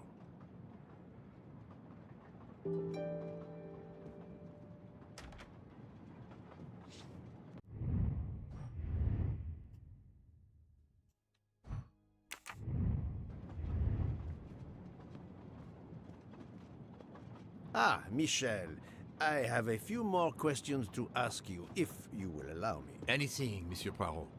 We are in your debt. Please tell me your movements when we were stopped at Venice Station. Once the compartments were cleaned and the linen refreshed, I stayed in my quarters. Did you notice anything special? Comings and goings? Monsieur Bouc had asked everyone to stay in their compartments. I would occasionally walk the train to ensure everyone was comfortable. Oh, I saw Monsieur Maury was all alone loading his crates of provisions. A great chef like that, reduced to petty labor, I would have helped him. But Monsieur Bouc had ordered me not to leave the train for any reason. So, Monsieur Maury was forced to labor alone. Let us review the actual timeline of the night of Ratchet's murder, not the one manufactured to hide your crime. I left the train in Minkowski for a smoke. Then I resumed my post. That was the truth. The train departed on schedule. But then, of course, an avalanche of snow blocked the tracks. At 12:45, Madame Hubbard and I met in her compartment to discuss how to adapt our plan. Due to the snow and Poirot. The little play we had staged for you had to be rewritten. I left her compartment at approximately 1:15. Then the curtain went up. Calls in the night, the red kimono, all for my benefit. And all for nothing, as it turned out. Do not blame yourself, Michel. I am the theater critic no playwright wants to see in the audience.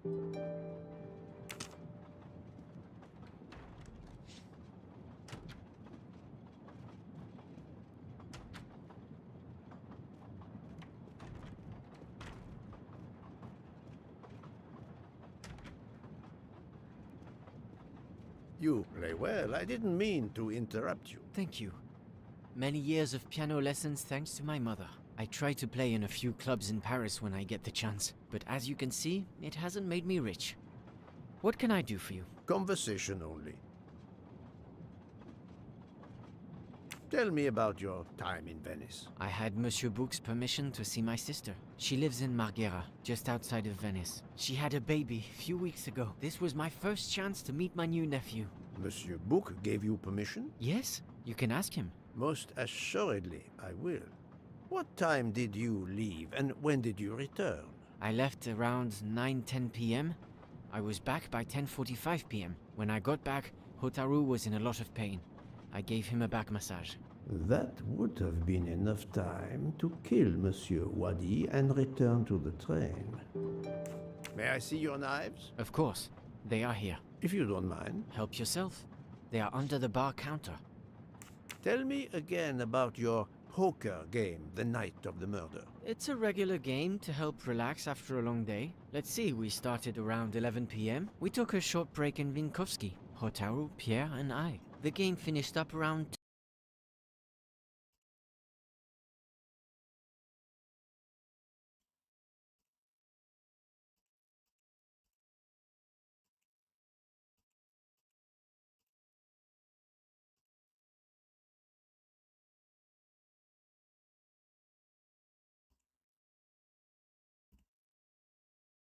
2 a.m. We'd all had quite a bit to drink. Ah, yes, I left for about 10 minutes to refrigerate champagne for the next day. That must have been around 1 a.m.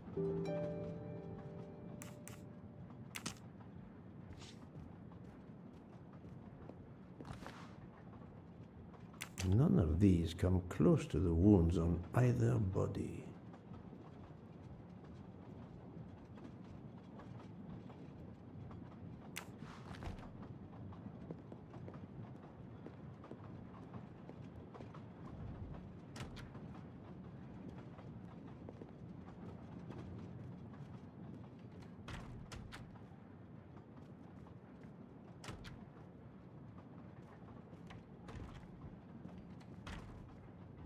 You told Fauché he could go into Venice? Marghera, actually. Not so far away. It was his only chance to see his sister. He's been working every train for weeks. There is never time to see the new baby. Enough, Book. Your heart does you credit, but your common sense, it... I know. But it's fine. Isn't it? He did come back. Oh, it's fine, as you say. Unless he saw the baby, then killed someone else and returned to the train. But that's monstrous. Murder is always monstrous, my friend.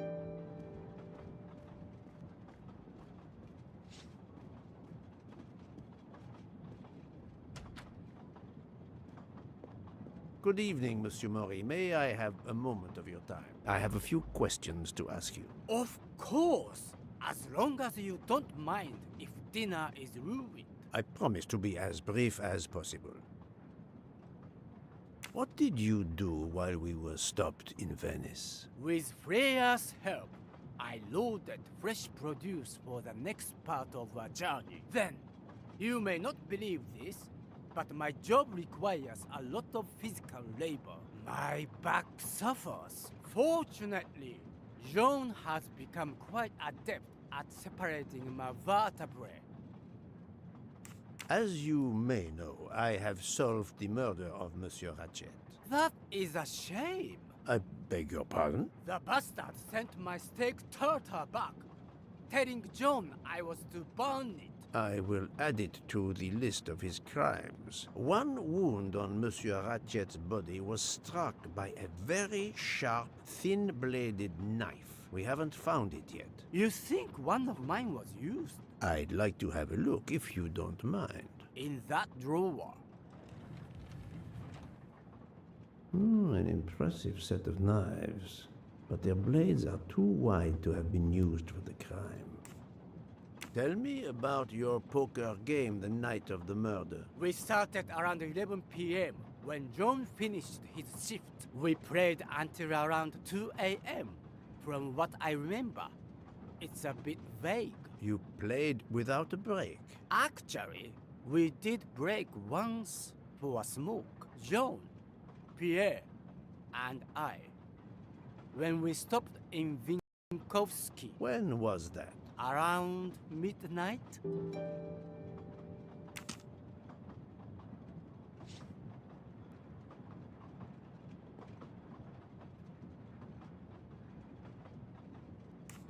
Gra się spierdoliła coś, kurwa, widzę, że...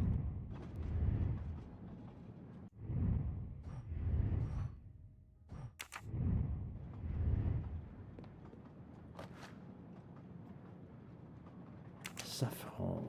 It must be worth a small fortune. Saffron. It must be worth a small fortune.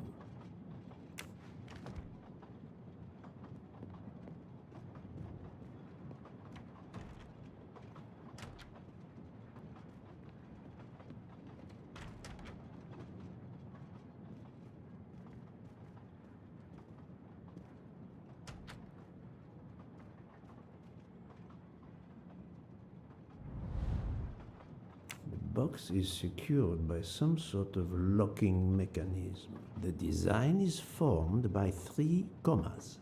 What is the word in Japanese? Tamoe. And it's obviously missing a piece. The box is secured by some sort of locking mechanism.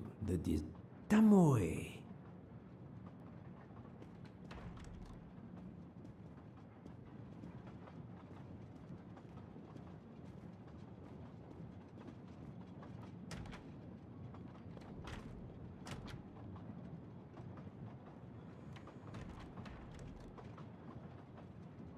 Good evening, Mademoiselle Nielsen. May I talk to you for a moment? Of course, Mr. Poirot.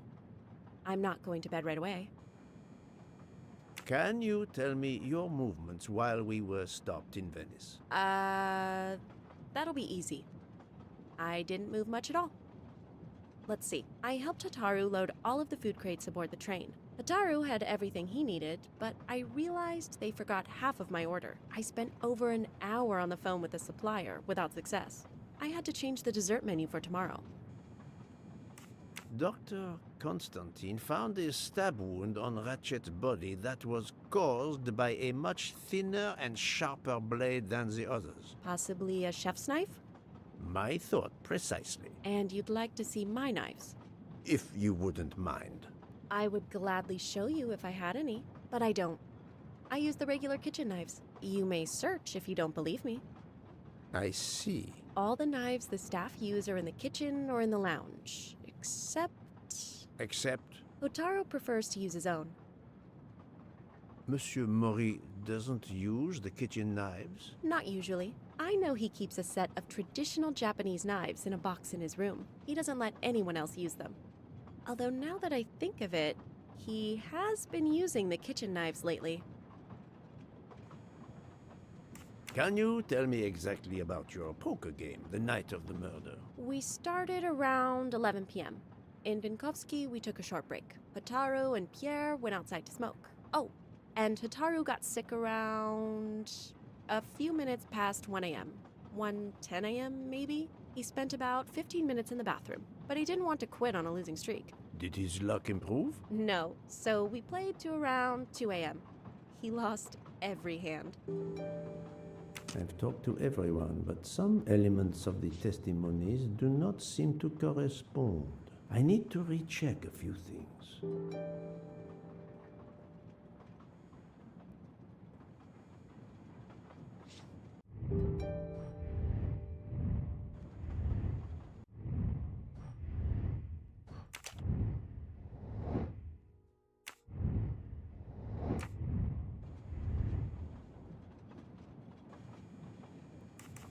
Remind me of what you did when the train stopped in Venice. No problem. I helped Hataru load all of the food crates aboard the train. Hataru had everything he needed, but I realized they forgot half of my order. I spent over an hour on the phone with the supplier without success. I had to change the dessert menu for tomorrow.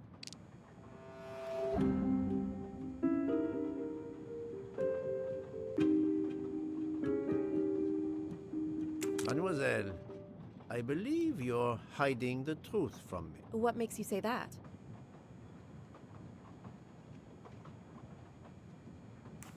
Michel saw Monsieur Mori carrying the crates of food alone. You weren't on the platform. I did help Hataru.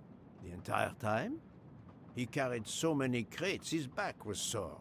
I'm sorry about that.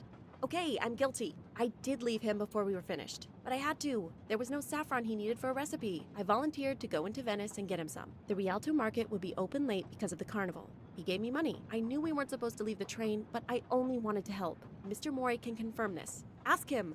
I saved dinner.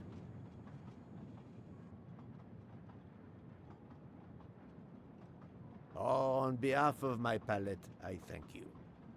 How long were you gone? I left at 9:10 p.m. and was back with the saffron around 11. That's when I called my supplier for the items I was missing. Miss Nielsen had almost 2 hours to buy the saffron, find a costume, kill Monsieur Wadi, elude Detective Locke, and make it back to the train for that phone call. Yes, it's possible that was enough time. Thank you, Mademoiselle Nielsen. That is all for now. Sorry again, Mr. Poirot. I hope you enjoy tonight's dessert.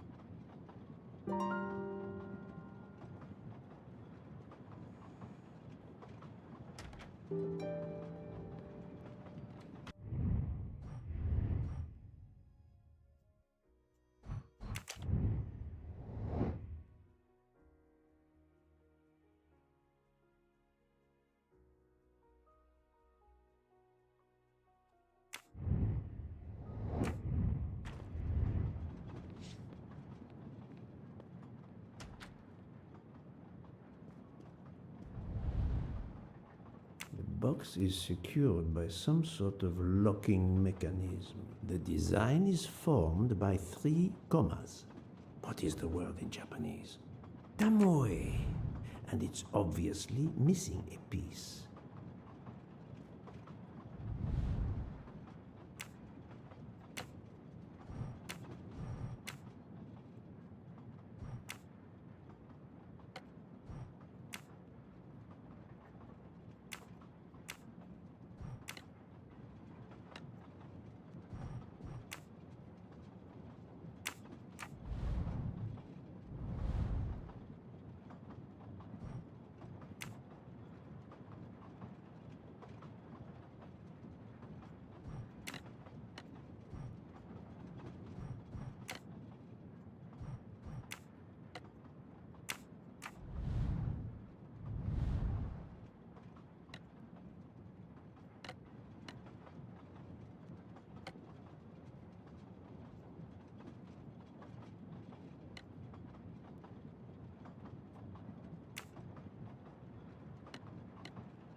It's still locked. I need to move the parts on the side.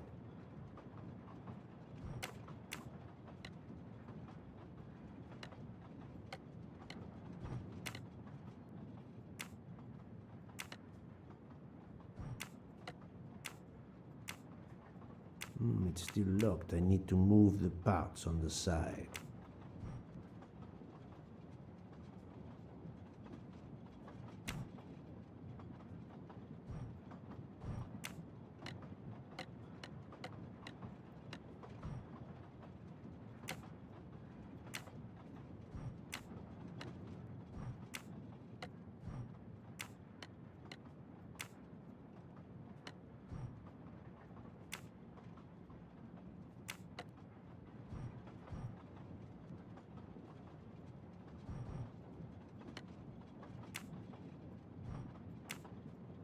It's still locked. I need to move the parts on the side.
An object that looks like a broken comma. It must be part of something else.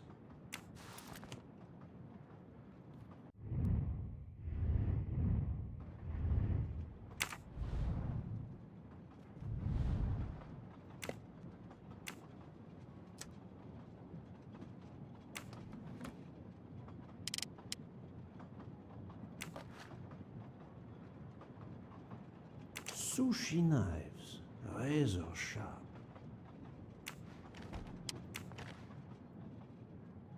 Sushi knives, razor sharp. Sushi knives, razor sharp.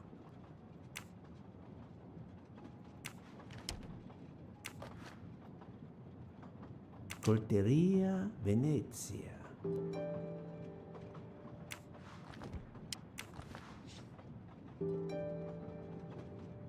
Sushi knives, razor sharp.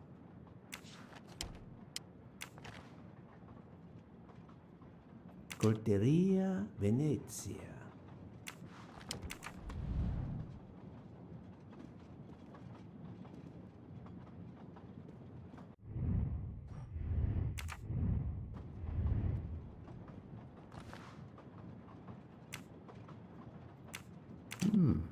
A black feather. That reminds me of something.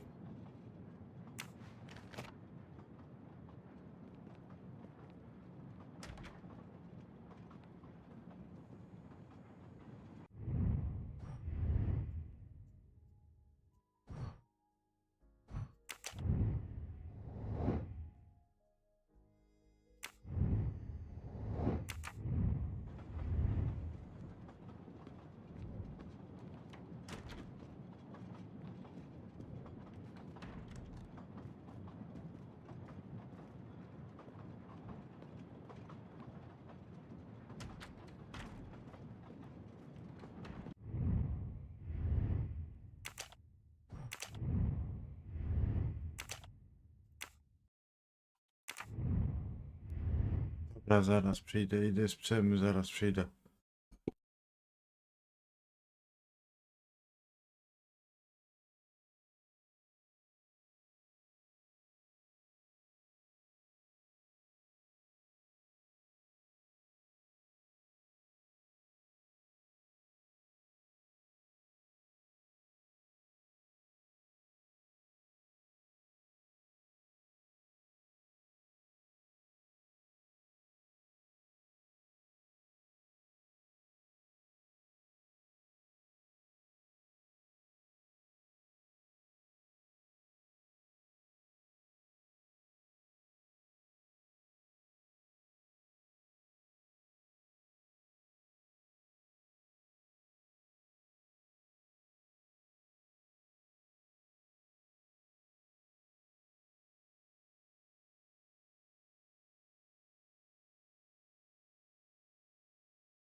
Dobra, jestem już. Cześć.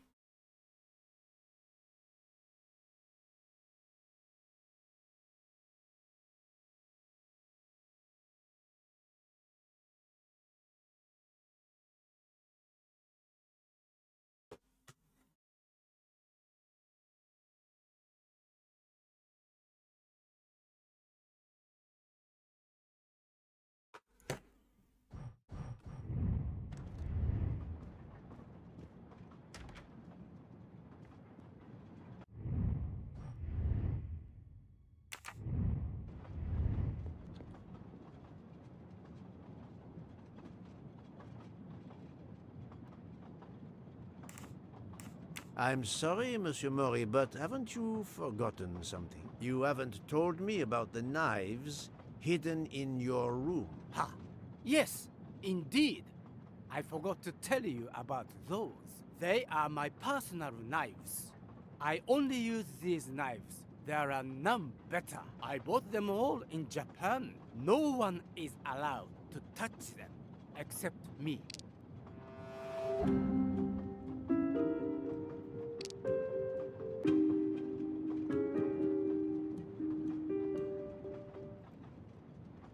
I see nothing to prove he's lying. I'm afraid you are better at sushi than lying. What? What do you mean?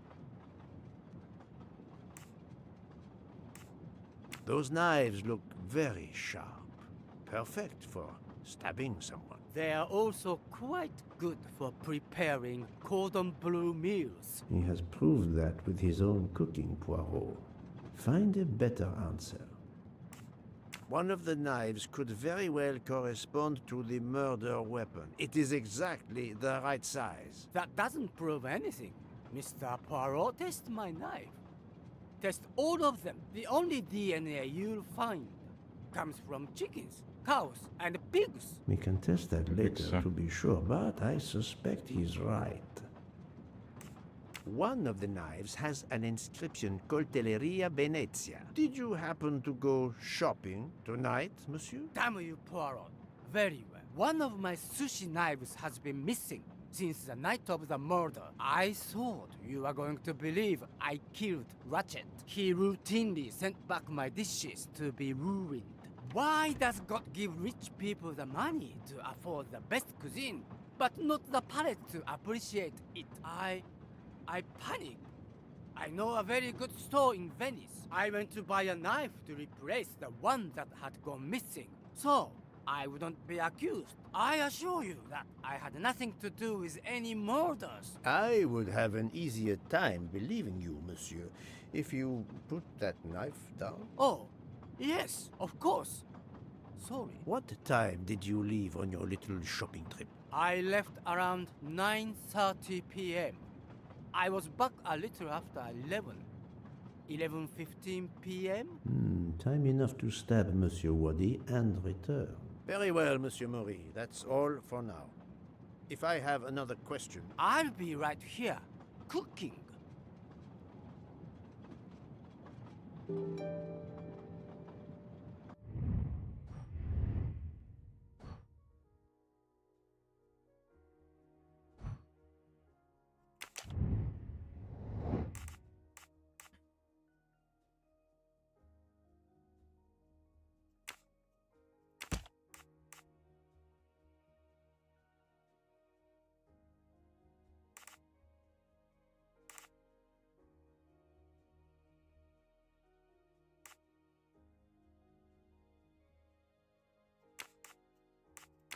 I do not think that's the right answer.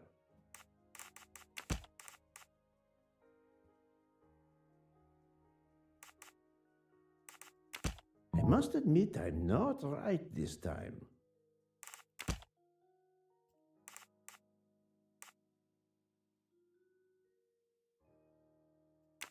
This is wrong, but I'm never far from the truth. No, not good. I do not think that's the right answer.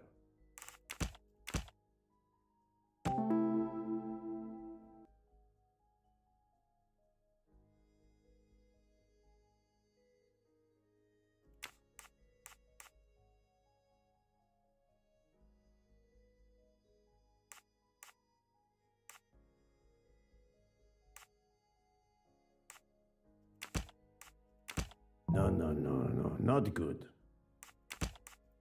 This is wrong, but I'm never far from the truth. Think, Poirot, that is not a good answer. I must admit I'm not right this time.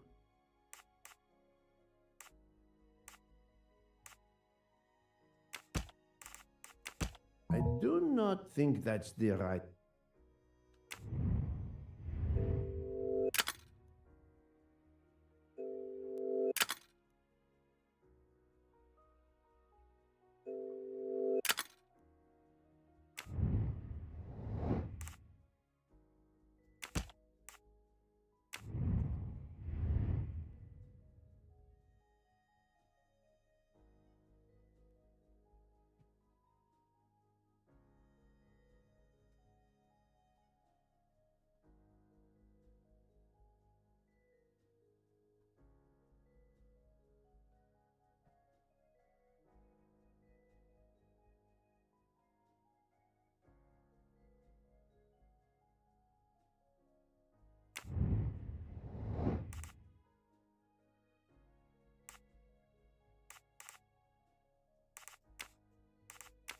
This is wrong, but I'm never far from the truth.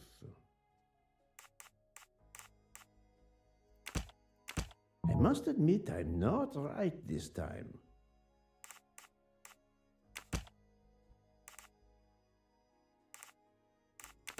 No, no, no, no, not good.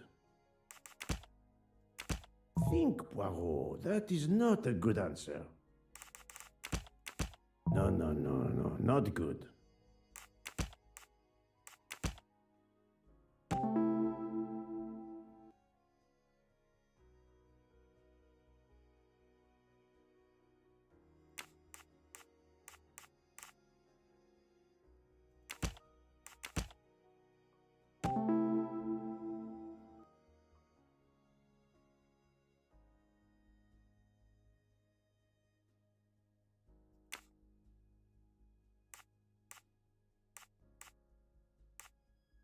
Any of the three staff members had the opportunity to kill Ratchet when Monsieur Michel wasn't watching the hallway.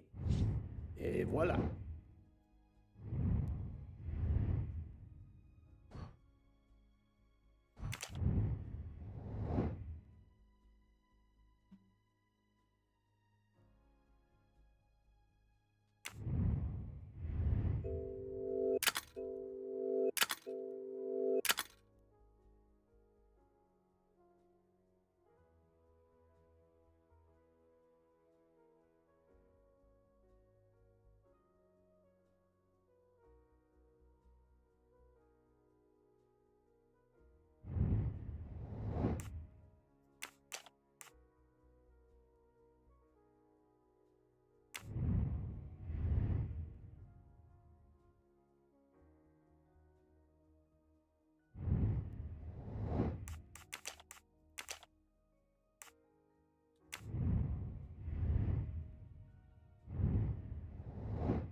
I do not think that's the right answer.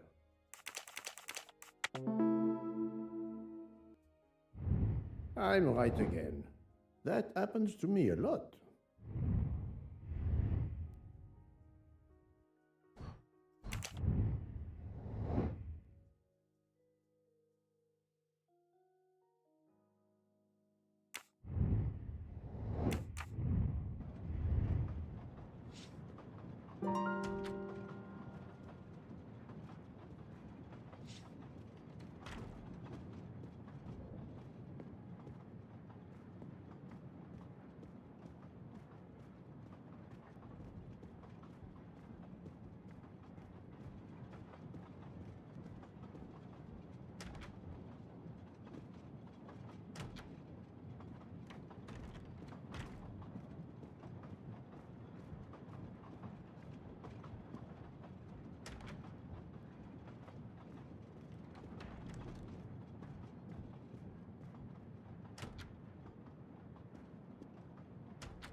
What have you been doing, Poirot?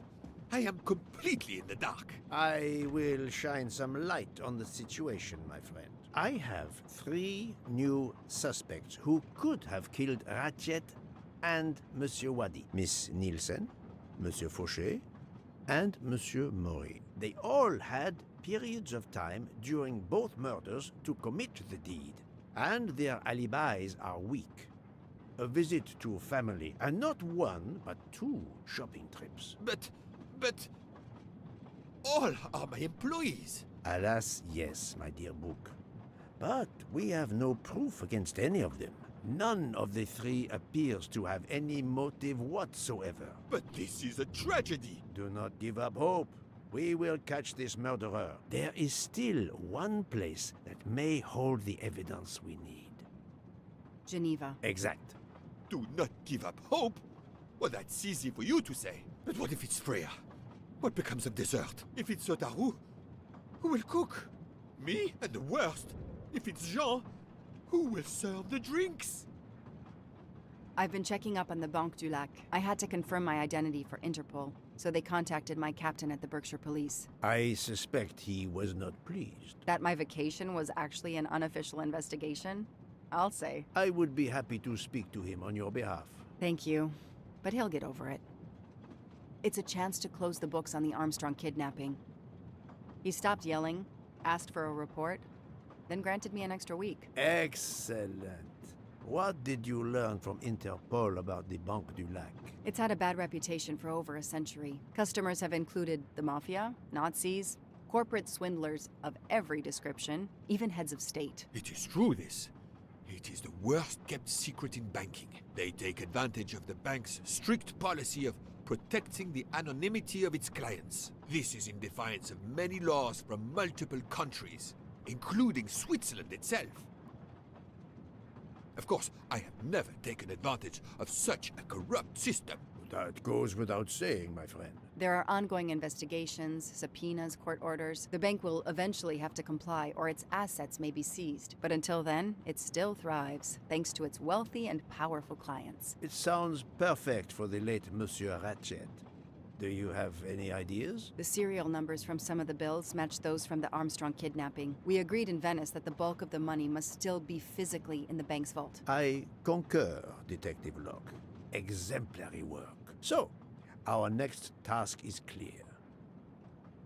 We need to get into Ratchet's safety deposit box. There'll be codes, passwords. And Monsieur Wadi would, of course, have known them all. The bag of money he carried is proof of that. We'll need to find information about Ratchet's box in Wadi's office at the bank. Most assuredly, but remember the secrecy involved. I doubt his office will contain all we need. Where else must we dig?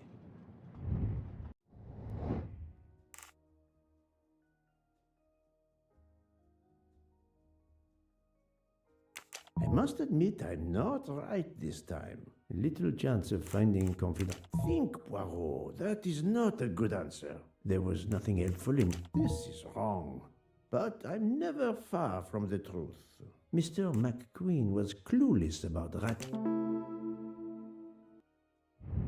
That's the right answer. Mr. Wadi couldn't keep all of his secrets at the bank. Hopefully we'll find something in his apartment. We already have his address thanks to his passport, and his keys we retrieved from his body. The train stops in Lausanne at 8 a.m. But that's far from Geneva. I can delay the departure until 11 a.m. No later. The police are expecting us in Paris by the end of the afternoon at the latest. They won't tolerate any delay. The bank doesn't open until 9. I can see only one way that gives us a chance to be on time. Let's take a taxi. I checked a map. It should take us less than an hour to get to Geneva from Lausanne, which leaves us just enough time to access that safety deposit box. We have no choice if we want to be back to the train by 11 a.m.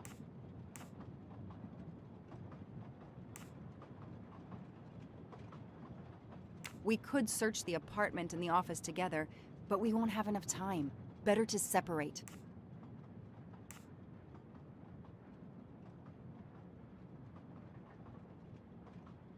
We are going to use the bank's anonymity policy to our advantage. And the quickest way is for you to impersonate Ratchet. I would rather impersonate Jack the Ripper, but in the interest of justice, I will do it. We need to find the account number. Along with everything else. I will say I want access to the vault. They don't ask for papers or even names. The vault information is enough. I'm not hearing any of this. I run a train company. I don't rob banks. Perfect. Let's recap the plan.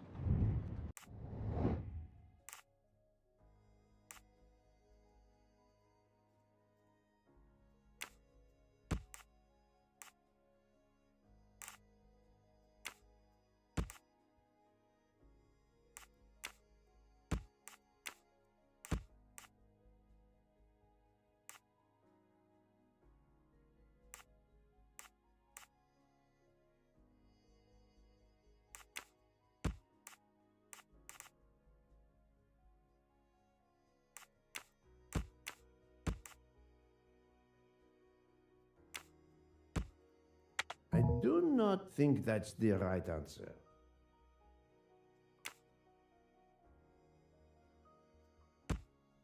I must admit I'm not right this time.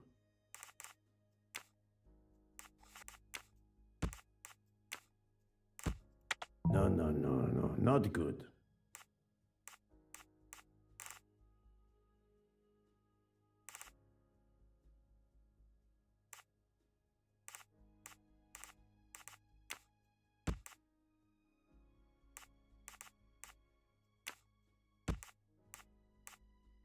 This is wrong, but I'm never far from the truth. I must admit I'm not right this time.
Think, Poirot. That is not a good answer.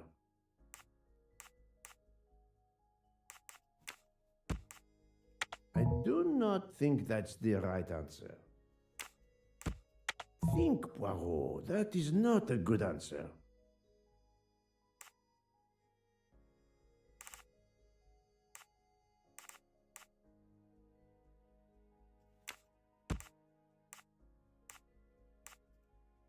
I must admit I'm not right this time. This is wrong, but I'm never far from the truth.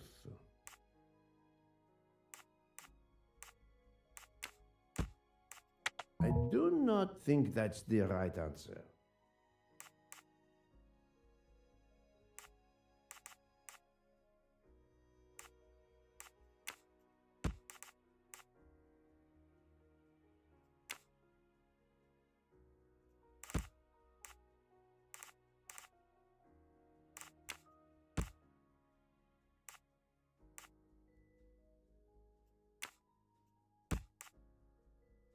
No, not good. I do not think that's the right answer.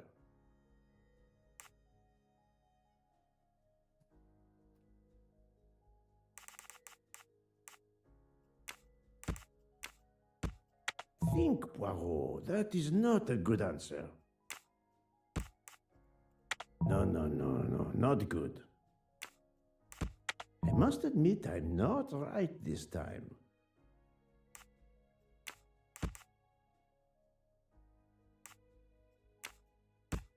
This is wrong, but I'm never far from the truth.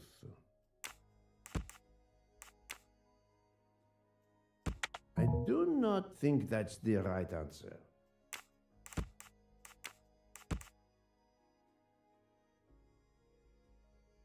No, not good.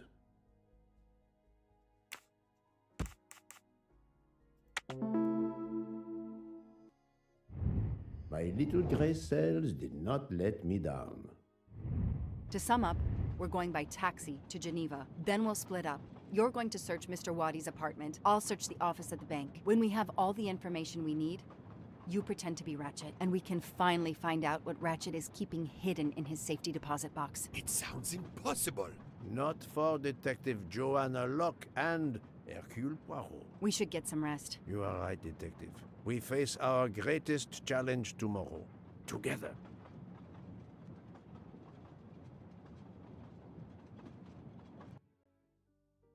Jesteś network?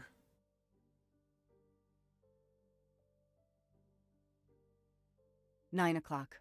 Our driver did well. It took barely an hour to get here from Lausanne. But we must conclude our business in 1 hour as well. Book can only hold the train until 11 o'clock. 1 hour to find the key of Ratchet's safety deposit box, the box number, and its passcode. A lot to ask. Indeed, which is why we must split our forces. I will take the cab to Monsieur Wadi's address. You must search his office. I have you on speed dial. And thank you, Mr. Poirot. For what, mademoiselle? For trusting me.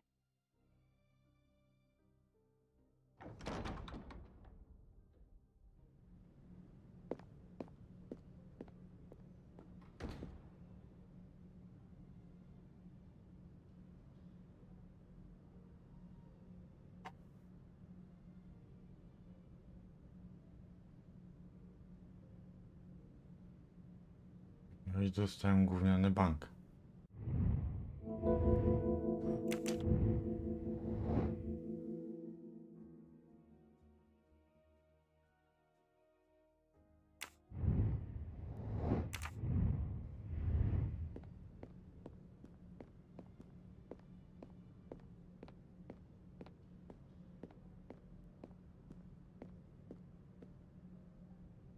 You there.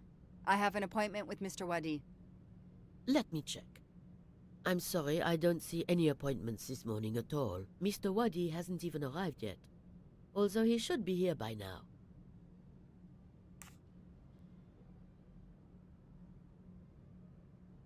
Even though your customers are anonymous, considering the amount of money involved, you should still have a mention of a meeting. Yes, I can't understand it.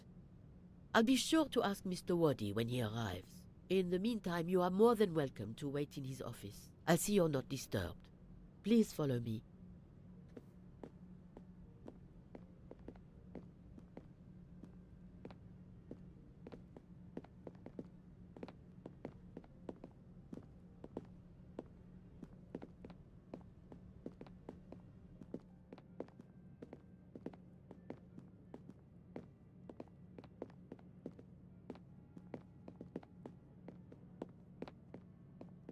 Please come in. I can't understand where Mr. Wadi might be. You're right. I don't have much time at all. I haven't finished what I had to do here yet. Time is not on my side. Alice in Wonderland, again. Mr. Wadi seems to have really liked this book.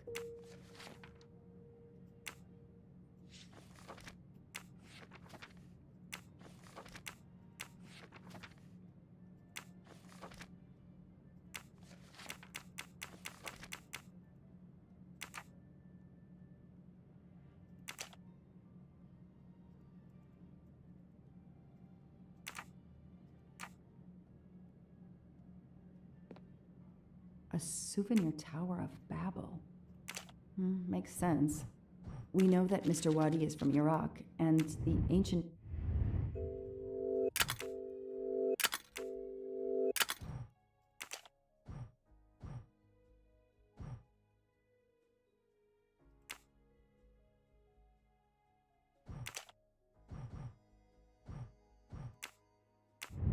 tower is said to have been built there.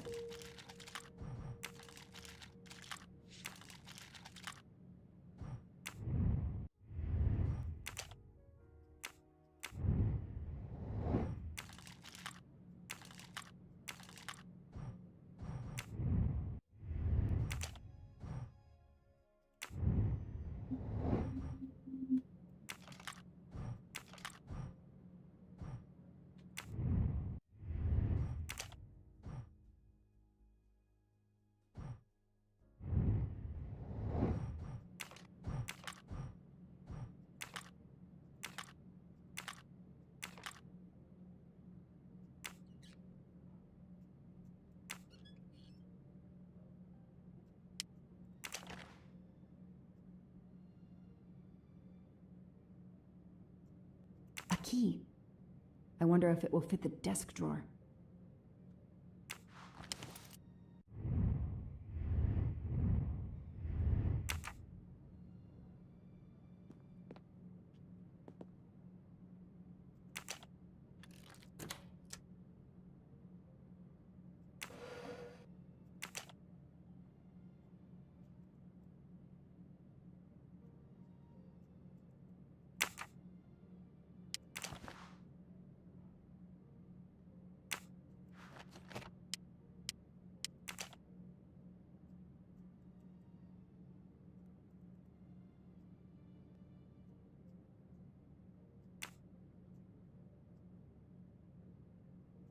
Those indentations are from the sheet of the notepad that was on top. This is great.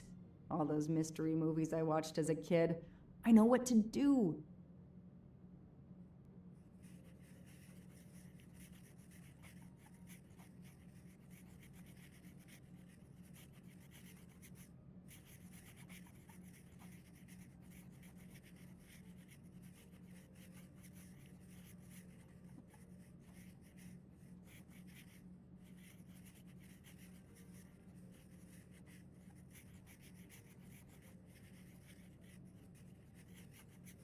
I'll send a picture of this to Poirot.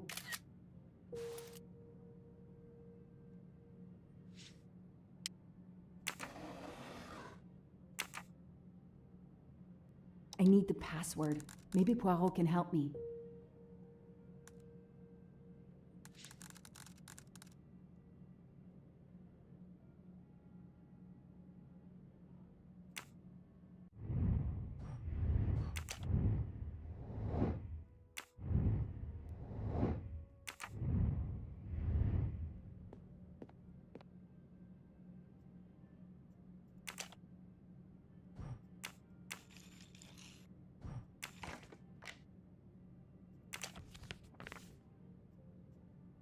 I'm taking a picture of it. I'll send it to Poirot. It might be useful to him.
It's closed.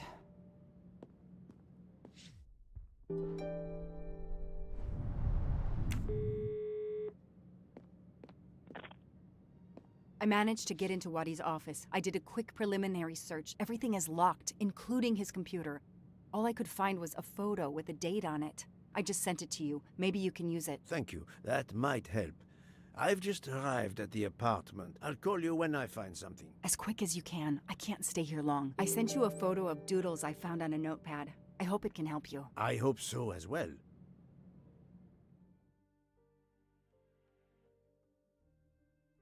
Czyli musimy przerzucać This is definitely not Monsieur Wadi's apartment. This is definitely not Monsieur Wadi's apartment. Ah, here we are. Let's see if the key I picked up in Monsieur Wadi's luggage in Venice will open his door.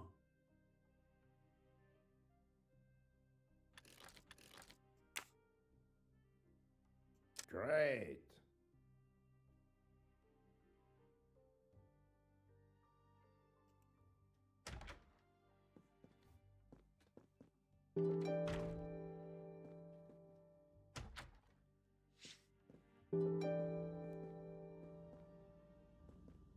Niezła łazienka. Another golden mustache to treasure. Niezła łazienka.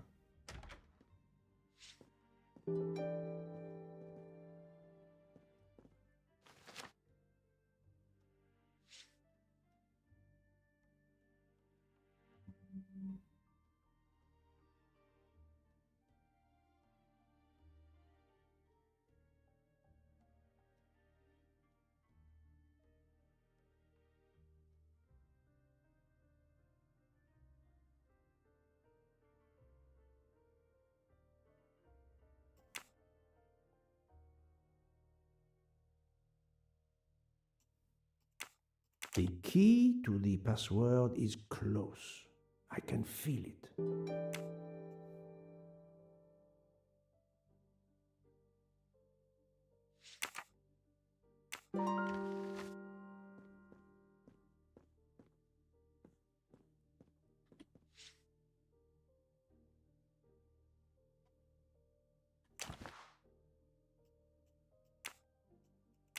A dart. A familiar projectile found in any pub in England.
I think this belongs here.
Who are you?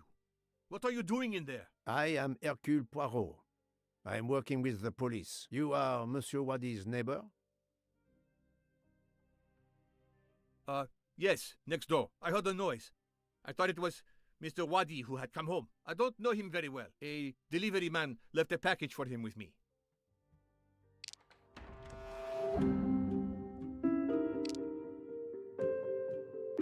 He is lying, and I will prove it. You don't know your neighbor very well. Yes, what of it? How is it that Monsieur Wadi has a picture of you on his desk? There is quite a family resemblance. You wouldn't be his brother by any chance? Why are you going through his things? As I told you, I am working with the police. All right, yes. I'm his brother, Mehdi Wadi. Do you know where he is? I am very sorry, sir, but I have some terrible news for you. Your brother has been murdered. You have my sincere condolences. Oh no. Aziz, my wife, my son, their hearts will break. Everything he did was for his family. He brought us here from Iraq to give my son a better future. We can't go back. You won't. You won't. Do not fret, Monsieur Wadi. I do not want to cause trouble for you and your family. I am here to catch his murderer. When did you last see your brother? 2 days ago. He was on his way to Venice. It was not a journey he was looking forward to. I knew something was wrong, but he promised all would be well soon. My son will be heartbroken. Aziz made a point of reading to Fadi every night so he could learn English. We hope to legally emigrate there one day. Your son, Fadi. What did Monsieur Wadi read to him? His favorite book is Alice in Wonderland. The nonsense of it all. Why? It is the answer to a question I had. I believe your brother was a good man, forced for some reason to keep secrets, and that got him killed. Sir, there is something else. Aziz left me a letter to open if anything should happen to him. Could you show it to me? Yes, I will get it.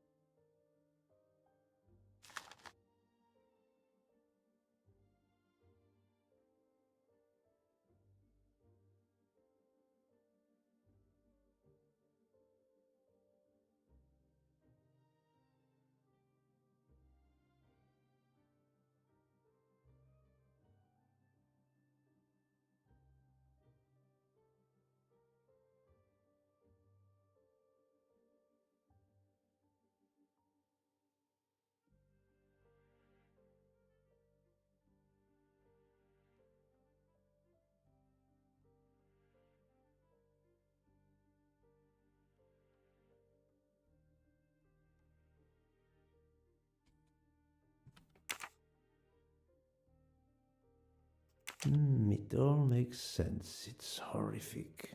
But to Ratchet, it would be just business as usual. At least I have Ratchet's account number, 82664.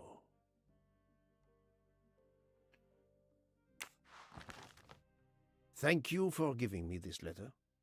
Let me assure you, the man Ratchet cannot harm you.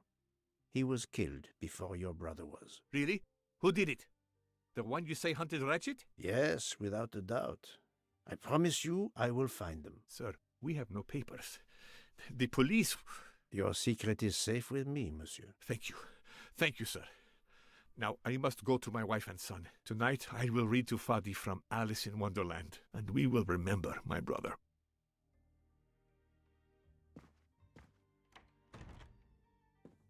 I need to notify Mademoiselle Locke that I have Ratchet's bank account number.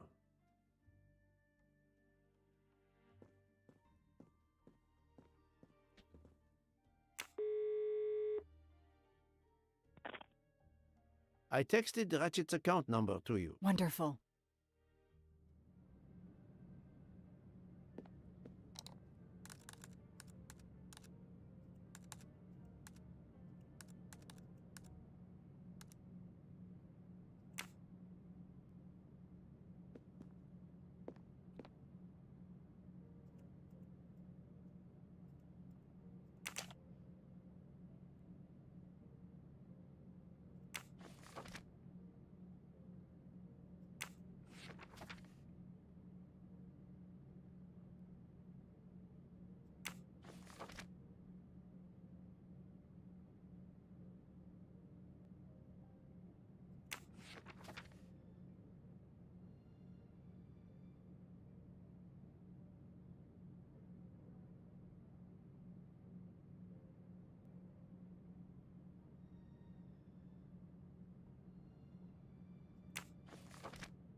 Mr. Poirot, how are you doing? I have little to report, but keep looking.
Staring at the clock won't help, Poirot.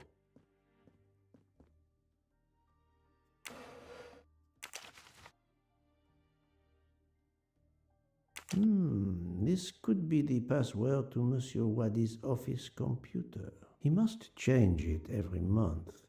It seems to have a logical sequence, but I need to find the one for December.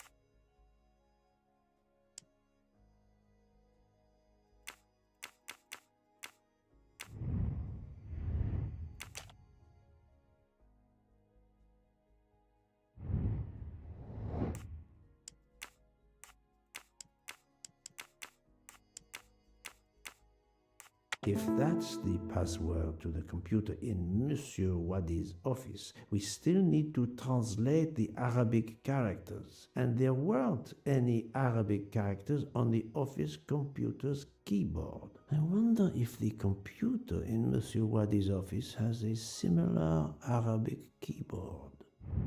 Et voilà.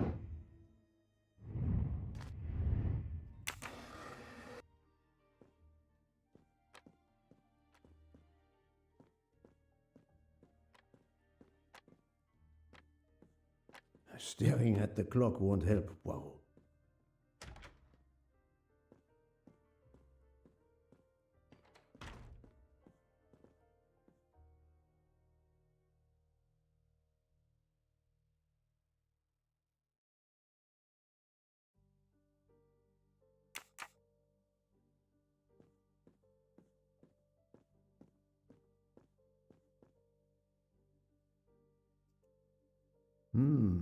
A bizarre endgame to be sure, but I suspect checkmate is possible for white in 3 moves. Let's see.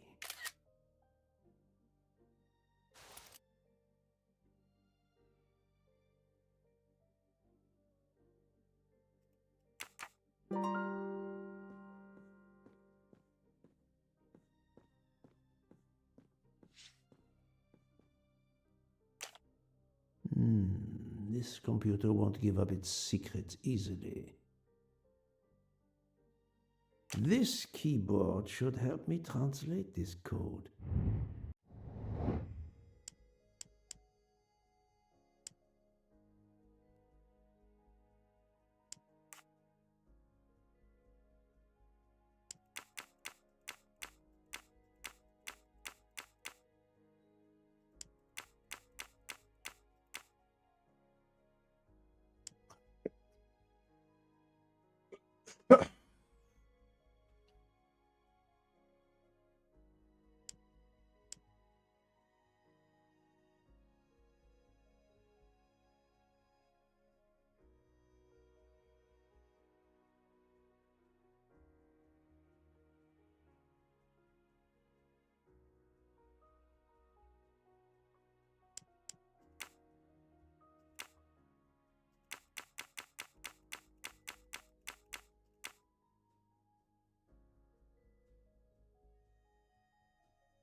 Arabic is read from right to left, so the password must surely be read that way too. With any luck, this will unlock the computer in Monsieur Wadi's office. Let me text it to Miss Locke. That's the right answer.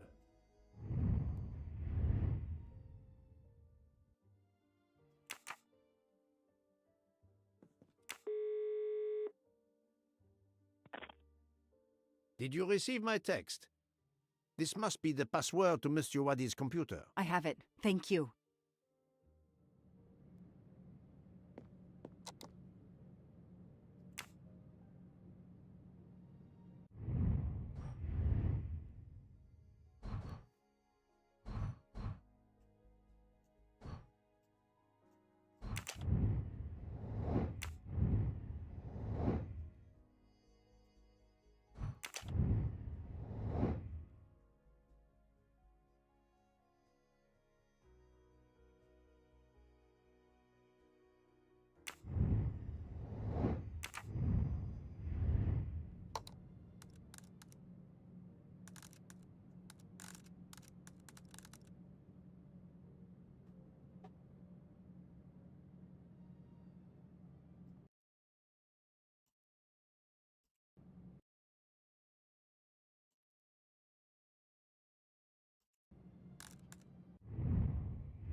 The number of Ratchet's safety deposit box. At last. I should let Mr. Poirot know.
It's closed.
password. Here it is.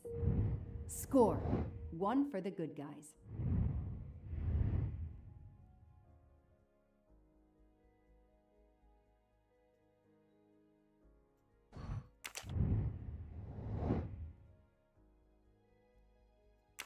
Nice.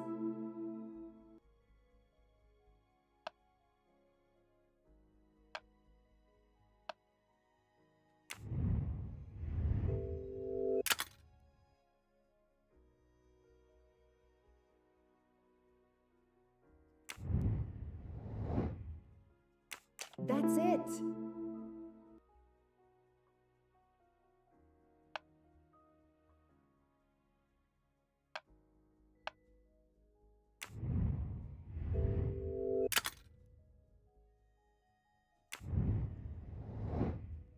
Good.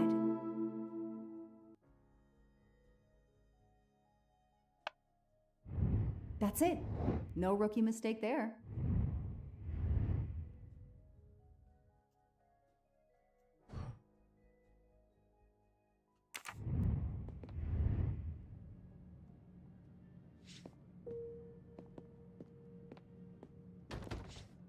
It's closed.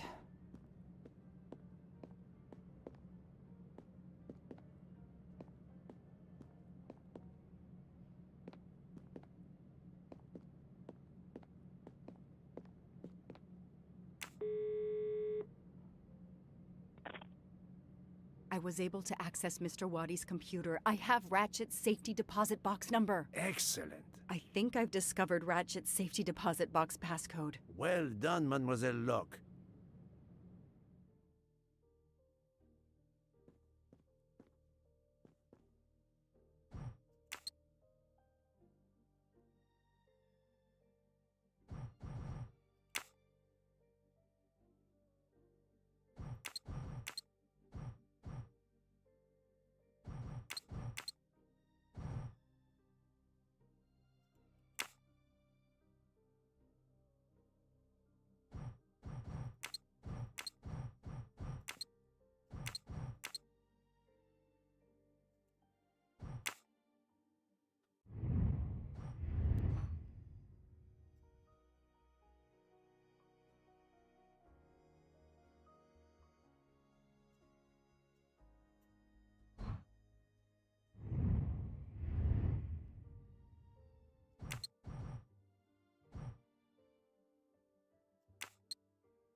That may be useful to Mademoiselle Locke or me. I'll take a photo.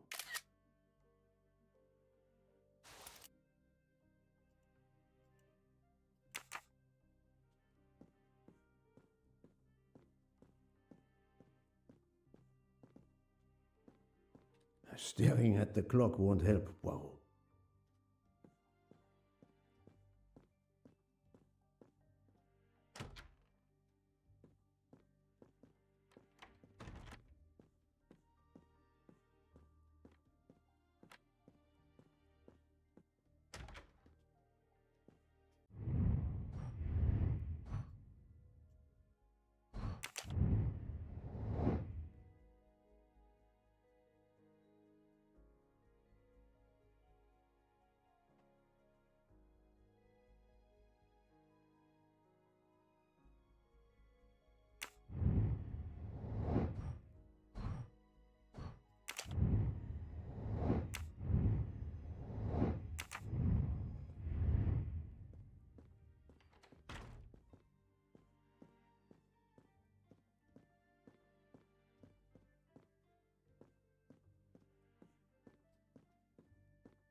Staring at the clock won't help, Poirot.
Ah, the peculiar habit some people have of displaying things on the door of their refrigerator.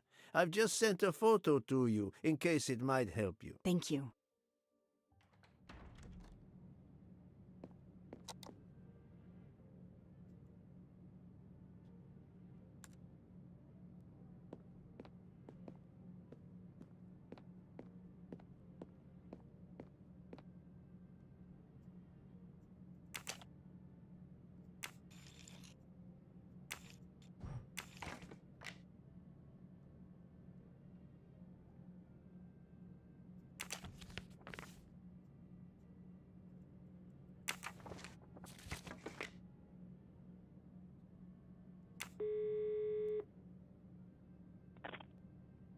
Mr. Poirot, how are you doing? I have little to report, but keep looking.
What?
A, szyfru szukam.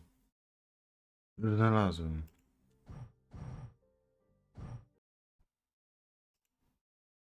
Cztery, jeden.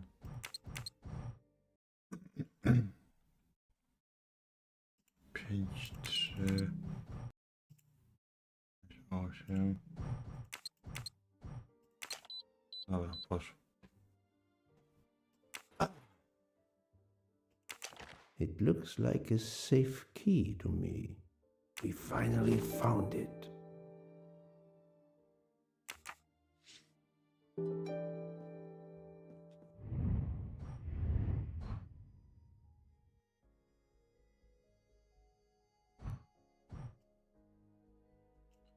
Szukaj mieszkanie, przeszukaj biuro. Dobra.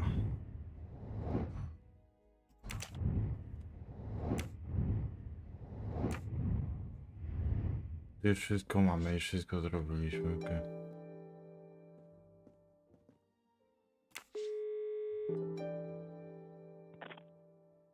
Good news. I have found the key to Ratchet's safe. Perfect. We're running out of time. Do we have everything? I have the key to the safety deposit box. I have the number of the box. And we have the passcode. I'm on my way. Time to rob a bank. Sorry to keep you waiting. I haven't heard from Monsieur Waddy. You'll have to reschedule with him. This is quite annoying. I'll have to reschedule. Absolutely. I hope I have been of service. You have no idea.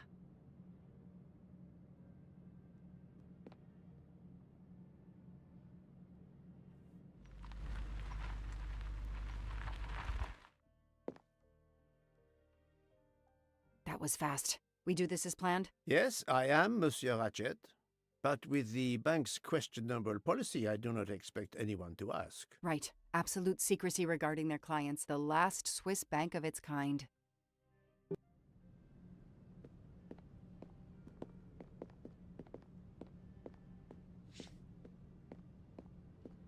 Madame, I still haven't heard from Mr. Waddy. Well, we'll have to make do without him. Now that my friend is here, it's his box we want to access. And the clock is ticking. I trust there is no problem. No problem at all. May I have your safety deposit box number? 4346. May I see your key? Do you know your passcode? Yes. Mademoiselle will be able to accompany me? No names, of course. Of course. I'll open the door. Go down the stairs. The guard will accompany Jak w milionerach. Jest. Dokładnie.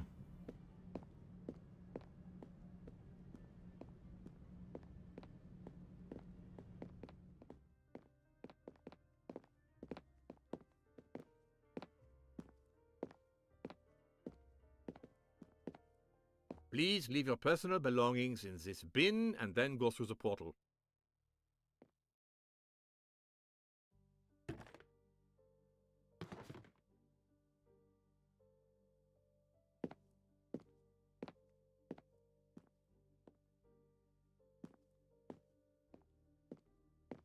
I'll open it for you.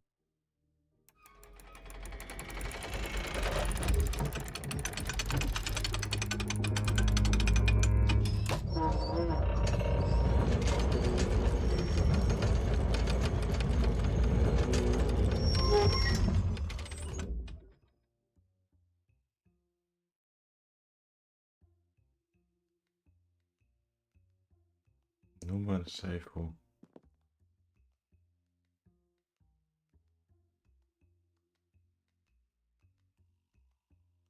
Cztery, trzy.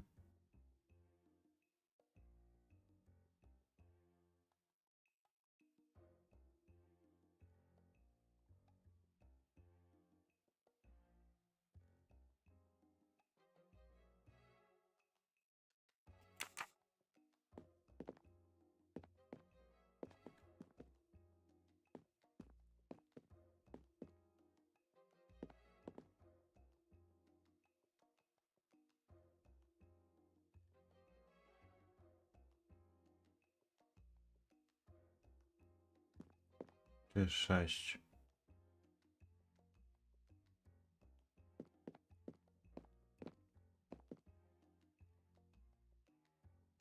6, 5, 6, 4.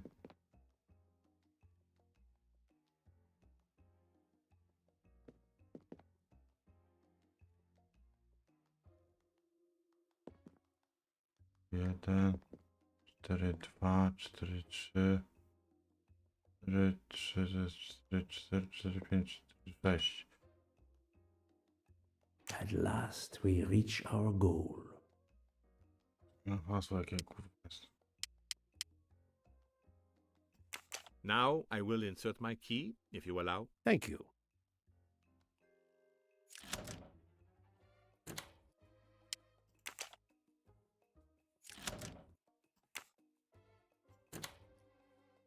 I teraz hasło jakie jest.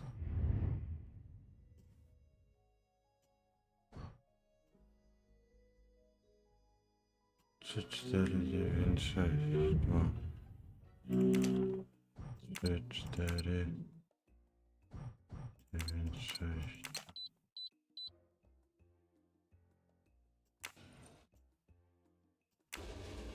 O kurwa.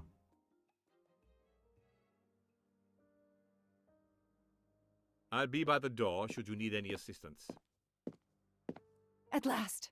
I suspect the effort will be worth it. This collection of various personal items. Do you know what they are, Detective Locke? I do, Mr. Poirot. God help me, I do. Souvenirs.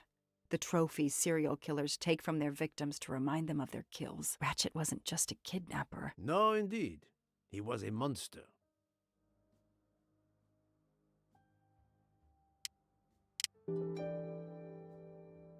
Traitor.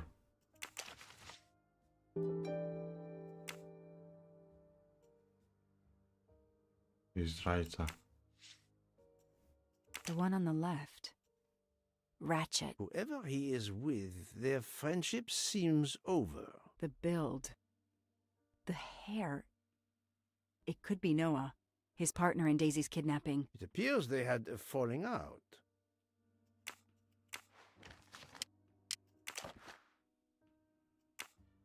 Another bracelet. Another victim. Another trophy. And then there's the one that we already found, Suzanne's red glasses.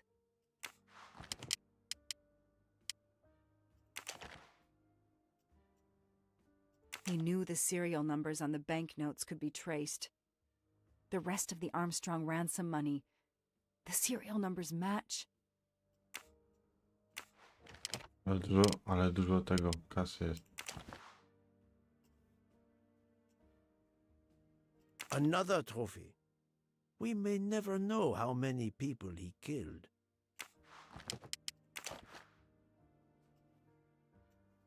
For every soul Ratchet claimed, even more are suffering.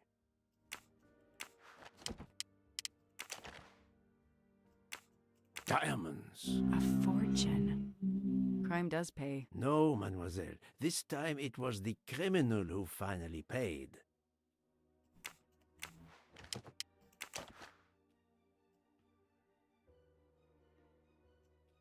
I wonder who this keychain belonged to. Certainly not Ratchet. Pewnie samochód jakiś. MC. The real journalist Michael Clark. Ratchet would have needed to kill him to assume his identity. He took this ring as his trophy.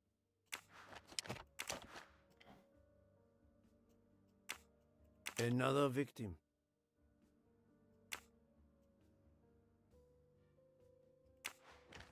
Network. Another trophy. A woman. We may never know her name. You were lucky, mademoiselle, when you met him at that cabin in the forest, alone. How many victims do you think Ratchet had? Too many. 4 years of investigation. It's all over. I finally have the last piece of evidence that Ratchet was Daisy's kidnapper and murderer. More than that, you have helped unmask a serial killer responsible for so many deaths. But even with all this, we're no closer to solving Ratchet's murder. On the contrary, mademoiselle, everything It is coming together. Don't you agree, Detective? What? The damaged photograph. It could be Noah. You think Noah killed Ratchet for revenge? The train. What about the train? I know how a killer could vanish without leaving a trace in the snow. Wings? Camouflage. The trophies. Poirot, we have a train to catch. Not just a train, Detective Locke. We have a murderer to catch. Kończony rozdział 11.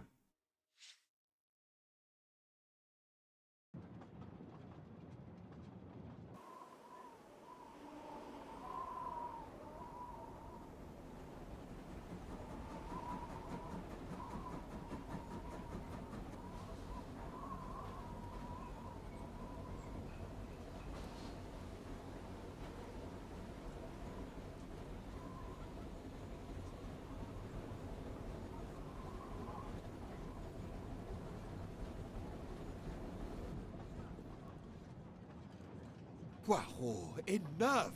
You have kept us in suspense ever since we left Lausanne. Forgive me, my friend. Detective Locke and I needed the time to put the last pieces of the puzzle in their proper places. I'll fill in where I can, but this is Mr. Poirot's show. I confess I can't help, but I feel a certain déjà vu. You are correct, Doctor. We have been here before. However, without you, we wouldn't have been able to reach the true conclusion of this story.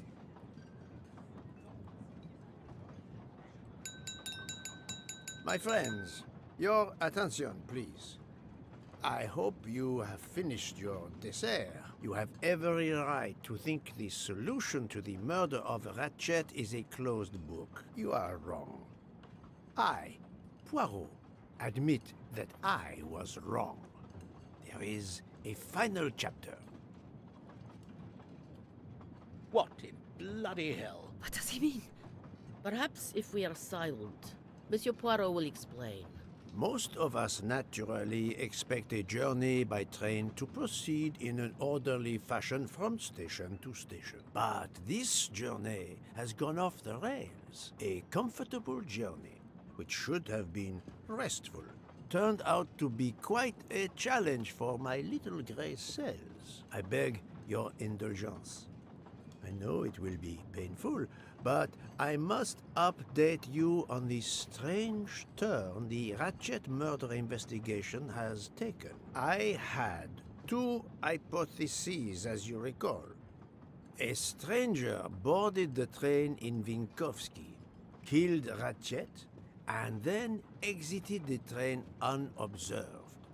That was the first possibility. The second solution gave us 12 jurors who condemned Ratchet to death for the kidnapping and murder of Daisy Armstrong. My friend, Book, properly chose the first solution for the authorities. However, thanks to Dr. Constantine here, a 13th stab wound was discovered, throwing that solution into disarray. Moreover, the words of a witness called into question the chronology of the night of the murder upon which the first two solutions were based. Detective Locke?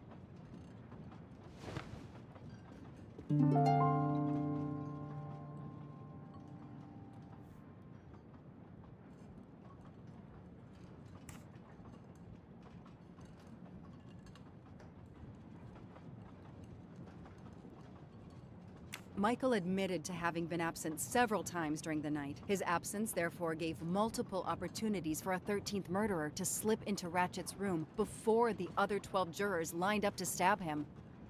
You are saying the man Ratchet was when we... Yes, you executed a man who was already dead. But there were other suspects that night. Other suspects? Who? They stand before you. Mr. Fauché, Mr. Maury, and Ms. Nielsen. And they all also had a hole in their stories about their movements that night. Mr. Poirot? Most of you don't know it, but there was a second murder in Venice. Mein Gott, another murder. The victim was a man named Aziz Wadi, a banker in Geneva who was on the payroll of Ratchet. He looked after the money Ratchet obtained from the Armstrong ransom. Ratchet needed money and arranged to meet Mr. Wadi in Venice. One of these three knew about that money. Now, each of them had an alibi of a sort. But if any of their alibis was a lie, that person had time to murder Monsieur Wadi, Monsieur Fauché, Mademoiselle Nielsen, and Monsieur Maury. One of you murdered Ratchet and Monsieur Wadi. Are you kidding? I pour drinks for our guests. I don't murder them. It's nonsense. You are accusing me because of my knives? But why would one of my employees kill Ratchet?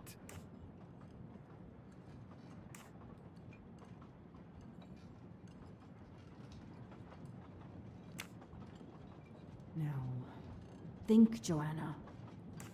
The killer's motive for killing Ratchet was revenge, but not for Daisy's death. The motive for Aziz Wadi's murder was also revenge. Mr. Wadi was helping Ratchet. Ratchet had an accomplice in the kidnapping named Noah. They kidnapped Daisy together. Ratchet stored the ransom money in a Swiss bank that protected anonymous clients. He forced Monsieur Wadi to watch over the money. Once enough time had passed, Ratchet felt it was safe to have Monsieur Wadi bring him cash whenever Ratchet needed it. The serial numbers of the bills would still be in a file, but no one would be actively checking it. Precisely. But Ratchet didn't just keep the ransom in his safety deposit box. There was something much worse.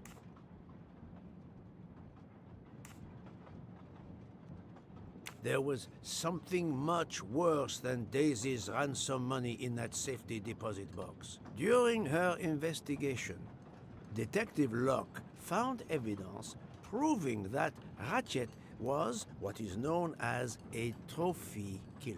He kept souvenirs of his crimes. We found trophies in the safety deposit box. There were others in a cabin Ratchet used in the Berkshire Mountains, including a beloved toy of little Daisy's. If I'd have known that, I would have cut the bastard's head off.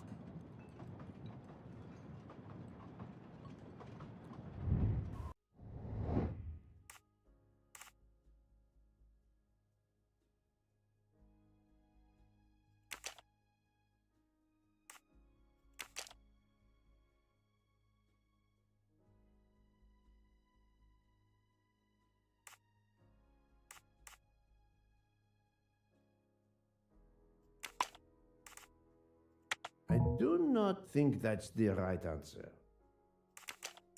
This is wrong, but I'm never far from the truth. Think, Poirot, that is not a good answer. I must admit I'm not right this time. No, not good.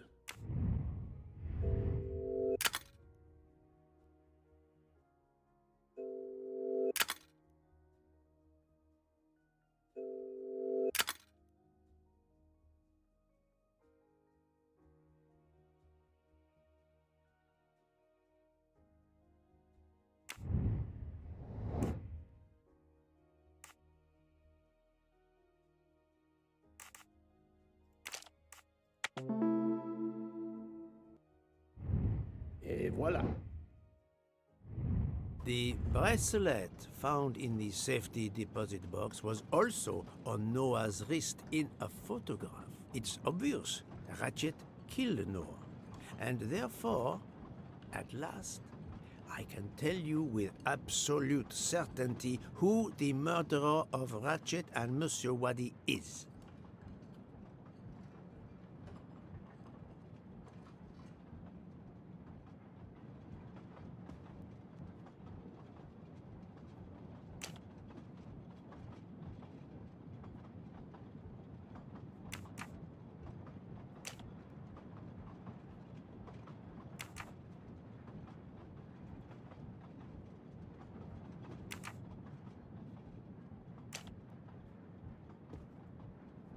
This isn't the right evidence. No, this doesn't help.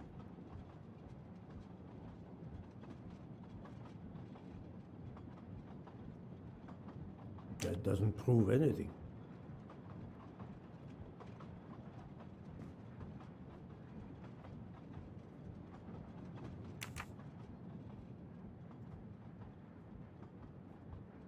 Mademoiselle Nielsen has the same bracelet as the one found in the safety deposit box in Geneva. A trophy from a victim of Ratchet.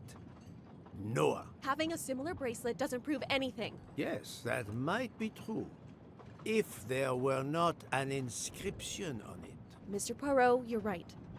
The bracelet looks similar to mine, but I have no idea what the marks on it mean. I just like the design. The marks are not random, mademoiselle. These are special bracelets. They are called Morse code bracelets. Because, well, you know why. The marks are Morse code. Happily, I learned Morse when I was a young man doing my service for the Belgian army.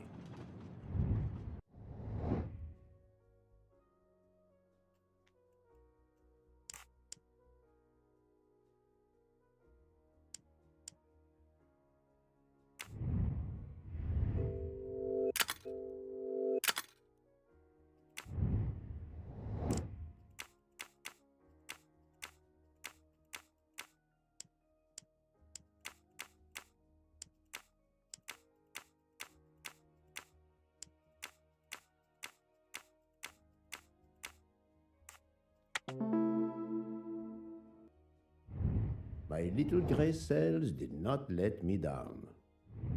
On the bracelet found in Ratchet's safety deposit box was the name Freya in Morse code. Your first name. It belonged to your father, Noah. Noah Nielsen. Let's stop playing this little game, mademoiselle. What does yours say? Noah? It says father. Ratchet. That bastard. He kept my father's bracelet as a trophy. Thank you.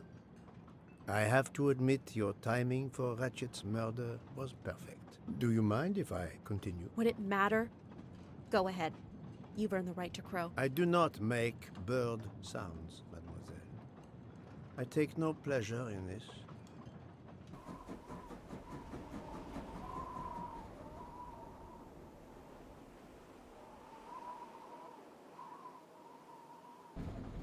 You drugged Ratchet's dessert to ensure he would be unconscious when you went to his room. You stole a knife from Monsieur Maury. If it was identified as the murder weapon, he would be accused. You knew Pierre Michel would leave the train for a smoke whenever it was stopped at a station. At Vinkovsky, you waited until he was on the station platform. Then, you carefully made your way along the first-class corridor to Ratchet's room. You entered Ratchet's room with the pass key, accessible to all employees in the crew quarters. You stabbed Ratchet at midnight. But that knife, where is it? Probably thrown out of Ratchet's window before the train left the station. A thorough search after the snow melts should turn it up. My beautiful knife! Then, you carefully returned to the crew quarters, replaced the passkey, and returned to your poker game. Et voila. The affair was not so complicated in the end. But what made the crime seem more complex? Well... It was us. Exactly. The 12 jurors who proceeded to carry out their far more complicated plan literally in the dark without realizing that the man was already dead. Speaking only for myself, of course, but I believe we would have invited you to join us. Ms. Nielsen, you killed Ratchet because he killed your father. Your motive is crystal clear. But why did you kill Aziz Wadi? It's because of Aziz that my father died. My father knew Aziz was the only one with access to Ratchet's safe, so he convinced Aziz to steal the money from the safety deposit box. But Aziz was too afraid of Ratchet. Instead, he betrayed my father by reporting him to Ratchet. Obviously, Ratchet then murdered my father. Aziz was just as guilty of my father's death as Ratchet. Ratchet was the worst of humanity. But Monsieur Wadi, if you knew his story... My father is dead because of him. I will not debate the point with you, mademoiselle. He had done nothing to justify his death. I do not see any extenuating circumstances that should allow you to escape justice. You will be arrested at the Gare de Lyon when we arrive in Paris. Judge and jury are you, Monsieur Poirot. And you get away with it. It must be nice. But think of this. I know what you did. What you all did. She's right. She could turn us all in. Relax. Hector, is it? Your secret is safe with me. I'm not going to jail. Farewell, Poirot. Enjoy your victory. Stop!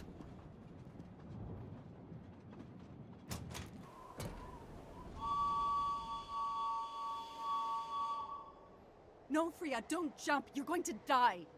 I've made my choice. We'll let fate decide. No!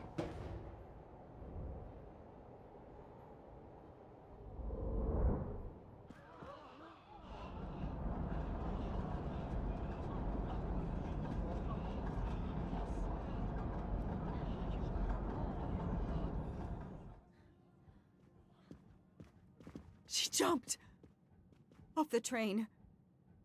Even if she hit the water, considering the height, I doubt she survived.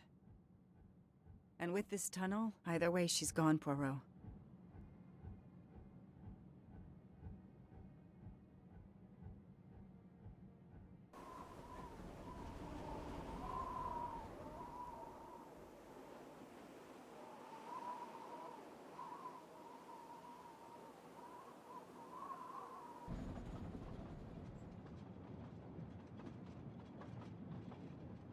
Kończony 12 rozdział.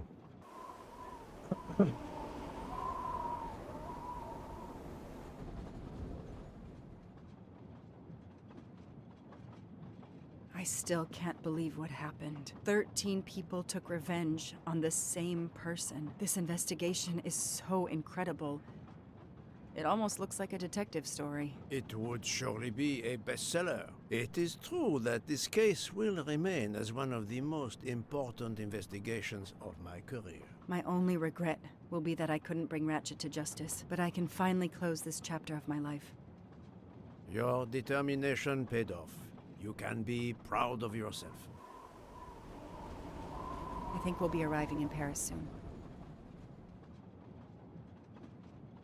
If you will pardon me, Detective Locke, I have to settle a few details with Monsieur Bouc before we arrive. Please, go ahead.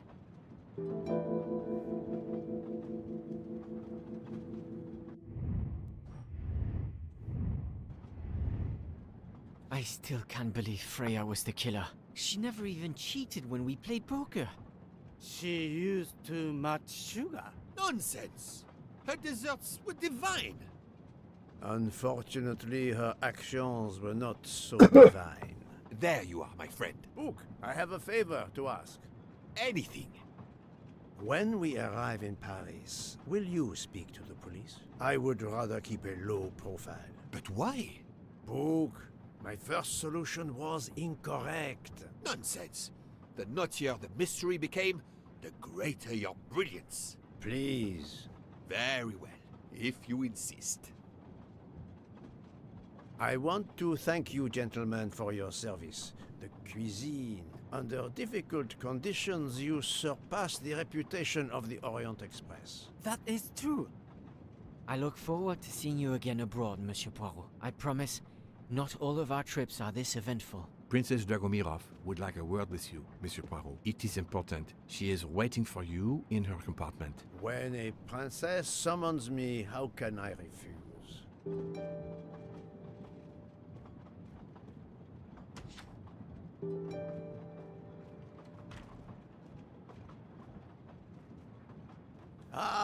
Mademoiselle Debenham et Captain Arbuthnot, allow me to congratulate you on your upcoming nuptials. I hope you won't be too disappointed if you're not invited. Archie, really? Thanks to Mr. Poirot, there will actually be a wedding. As you say, my darling. Sorry, old man, and thanks for everything, including finding my train ticket.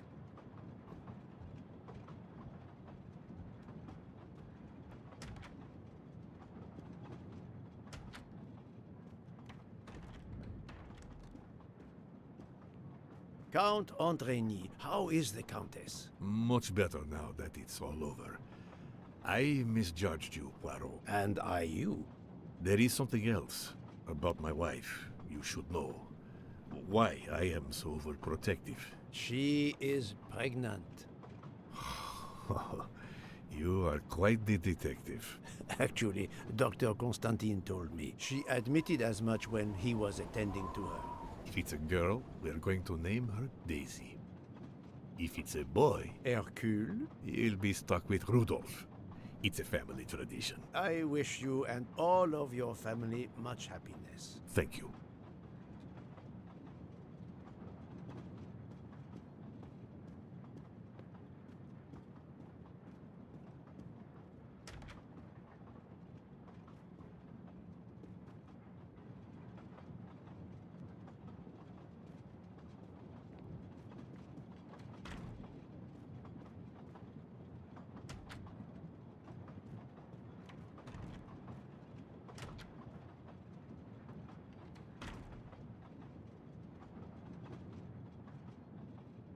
My daughter, my great friend, and I wanted to talk to you one last time.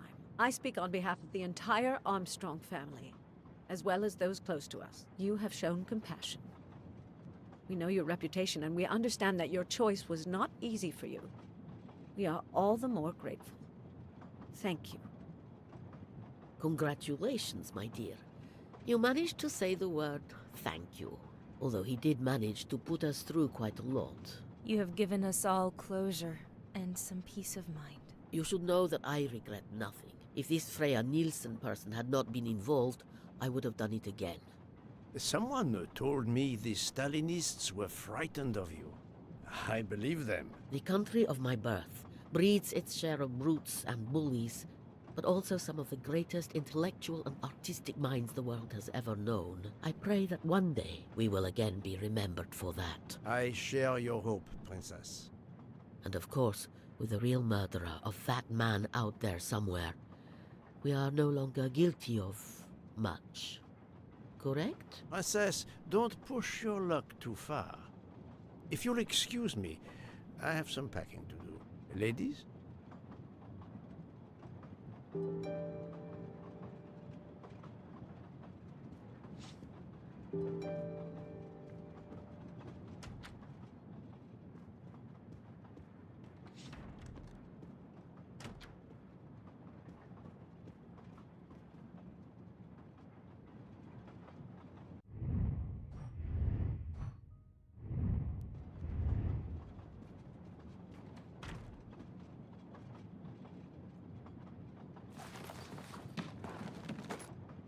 At the end of this investigation, I still have my doubts. Did I make the right choice with the 12 self-proclaimed jurors?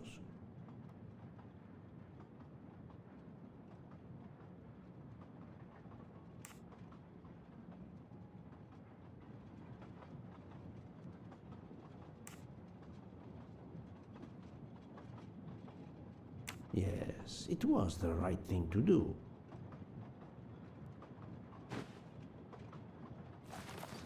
As for Mademoiselle Nielsen, what would I have done if she had not escaped?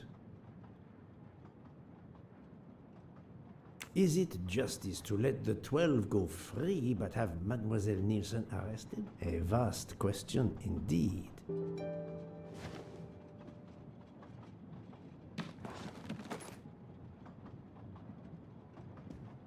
Judges often take motive into consideration when deciding the sentence for a crime. You are not a judge.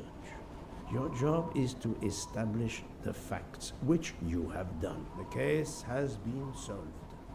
Another already awaits you. It is the reason you were on this train. It is time. Time to move on.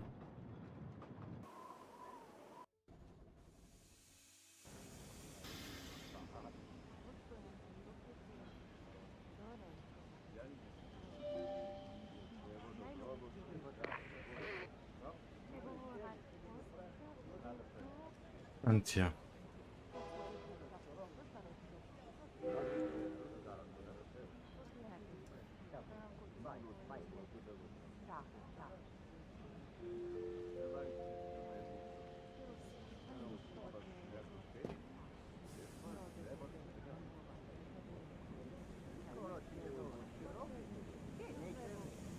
I hope you will travel with us again, Monsieur Poirot.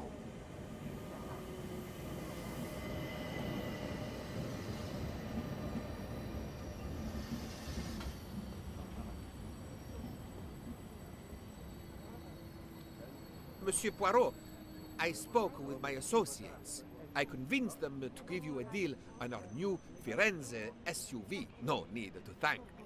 It's the least I could do. That is very generous, but no, I do not drive. You don't? What? But it's electric. It's good for the planet. I am good for the planet, as long as I don't drive. I don't understand. He refused. No problem.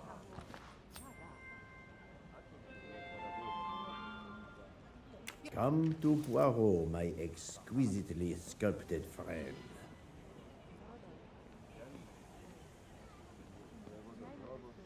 Poirot is a nasty man.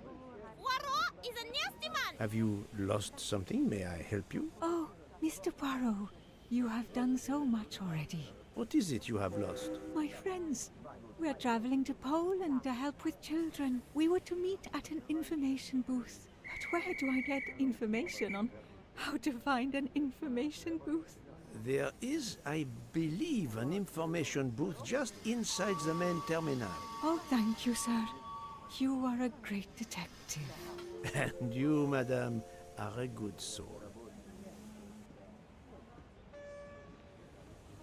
I will miss this train.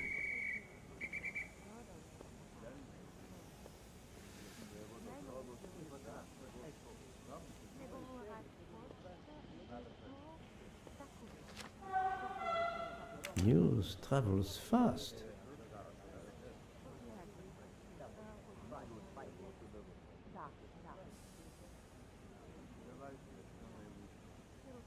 News travels fast.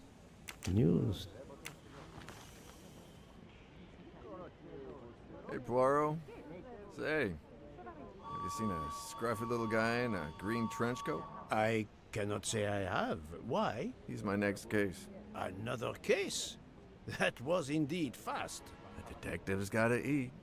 You know what I mean. I have some idea, yes. Suspected embezzler.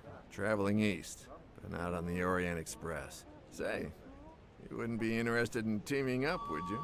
Some good money in it. I have had enough of trains for a while, thank you. Okay, suit yourself.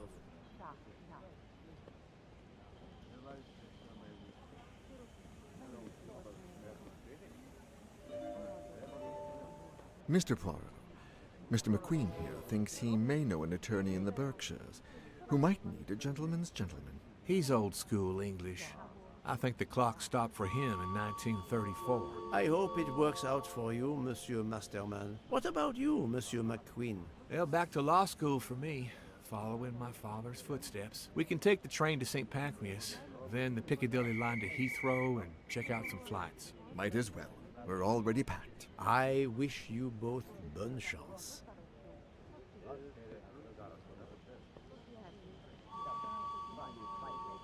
Ah, Poirot. Mission accomplished. I have reported to the police that Freya Nielsen killed Hatchet and that she escaped. They're issuing an international arrest warrant. There's a canal that runs alongside the tracks where she jumped from the train. But they say there's little chance she survived. The police have questioned all of the passengers and crew, so for now, they are free to leave. I gave them the results of my preliminary autopsy, and they have the report from the Venetian authorities. They were arguing about jurisdiction when I left. Thank you, Doctor. You have been of inestimable help. A fascinating case. I'm pleased I could assist you. Mr. Poirot, it seems our paths part here. It was an honor and a pleasure to work with you. And I am with you, Detective Locke. The case would have been impossible without your tenacity and dedication to finding the truth. You also proved to be an able con artist in Geneva. You too. Thank you for everything. I'll never forget you. And I shall always treasure our collaboration.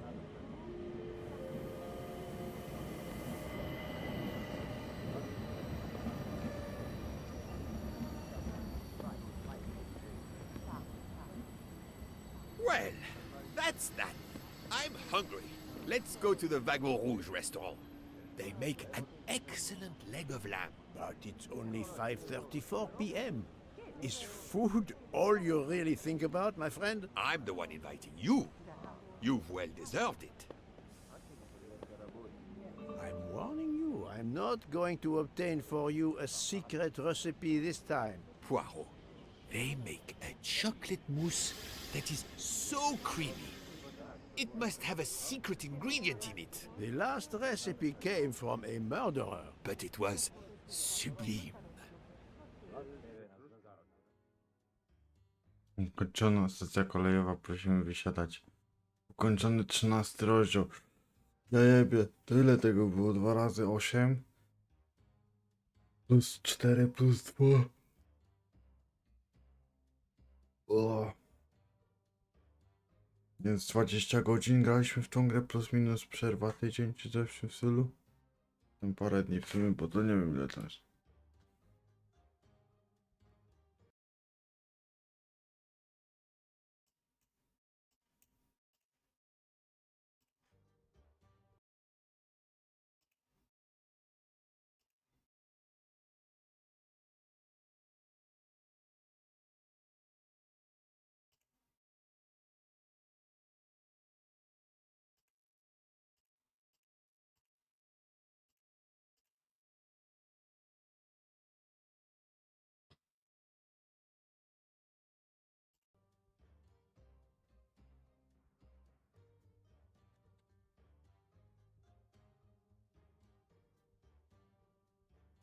Mikroids.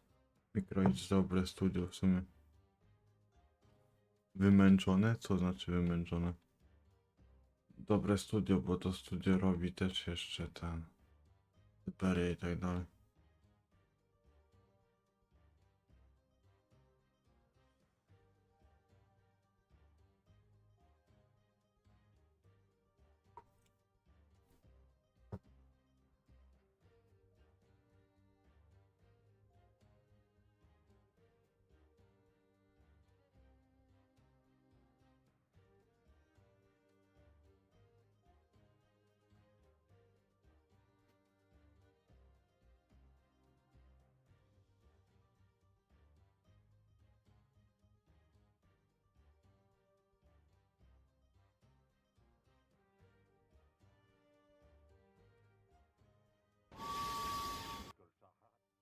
No, jeszcze końcówka.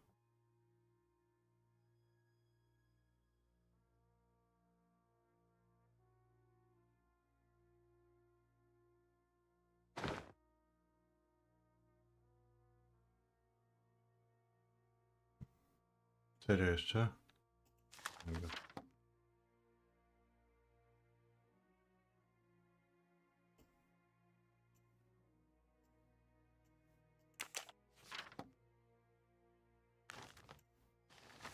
Dear Poirot, I didn't really have time to say goodbye when we parted. I thought I had beaten the greatest detective in the world. But you unmasked me. I still had my revenge, though. I even managed to help myself to a small amount of cash from Waddy's bag before you interrupted me in Venice. It will be enough to settle somewhere in a quiet little town where I will create delicacies for appreciative clients. You won't hear from me again, nor will Book get any more of my recipes. Oh, and one last thing. You may not think so, but I truly believe Ratchet and Waddy got their just desserts. Regards, F. You, mademoiselle, are entirely too pleased with yourself. You give clues no one could follow, unless they are Hercule Poirot.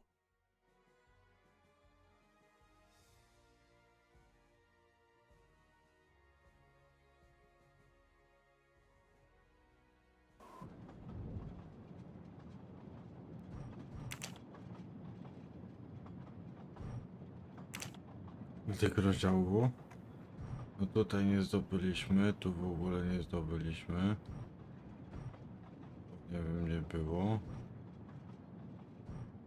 Tu nie zdobyliśmy, tu nie zdobyliśmy.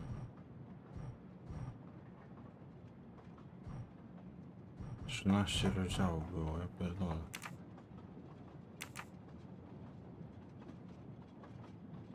Idę zapalić, zaraz przychodzę.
Dobra. My skończyliśmy gierkę. Gdzie tam chyba jest? Skończyliśmy gierkę. Fajna gierka była.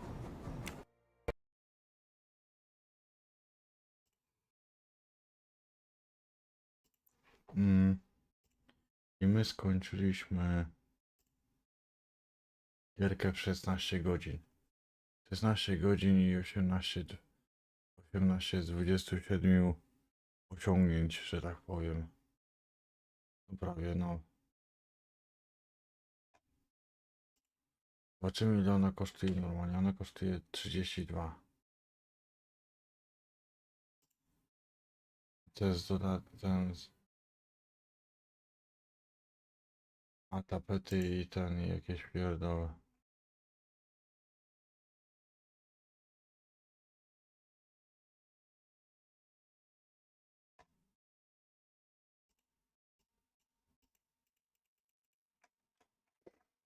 Zobaczymy ten.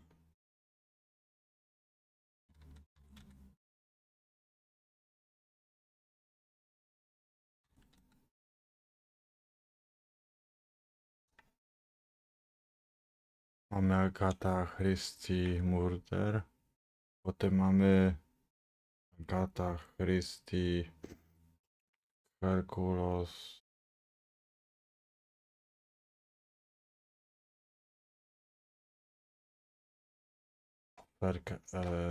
Ten Hercules for the first case.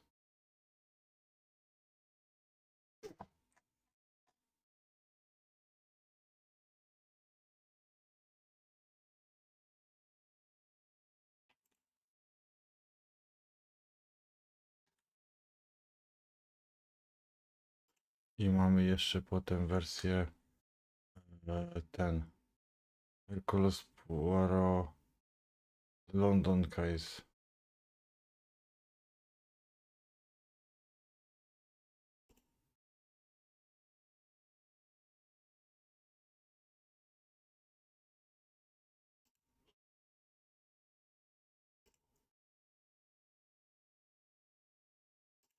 Dobra, ja idę ja uciekam spać. Więc życzę miłego spania. Dobranoc, dzięki za leki, followy. I widzimy się dzisiaj z jakiejś gry, może z tego. Z Rocket League czy czegoś. Na razie, dzięki za wszystko i do dzisiaj, hejo.